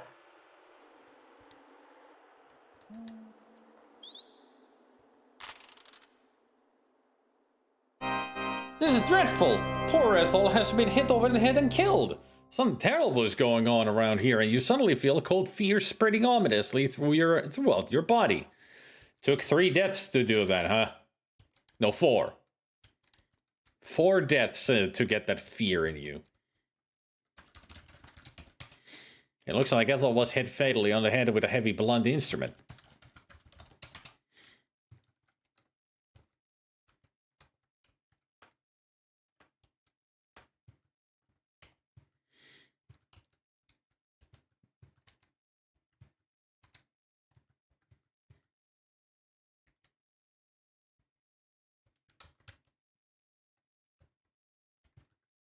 You fearfully search Ethel's body and find that she was indeed killed by a terrible hit on the head.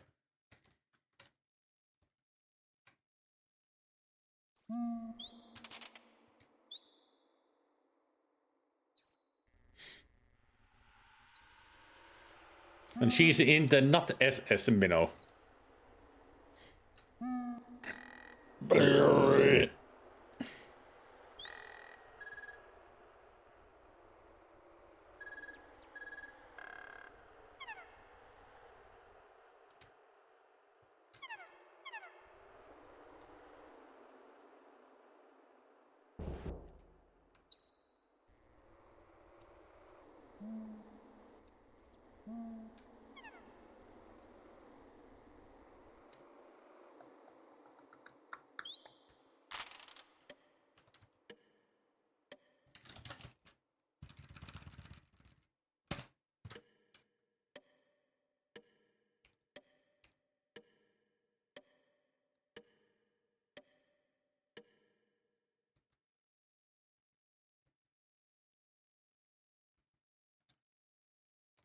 Now here's a little something extra that you could do on this part. Let's see if we're quick enough. Fifi goes in.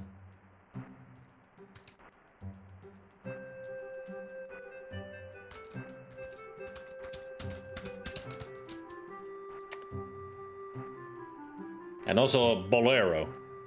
Nice touch.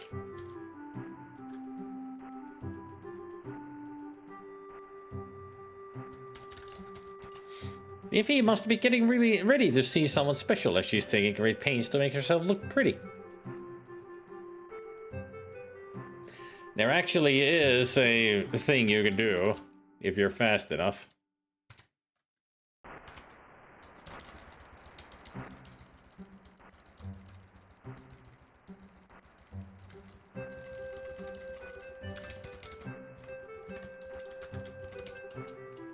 Please, mademoiselle, shut the door!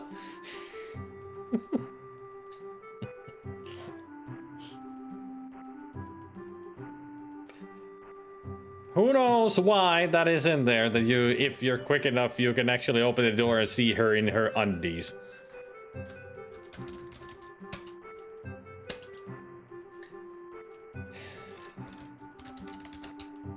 You listen intently.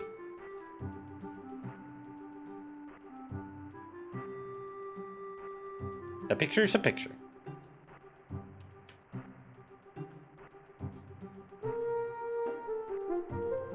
I mean, this is classic music. That's bolero.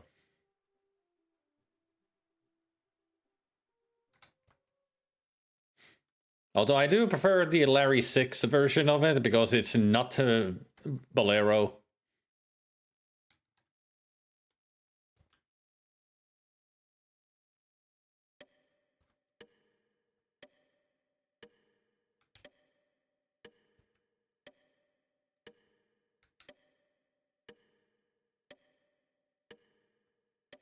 It's close to bolero, but it's not bolero. Yeah, it's a sound alike. I mean, even the track is called... Hang on. Who made the music for Larry 6? Dan Kaler. Even the tune is called not Ravel's Bolero. No, it's Dan Kaler who made the music to Leisure Suit Larry 6.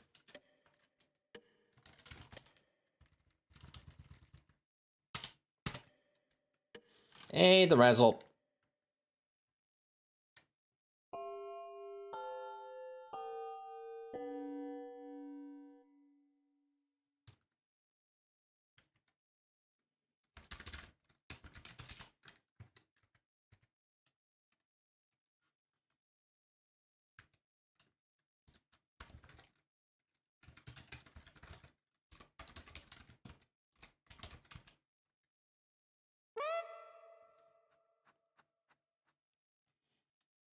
James, kiss me again. What?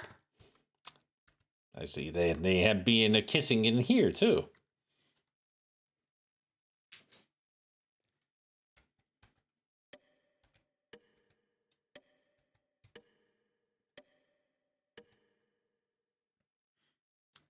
$11:30.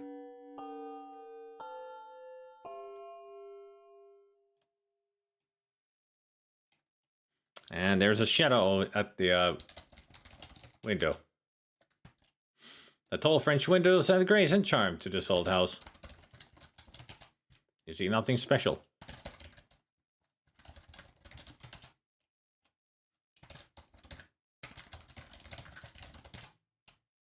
As it's dark outside, it's difficult to see out the windows. Rudy's enjoying a cup of coffee and a piece of pie. Kinda late for pie and coffee. I mean, it's 11:30. He ain't going to sleep.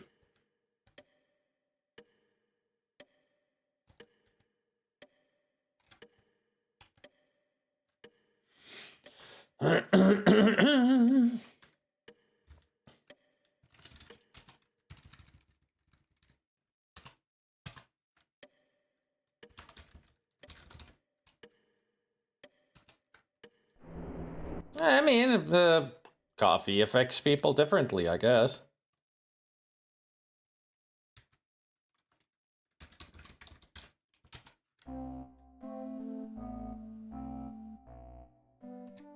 Oh, this is the wrong secret corridor that I'm at.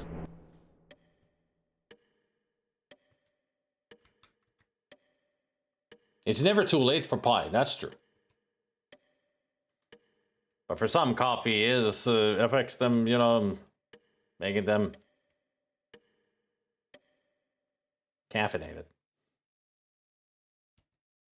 And that's also true. You do get used to caffeine. So maybe eventually, when you drink so much coffee, you drink coffee in the evening, actually will get you tired.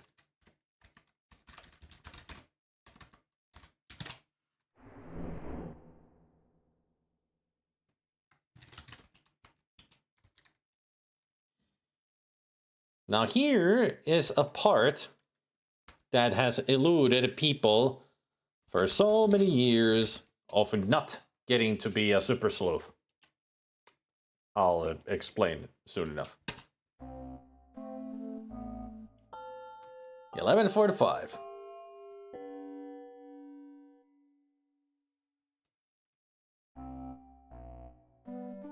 Why are you treating me this way, Uncle Andre? Don't you care how I feel? Don't I matter to you anymore? You matter to me the same way everyone else does. No more and no less. But I don't understand it. I thought I was special.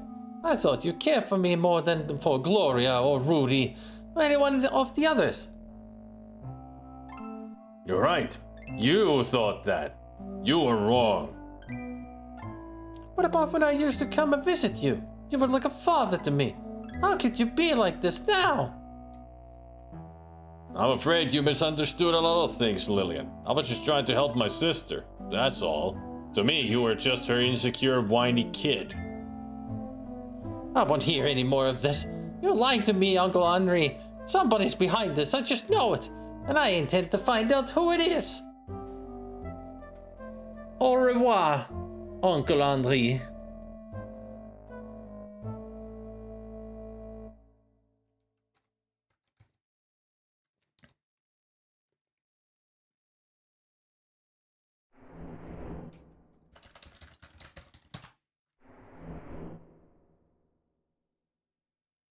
You notice a faint aroma of perfume. That there has eluded people for years to get Super Sleuth.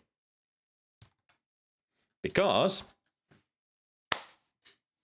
the thing is, to get the Super Sleuth, there is a thing of the game has a command to smell the air or just smell things, but it's only used for two things.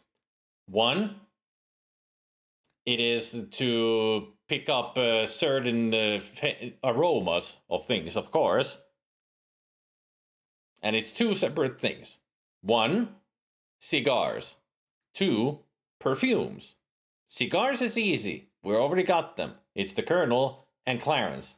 And when you look at or smell the cigar from the Colonel at the beginning of the game, you've already taken care of that. It's already done.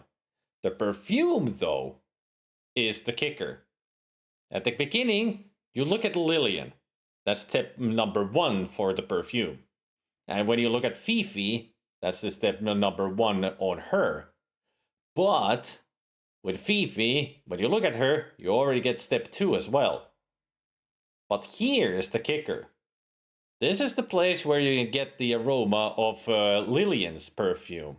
But if you're in here and she's there with Uncle Henri and you do the smell command here after they've done their talking, you do not get step number 2 because the coding is broken. Instead, you walk out, you come back in, and then the game informs that you get a scent of a aroma of perfume. Step 2 done. So, what the smell command does is breaks the game, in a way. And that's why so many years people have played this and never gotten Super Sleuth because they miss on one point. The perfume.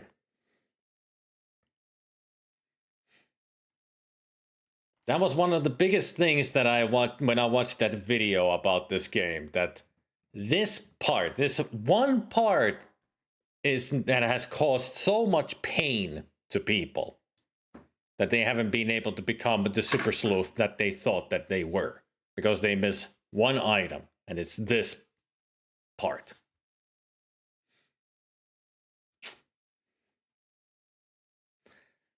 And that's the reason why I didn't get to be a Super Sleuth last time, because this broken part. But now, I've done that. Things should be fine. At this rate, we will be a Super Sleuth. If not, then something has gone terribly wrong.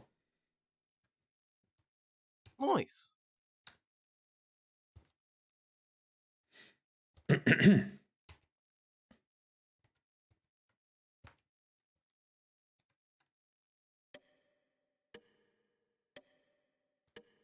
Even if games are as great as this game is, it does have bugs in it. Quite a bit. Bugs and glitches, and there's one programming bug that they completely missed out. But it's a good thing that the person who actually is a programmer for Scum VM found it out. Sluicebox. That's their name. One of the main programmers of Scum VM actually found the coding and found the mistake that they made with the coding. So now everybody can be a super sleuth.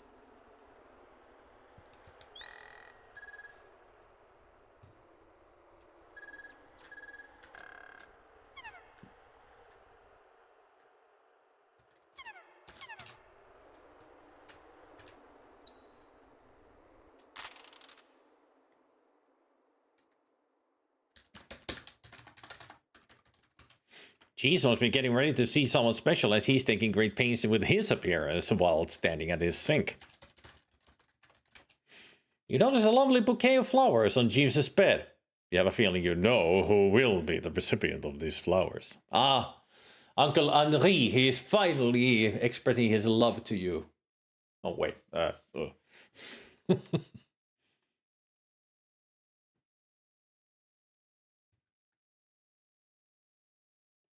Look at that bud.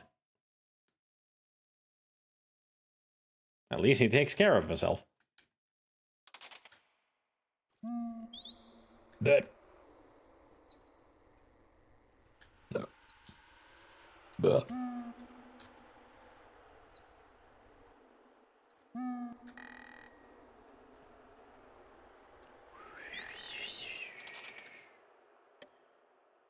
Easter egg? Come on, Easter egg. Appear before us. I don't think I'm ever gonna get this triggered.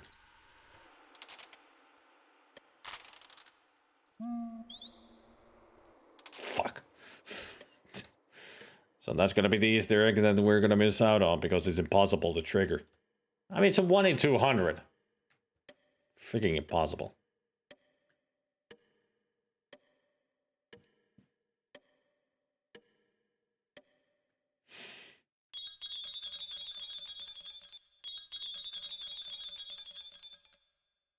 Twinkle, twinkle, little chandelier.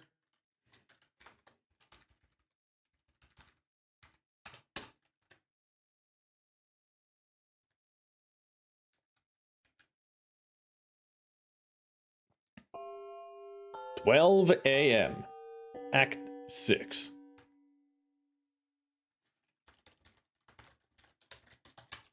The Colonel's wheelchair sits empty in the middle of the room.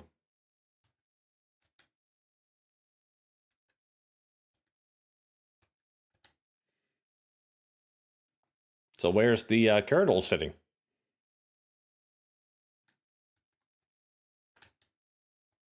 And now the wheelchair is gone.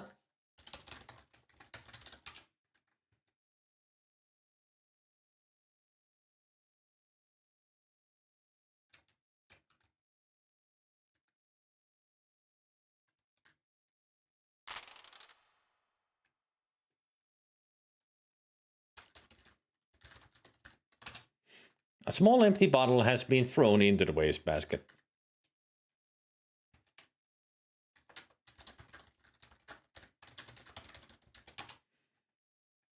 You read the small print of the sleeping powder bottle through the monocle. It says, "Can be fatal if taken in too large of a dose." Uh-oh.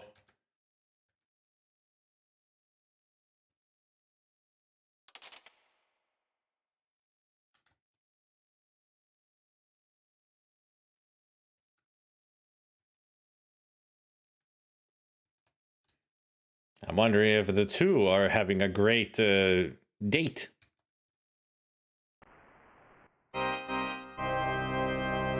What is happening around here? You have discovered poor Fifi and Jeeves lying dead on the floor with their spilled drinks nearby. You don't like the looks of this at all.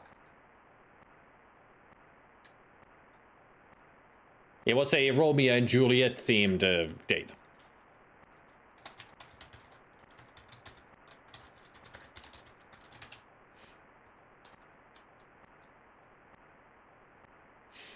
Bending over the cognac decanter, you carefully examine it with the monocle. Yes, here are 2 clear fingerprints.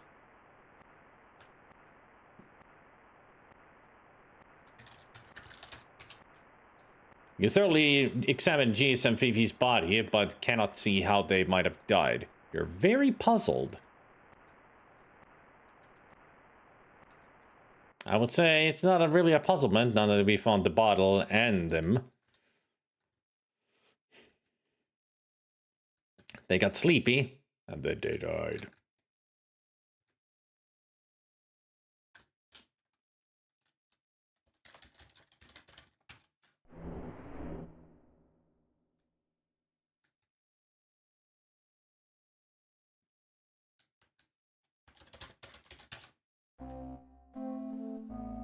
$12.50.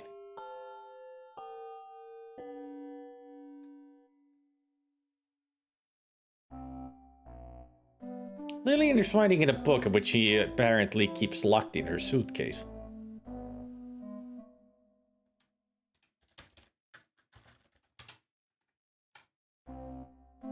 $12.30.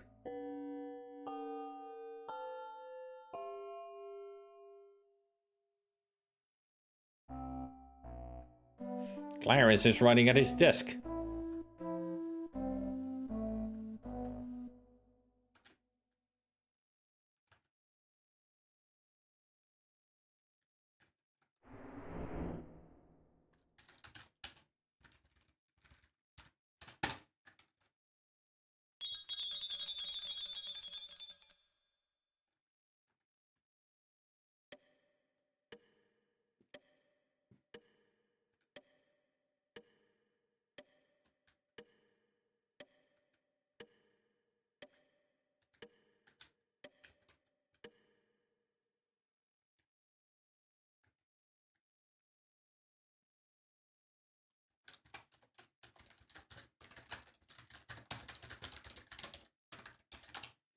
Picking up the glass, you see Wilbur's monocle as a magnifying glass and notice a faint fingerprint.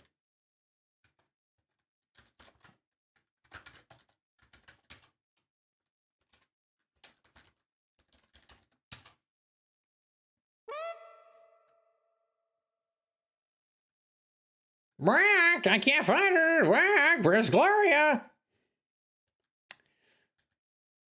Either Clarence or Rudy is looking for her.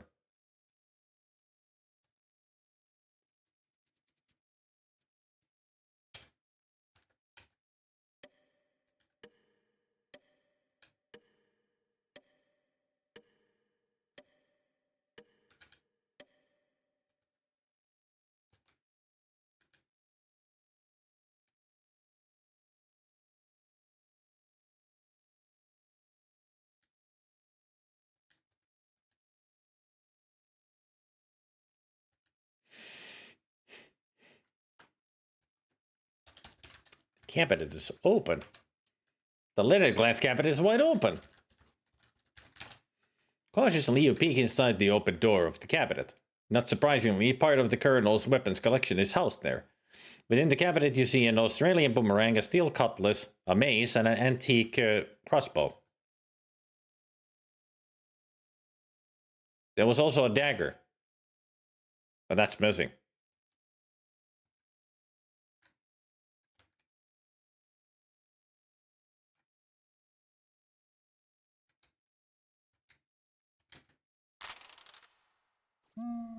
Aww. 12:45. Never would have thought that Rudy would be showing some motion like an affection. Rudy sits sullenly on the steps outside the Colonel's study with old Beauregard accompanying him. Huh. Next we find that somebody has strangled Polly, killed the dog, and fed the horse to alligators. If they ever did that, I would kill them. It's like, I'm not gonna take you to the cops. I'm gonna get that Derringer and shoot you in the head.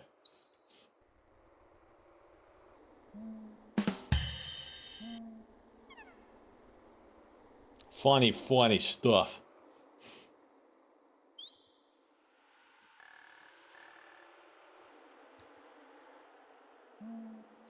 Let's go talk to Celia about all this that is happening. Maybe she has something to say.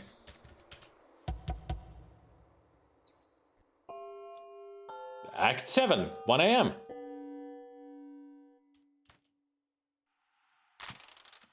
What you doing here, girl? Can't you feel the evil in the air?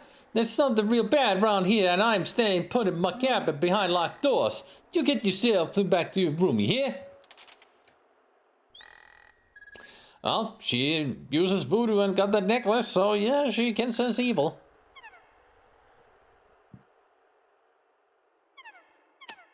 I mean, I'm with her on that. Beauregard is back in the doghouse.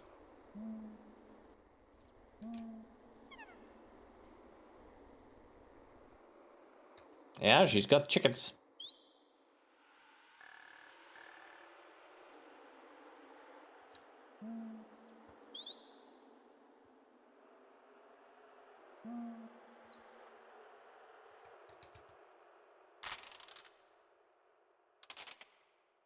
Well, somebody made it to it before I did. Uh-oh, someone's broke the glass case and took the silver derringer.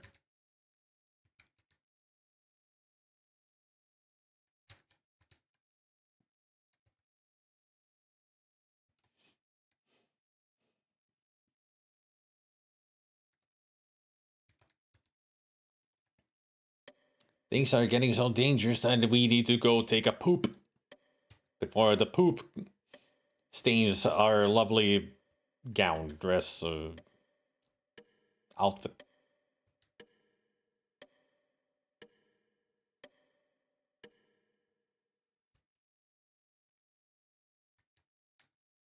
Twinkle, twinkle. No.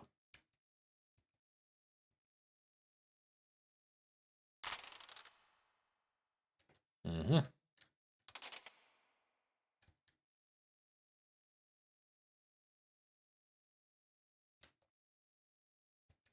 Oh, hey there. Nice to see you have returned, Colonel.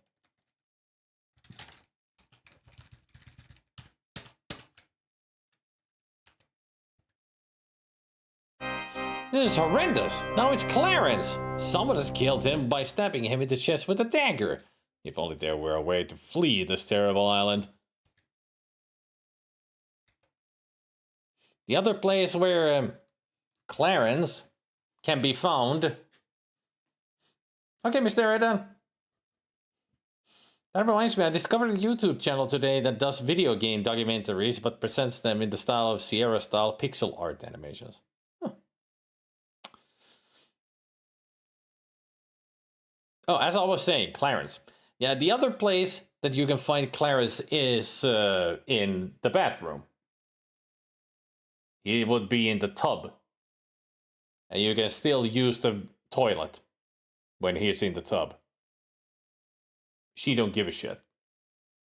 She will actually give a shit to the toilet, but, you know, she don't care that there's a dead body in the tub.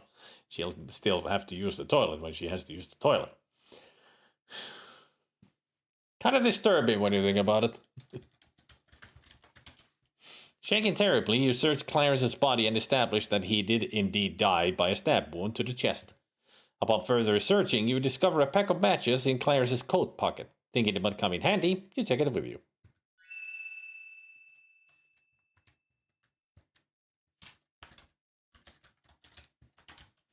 A pearl-handled dagger is stuck in Clarence's chest.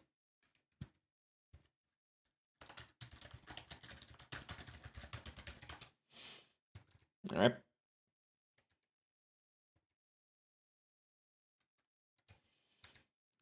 Excuse me, Henri Dijon, but you didn't notice that Clarence is dead in the Wilbur's room? Didn't you hear a struggle? Did you kill Rita?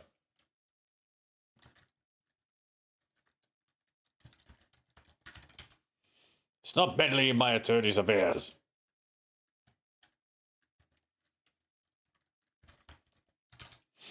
Get out of here. You think I'm going to fall for that?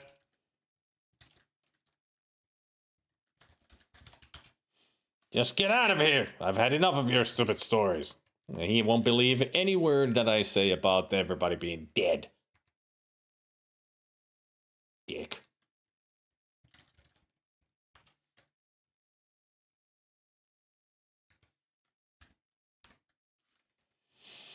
Your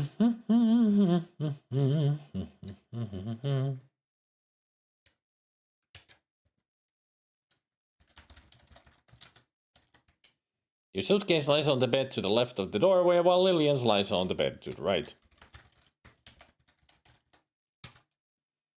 You notice a diary lying atop Lillian's clothes. You're not close enough. Okay. Upon opening the diary, you casually notice an ink-stained fingerprint inside the front cover. Curiously and a bit guiltily, you scan through the rest of the diary's pages. Nothing much captures your interest until you come to the latest entry. It reads, May 27th, that's today. Dear Diary, I'm so terribly upset. I can't believe Uncle Henri would do this to me. I thought I was like a daughter to him, and now I find out I'm no more important than any of the others, or any of those other creeps. They can't get away with it, you know? They just can't. Between you and me and Diary, you know they have to go. Because of what they all did to me. I know they were all in it together to have me put away in the nut house.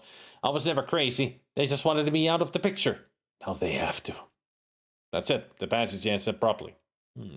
What could Lillian mean by all this? Certainly not that she's the killer, the murderer, the one killing everybody. You know, the murderer.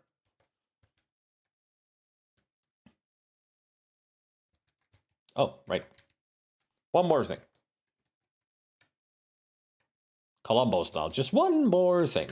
Examine diary with monocle. Upon opening the diary, you see a small inky fingerprint inside the front cover. You examine it more closely with the Wilbur's monocle.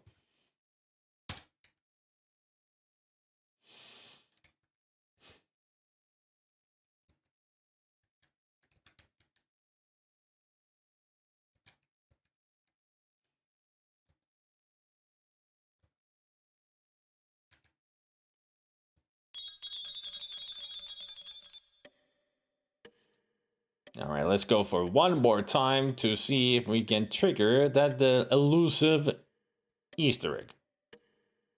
The very elusive Easter egg.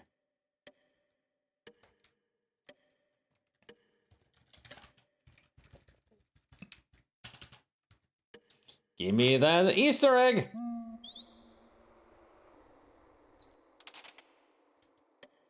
Easter egg? Easter egg.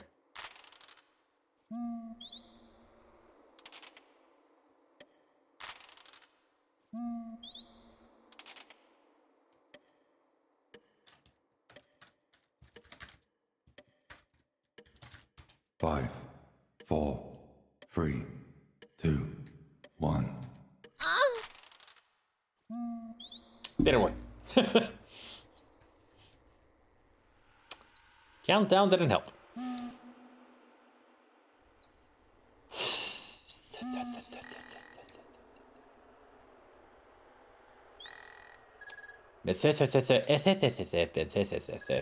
Chris Waddle. Alright, time for us to go in here and solve the mystery of the Crouton family. As in... The fountain is set forlornly in the center of the garden. A statue of a dancing nymph overlooks the fountain. What's this? You notice a small square shaft protruding from the base of the statue.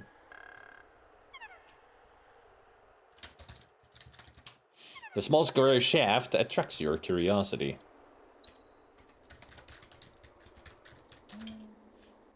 What do you want to do with the crank? Put crank in shaft. The crank doesn't fit in the shaft. Put handle in shaft. The metal valve handle is now attached to the valve stem at the base of the statue.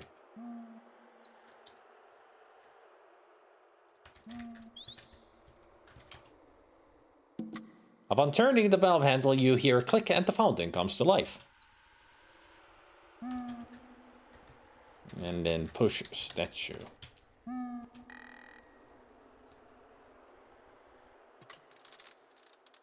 You grab the statue and find it turns easily. As you turn it, you notice a hidden trapdoor in the ground opening simultaneously.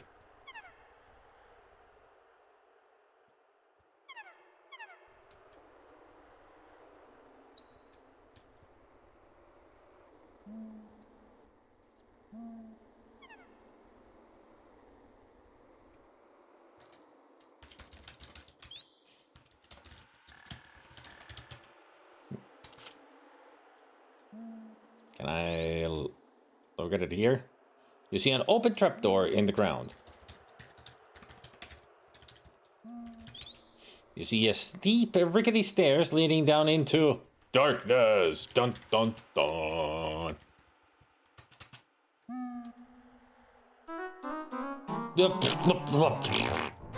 It's too dark. You can't see.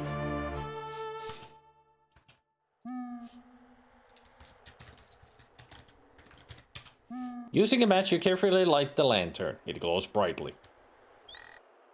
There, much better. This looks like an underground passage of some sort. Boy, it sure is dark in here. The sudden sound of scurrying rats causes your heart to begin beating wildly.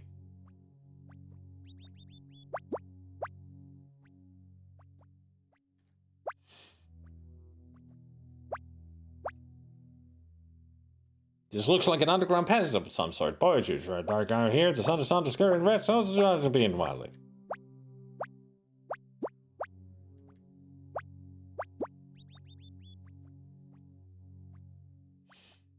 At least a better lantern than it was in Bequest 4.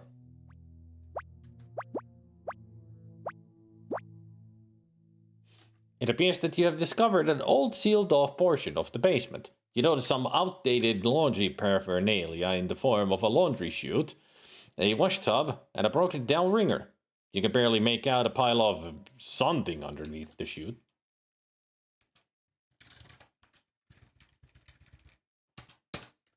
That means a laundry chute. You would expect to see some laundry.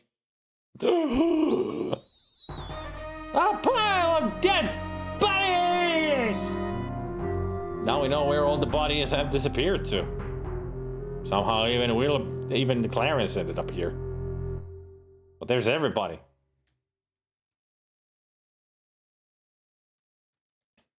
I mean, there's everybody. There's Gertie, there's Ethel, Jeeves, and Fifi.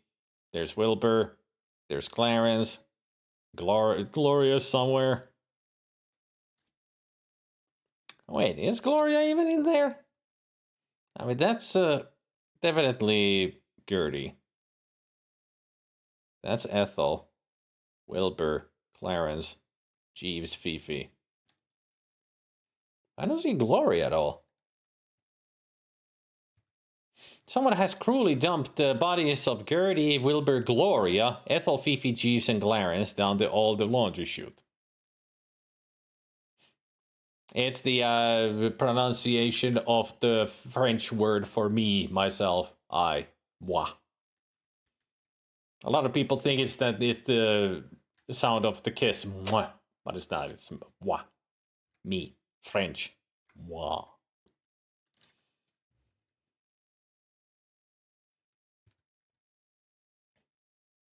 But hello, Mad Max. Yeah, Spider, me.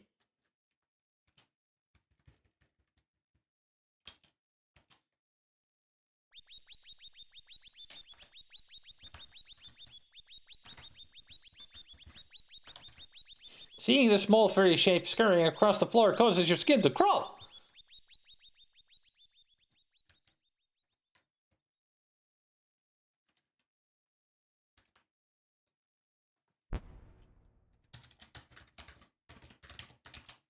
You don't even want to go near them.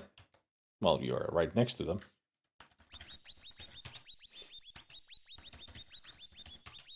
It looks as if two opposite walls have been bricked up. On the left wall, next to the one bricked up portion, you notice a small metal plate. You see a small metal plate in the wall next to the bricked up archway. There's a hole in the middle of the metal plate. Middle of the metal crank in plate. With some effort, you are able to insert the crank into the hole of the small metal plate. It fits perfectly. Turn the crank. As you slowly turn the crank, a secret panel opens to another passage.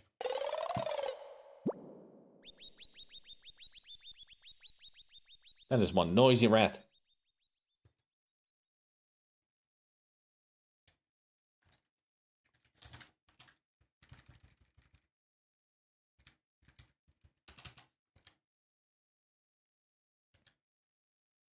Here we go again.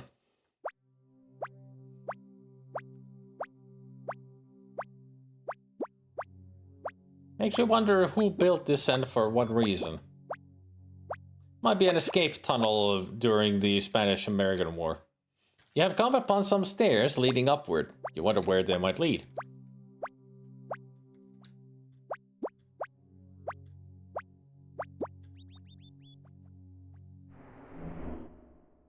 Well, ain't this a place to come out of at?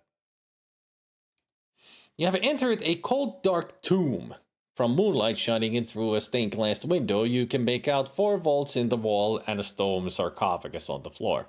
Each vault has a nameplate above it. The tomb door is barred on this side. The nameplate reads Mary Frances Crouton. Ruby Crouton, Thomas S. Crouton, Claude Crouton. Those are lovely stained glass windows. Are they?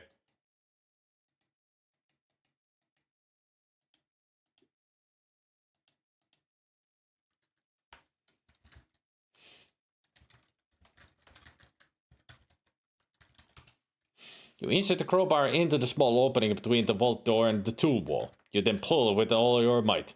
With a loud crack, the door pops open.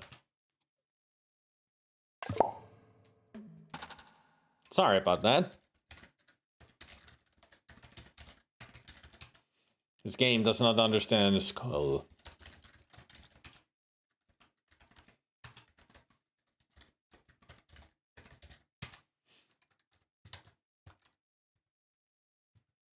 Trampling, you peer into the open vault. Yuck, there's a skeleton in here.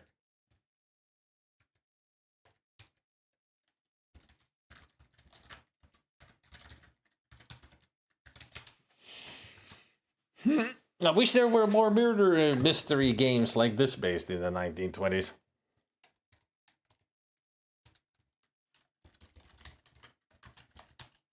Nervously, you peek into the open vault and see a leather pouch. You remove the leather pouch from the vault and take it with you.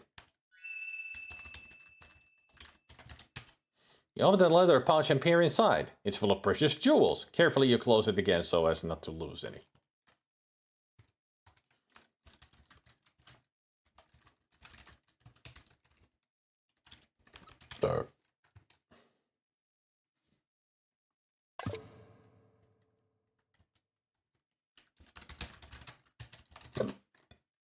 Trembling, you peer into the open vault. Ugh, there's an old wooden casket in there.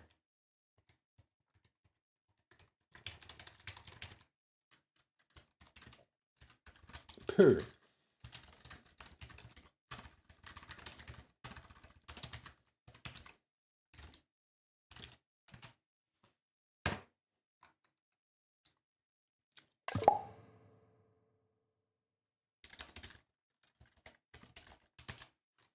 The vault is open. Trampling, you peer into the open vault. Yuck, there's a skeleton in there. Looks like there's 2 skeletons in there, because that looks like 2 feet. Unless it's a skeleton of an animal.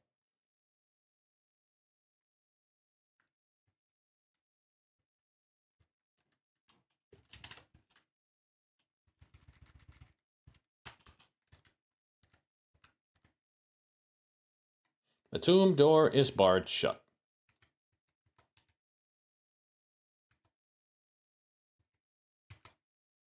Well, back in we go.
Up and away.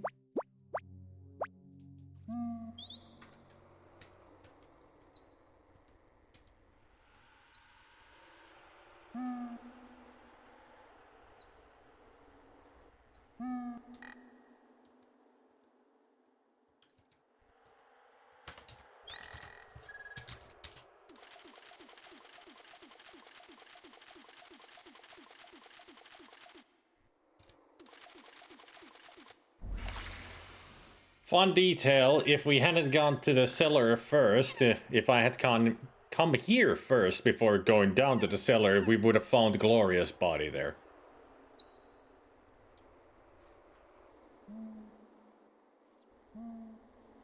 Apparently she would have been stuffed into the bucket.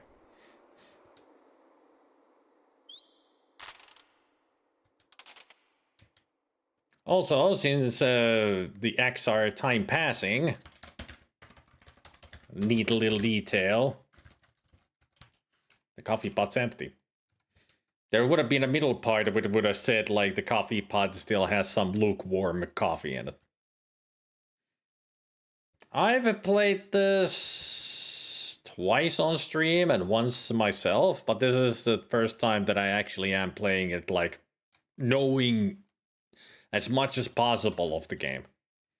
And trying to get all the points that I've never been able to do before, because it was last year or the year before that I learned more about this game, watching a video explaining how difficult it is to get the Super Sleuth, which is the maximum points in the game.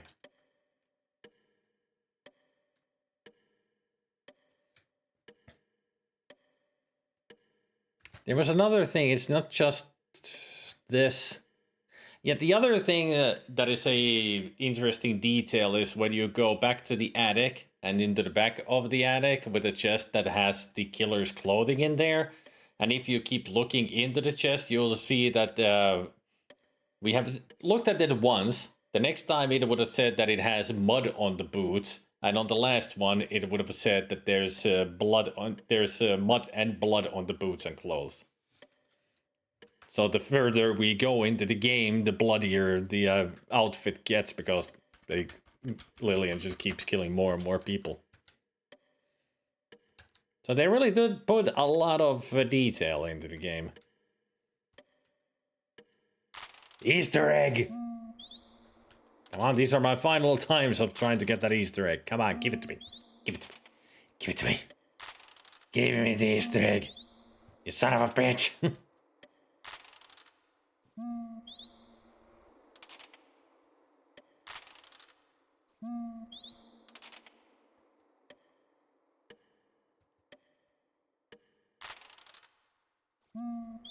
Fine, don't give me the Red Baron then.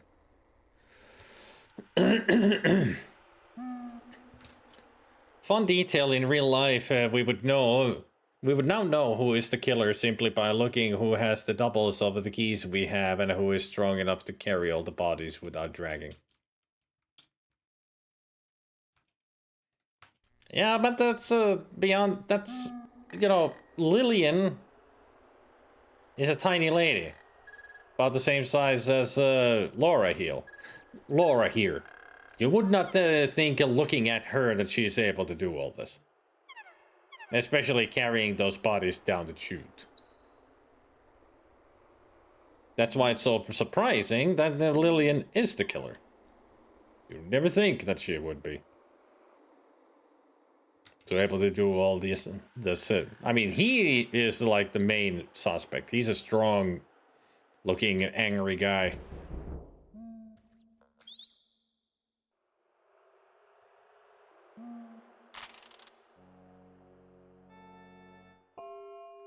$115.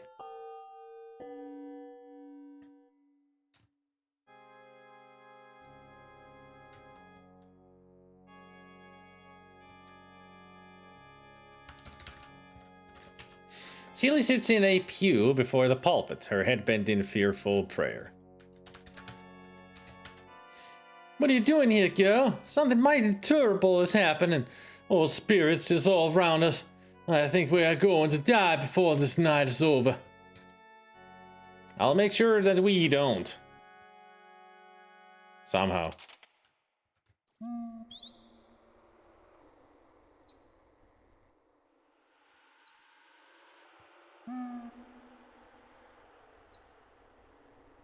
Squirrel.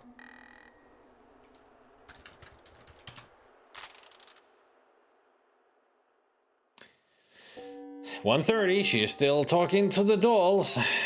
Now holding one. We have a visitor, darlings. Sit up straight now.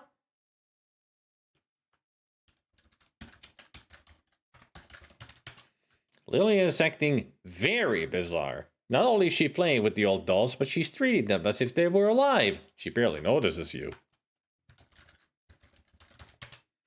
Our visitor's talking to us. Pay attention now. Yep, she's lost it. Rock-a-bye, baby. On the treetop.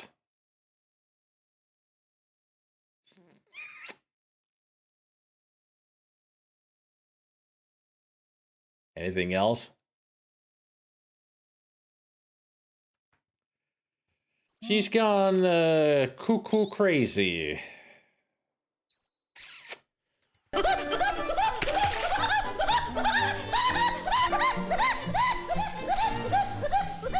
Exactly. Totally bonkers. Absolutely insane.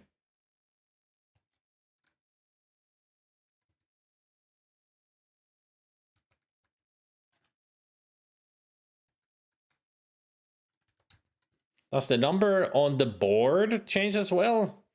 The board?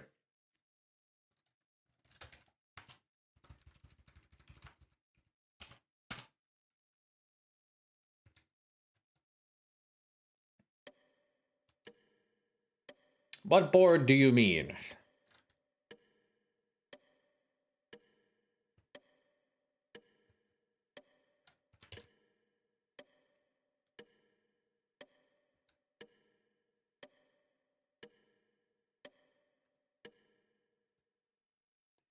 Tick, tock, tick, tock.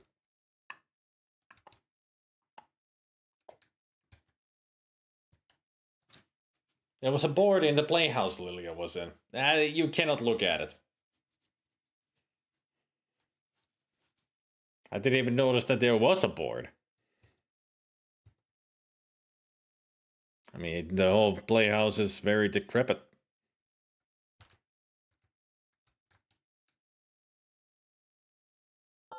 $145. Had 7 marks, I think. Well, then it is keeping score.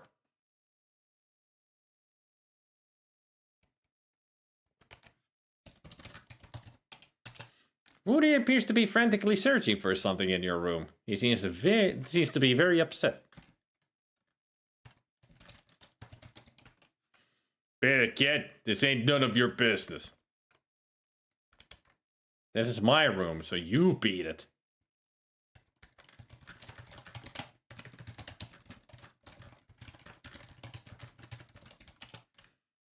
This game does not understand fuck.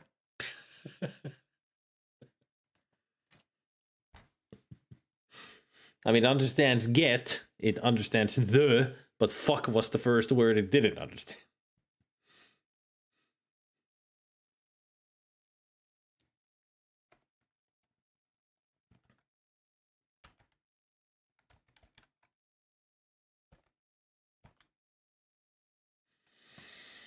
Ding dong, bing bong.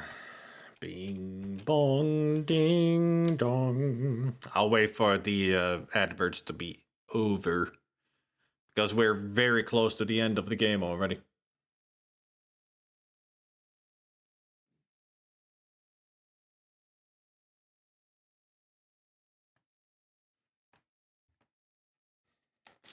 I am anticipating a good score. But I don't know if we are going to get the super sleuth, even though I've been following this guy that is that has said that it is like, you know, the proper walkthrough that has all the points that you can get.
All right.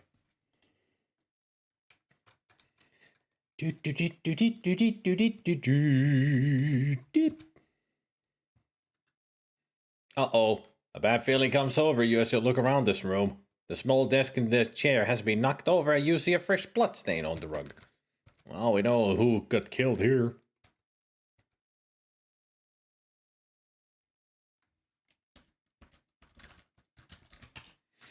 Some of these tables could use a good dusting.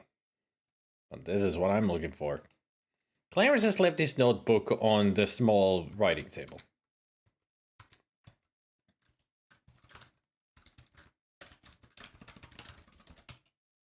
Not bull. 2 a.m. The final act. Act 8. You notice that this just one page has been written on, and today's date, May 27th, 1925, heads it. Curiously, you read the rest. It says, I'm terribly apprehensive about what's going on here. I can't say why, just call it a bad sensation. But as the evening wears on, I'm feeling more and more alone. Where's Wilbur? Where's Gertie? Where's Gloria? Could they have left without me? Is there a way to leave the island that I'm not aware of? Still, the spine-tingling feeling won't leave, and frankly, I'm scared. It was a reason you were scared. Too bad it was too late. Fifi has left the mortal realm. So has Clarence.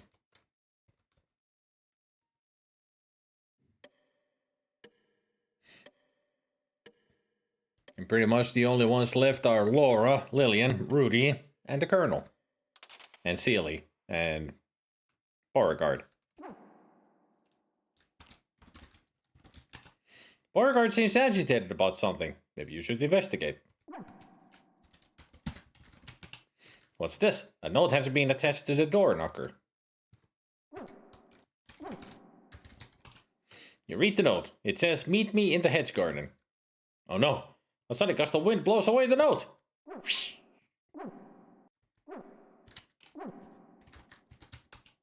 Beauregard doesn't look like he's in a good mood.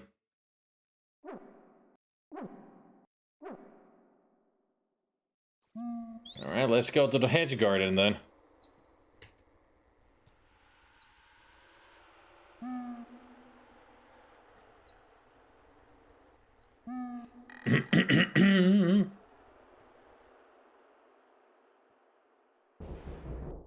The dog did it with the horse and the chicken.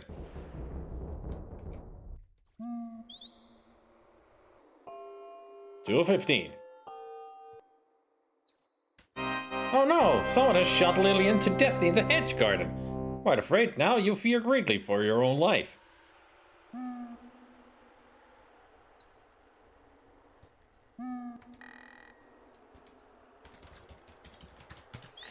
You can tell by looking at her that Lillian died of a gunshot wound to the chest at point-blank range. Huh, this is strange. For some reason, Lillian is dressed in an old army officer's cape, hat, gloves, and boots.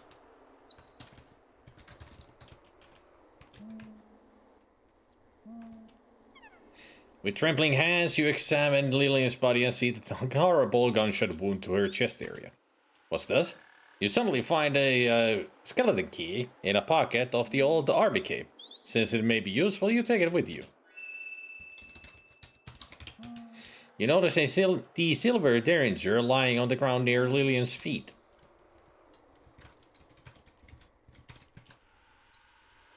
As you stoop to pick up the derringer, your eye happens to fall upon a bullet not far from Lillian's hand.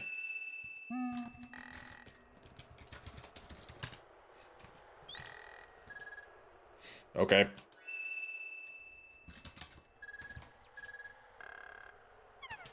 Okay. There's the derringer. And that's the skeleton key. That's what I thought. It would have a skull on it.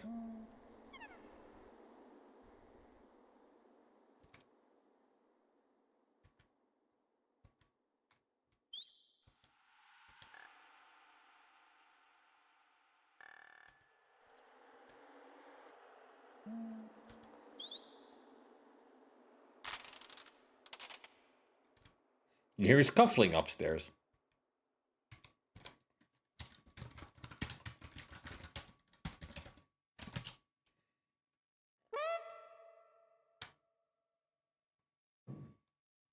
Gotta get the gun! Get the gun! Rawr.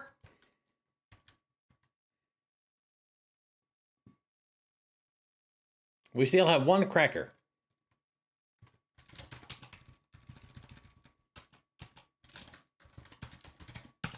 You pop a cracker into your mouth. Quite tasty. And that's the only food that we've had the whole freaking evening.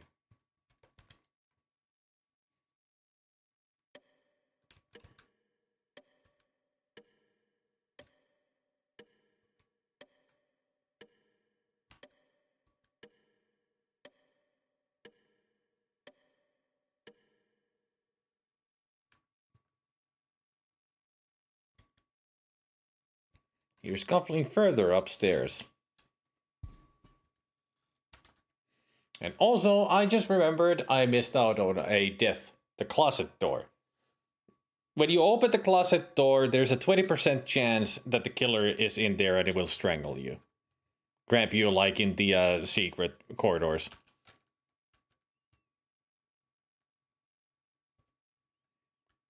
That's the only death that I can think of that we missed out.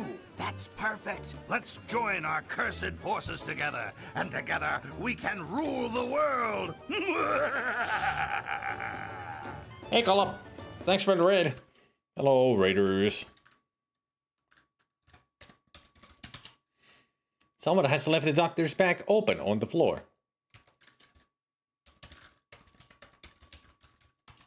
Someone has left the bag. The contents are a mess inside. It looks as if someone has hurriedly searched through it.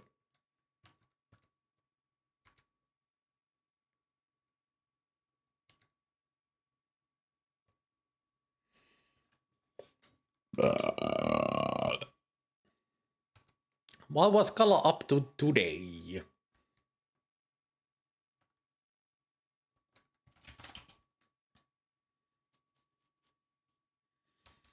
So the question is, guys, do we want the good ending or bad ending?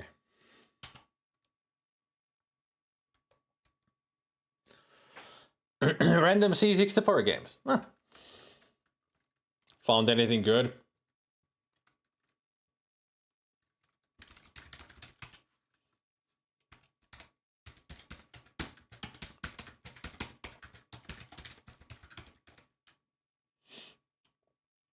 House of Usher. I kind of remember that game. I played it. Haven't I? Hang on a second. I gotta check this before we go in. House of Usher.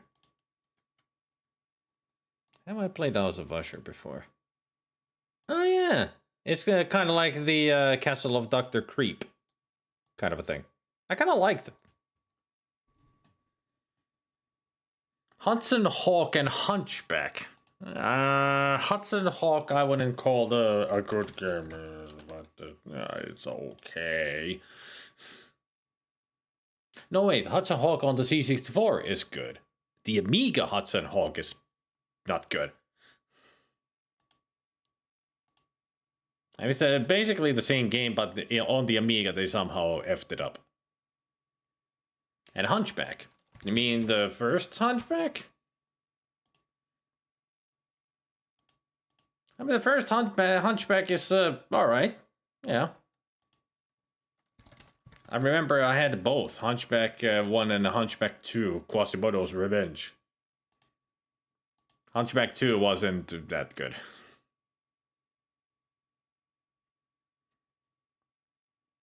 The Hudson Hawk on sellainen platformi.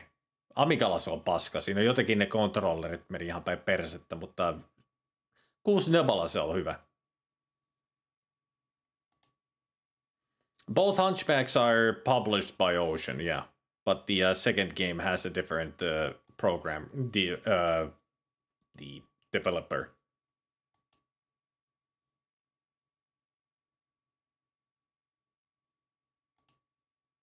So it's a different team who made the sequel to Hunchback. And the sequel is...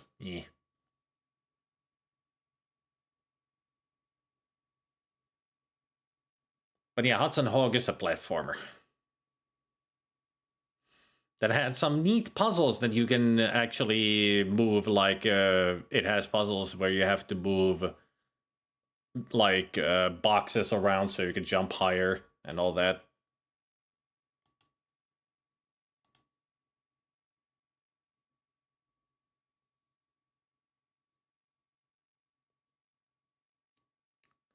Kuusnepa. As in 64. But that's how I've always said it in Finnish. It's kuusnepa. 6-4. Kuusnepa. Also played How to Be a Complete Bastard. I played that through during... was it Crap's Temper? Or at some point where I decided I'm gonna play through some C64 games and I actually played through How to Be a Complete Bastard using a walkthrough. Yep. I played it through. And it's...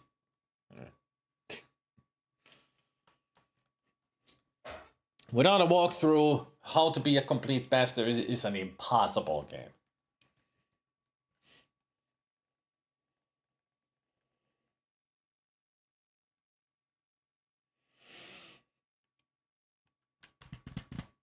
Let's go get that good ending, guys. Using the skeleton key, you unlock the attic door.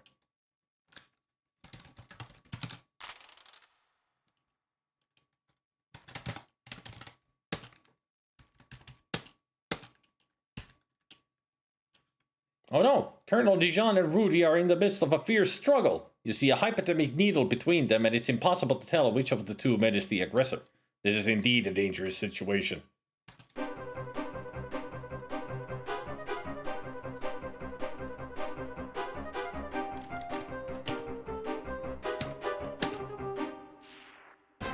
You have shot and wounded Rudy.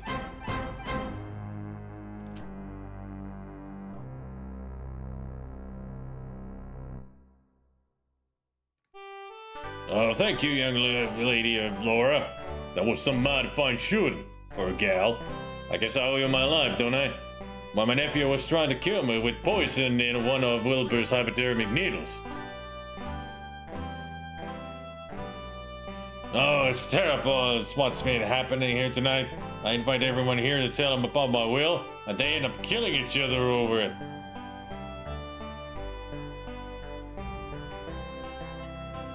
Truthfully, I was keeping my eye on everyone in the house tonight, or so I thought. I didn't see any of the murders. It wasn't until I met Rudy in my bedroom that he told me what had happened. I couldn't believe it.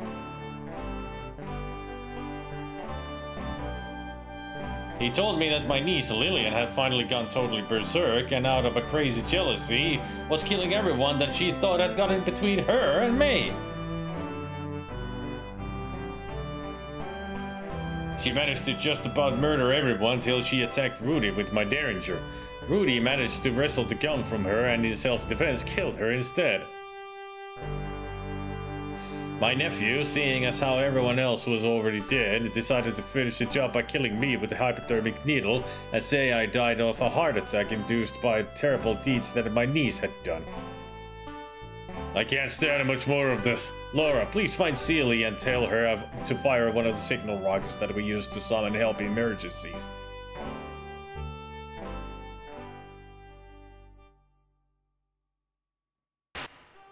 The next morning. I somehow knew that one day Rudy would... You've been a loyal servant to me for many years, Celie, and both Beauregard and Blaze trust you. I've decided to leave all my money to you, provided you take care of my animals for the rest of their lives. Of course, sir. I can't think of nothing else I'd rather do. Thank you, sir. Miss Bow, I know you found an old Civil War treasure on my estate. Since you so bravely saved my life, I'll let you keep every dime of it for yourself, as a reward. Thank you, Colonel Dijon. That's very kind of you. You know, Beauregard, people are funny creatures. They're greedy, they're rude, they're selfish. That's why we live way out here, to get away from them. But we couldn't get away from them completely, could we, boy? No, not completely. But everything will be okay now. The end. What if we shoot the Colonel? Will Rudy reward us? Yep.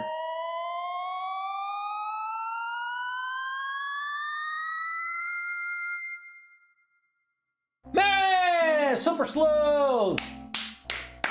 Full points! Yes, I have guided you here so that you might set me free. The chaos has ended. You will be remembered. Hell yeah! We did it! Super sleuth! Woohoo! Would you like to review your notes? Yes! Open it. So, person befriended Celie. Took food item from kitchen, Celie's cabin, Jeeves' room. So from the kitchen is the bone, Celie's cabin is the carrot, and Jeeves' room is the crackers. Took useful item from body of Lillian, which is the skeleton key. From Clarence, it was the matches, and from Wilbur, it was the monocle. People found murdered. Found secret entrance exit in. Objects used more than once. Yeah, those are the ones you can use more than once, but to get this, you only need to, like when you eat 2 crackers, this is already done. Took object from suitcase of Lillian.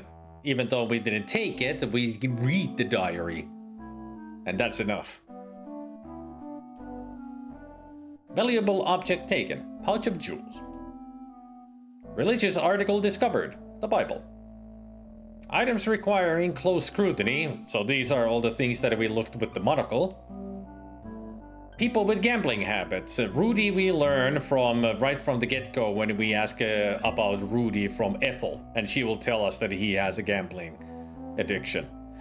With the Wilbur is looking at the magazine when he's reading it. And with Clarence is when we find him talking with Wilbur. Or was it Rudy? Either one of them making the racehorse arrangement. People guilty of embezzlement. Yeah, that's where we find that, and with these two talking about the racehorses. People with a telltale scent, and this is the part that gets everybody to lose points because of the smell command.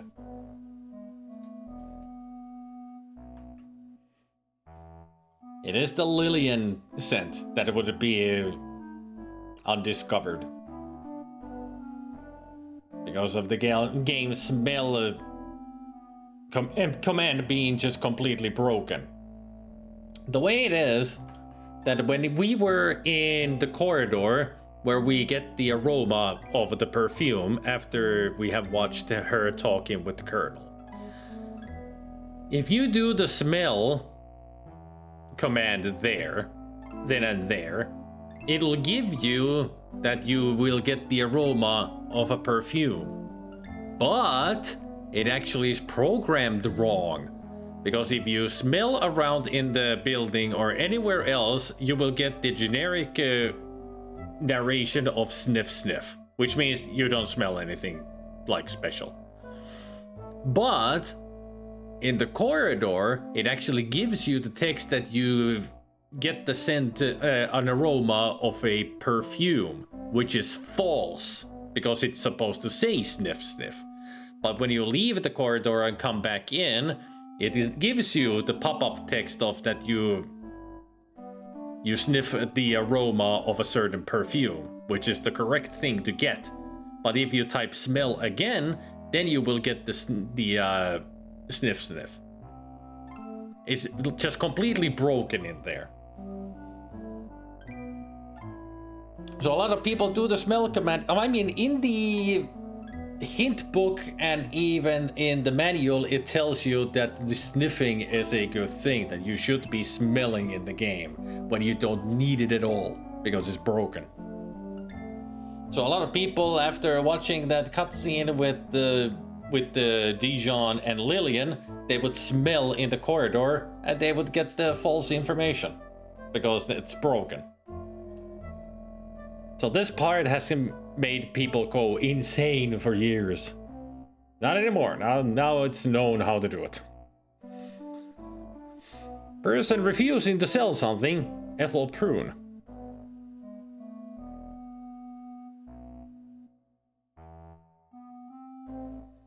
Refusing to sell something. What was to sell something? Spy on Clarence and Gertie in the parlor.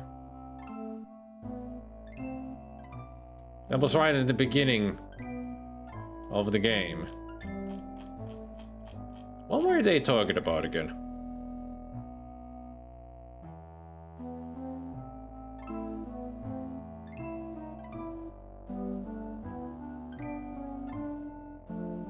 Oh yeah, they were trying to buy a piece of land from Ethel, but she refused to sell it. People romantically involved. Yeah, Jeeves and Fifi, Fifi with Dijon, Gloria with Clarence, and all that. Person wishing to end an affair, Gloria. Has embarrassing medical history, Gloria. Objects which change location, Derringer, dagger, cognac, decanter, and doctor's bag. Ultimate location of most bodies, basement. People who struggled physically, Dijon, Sparrow, Fifi.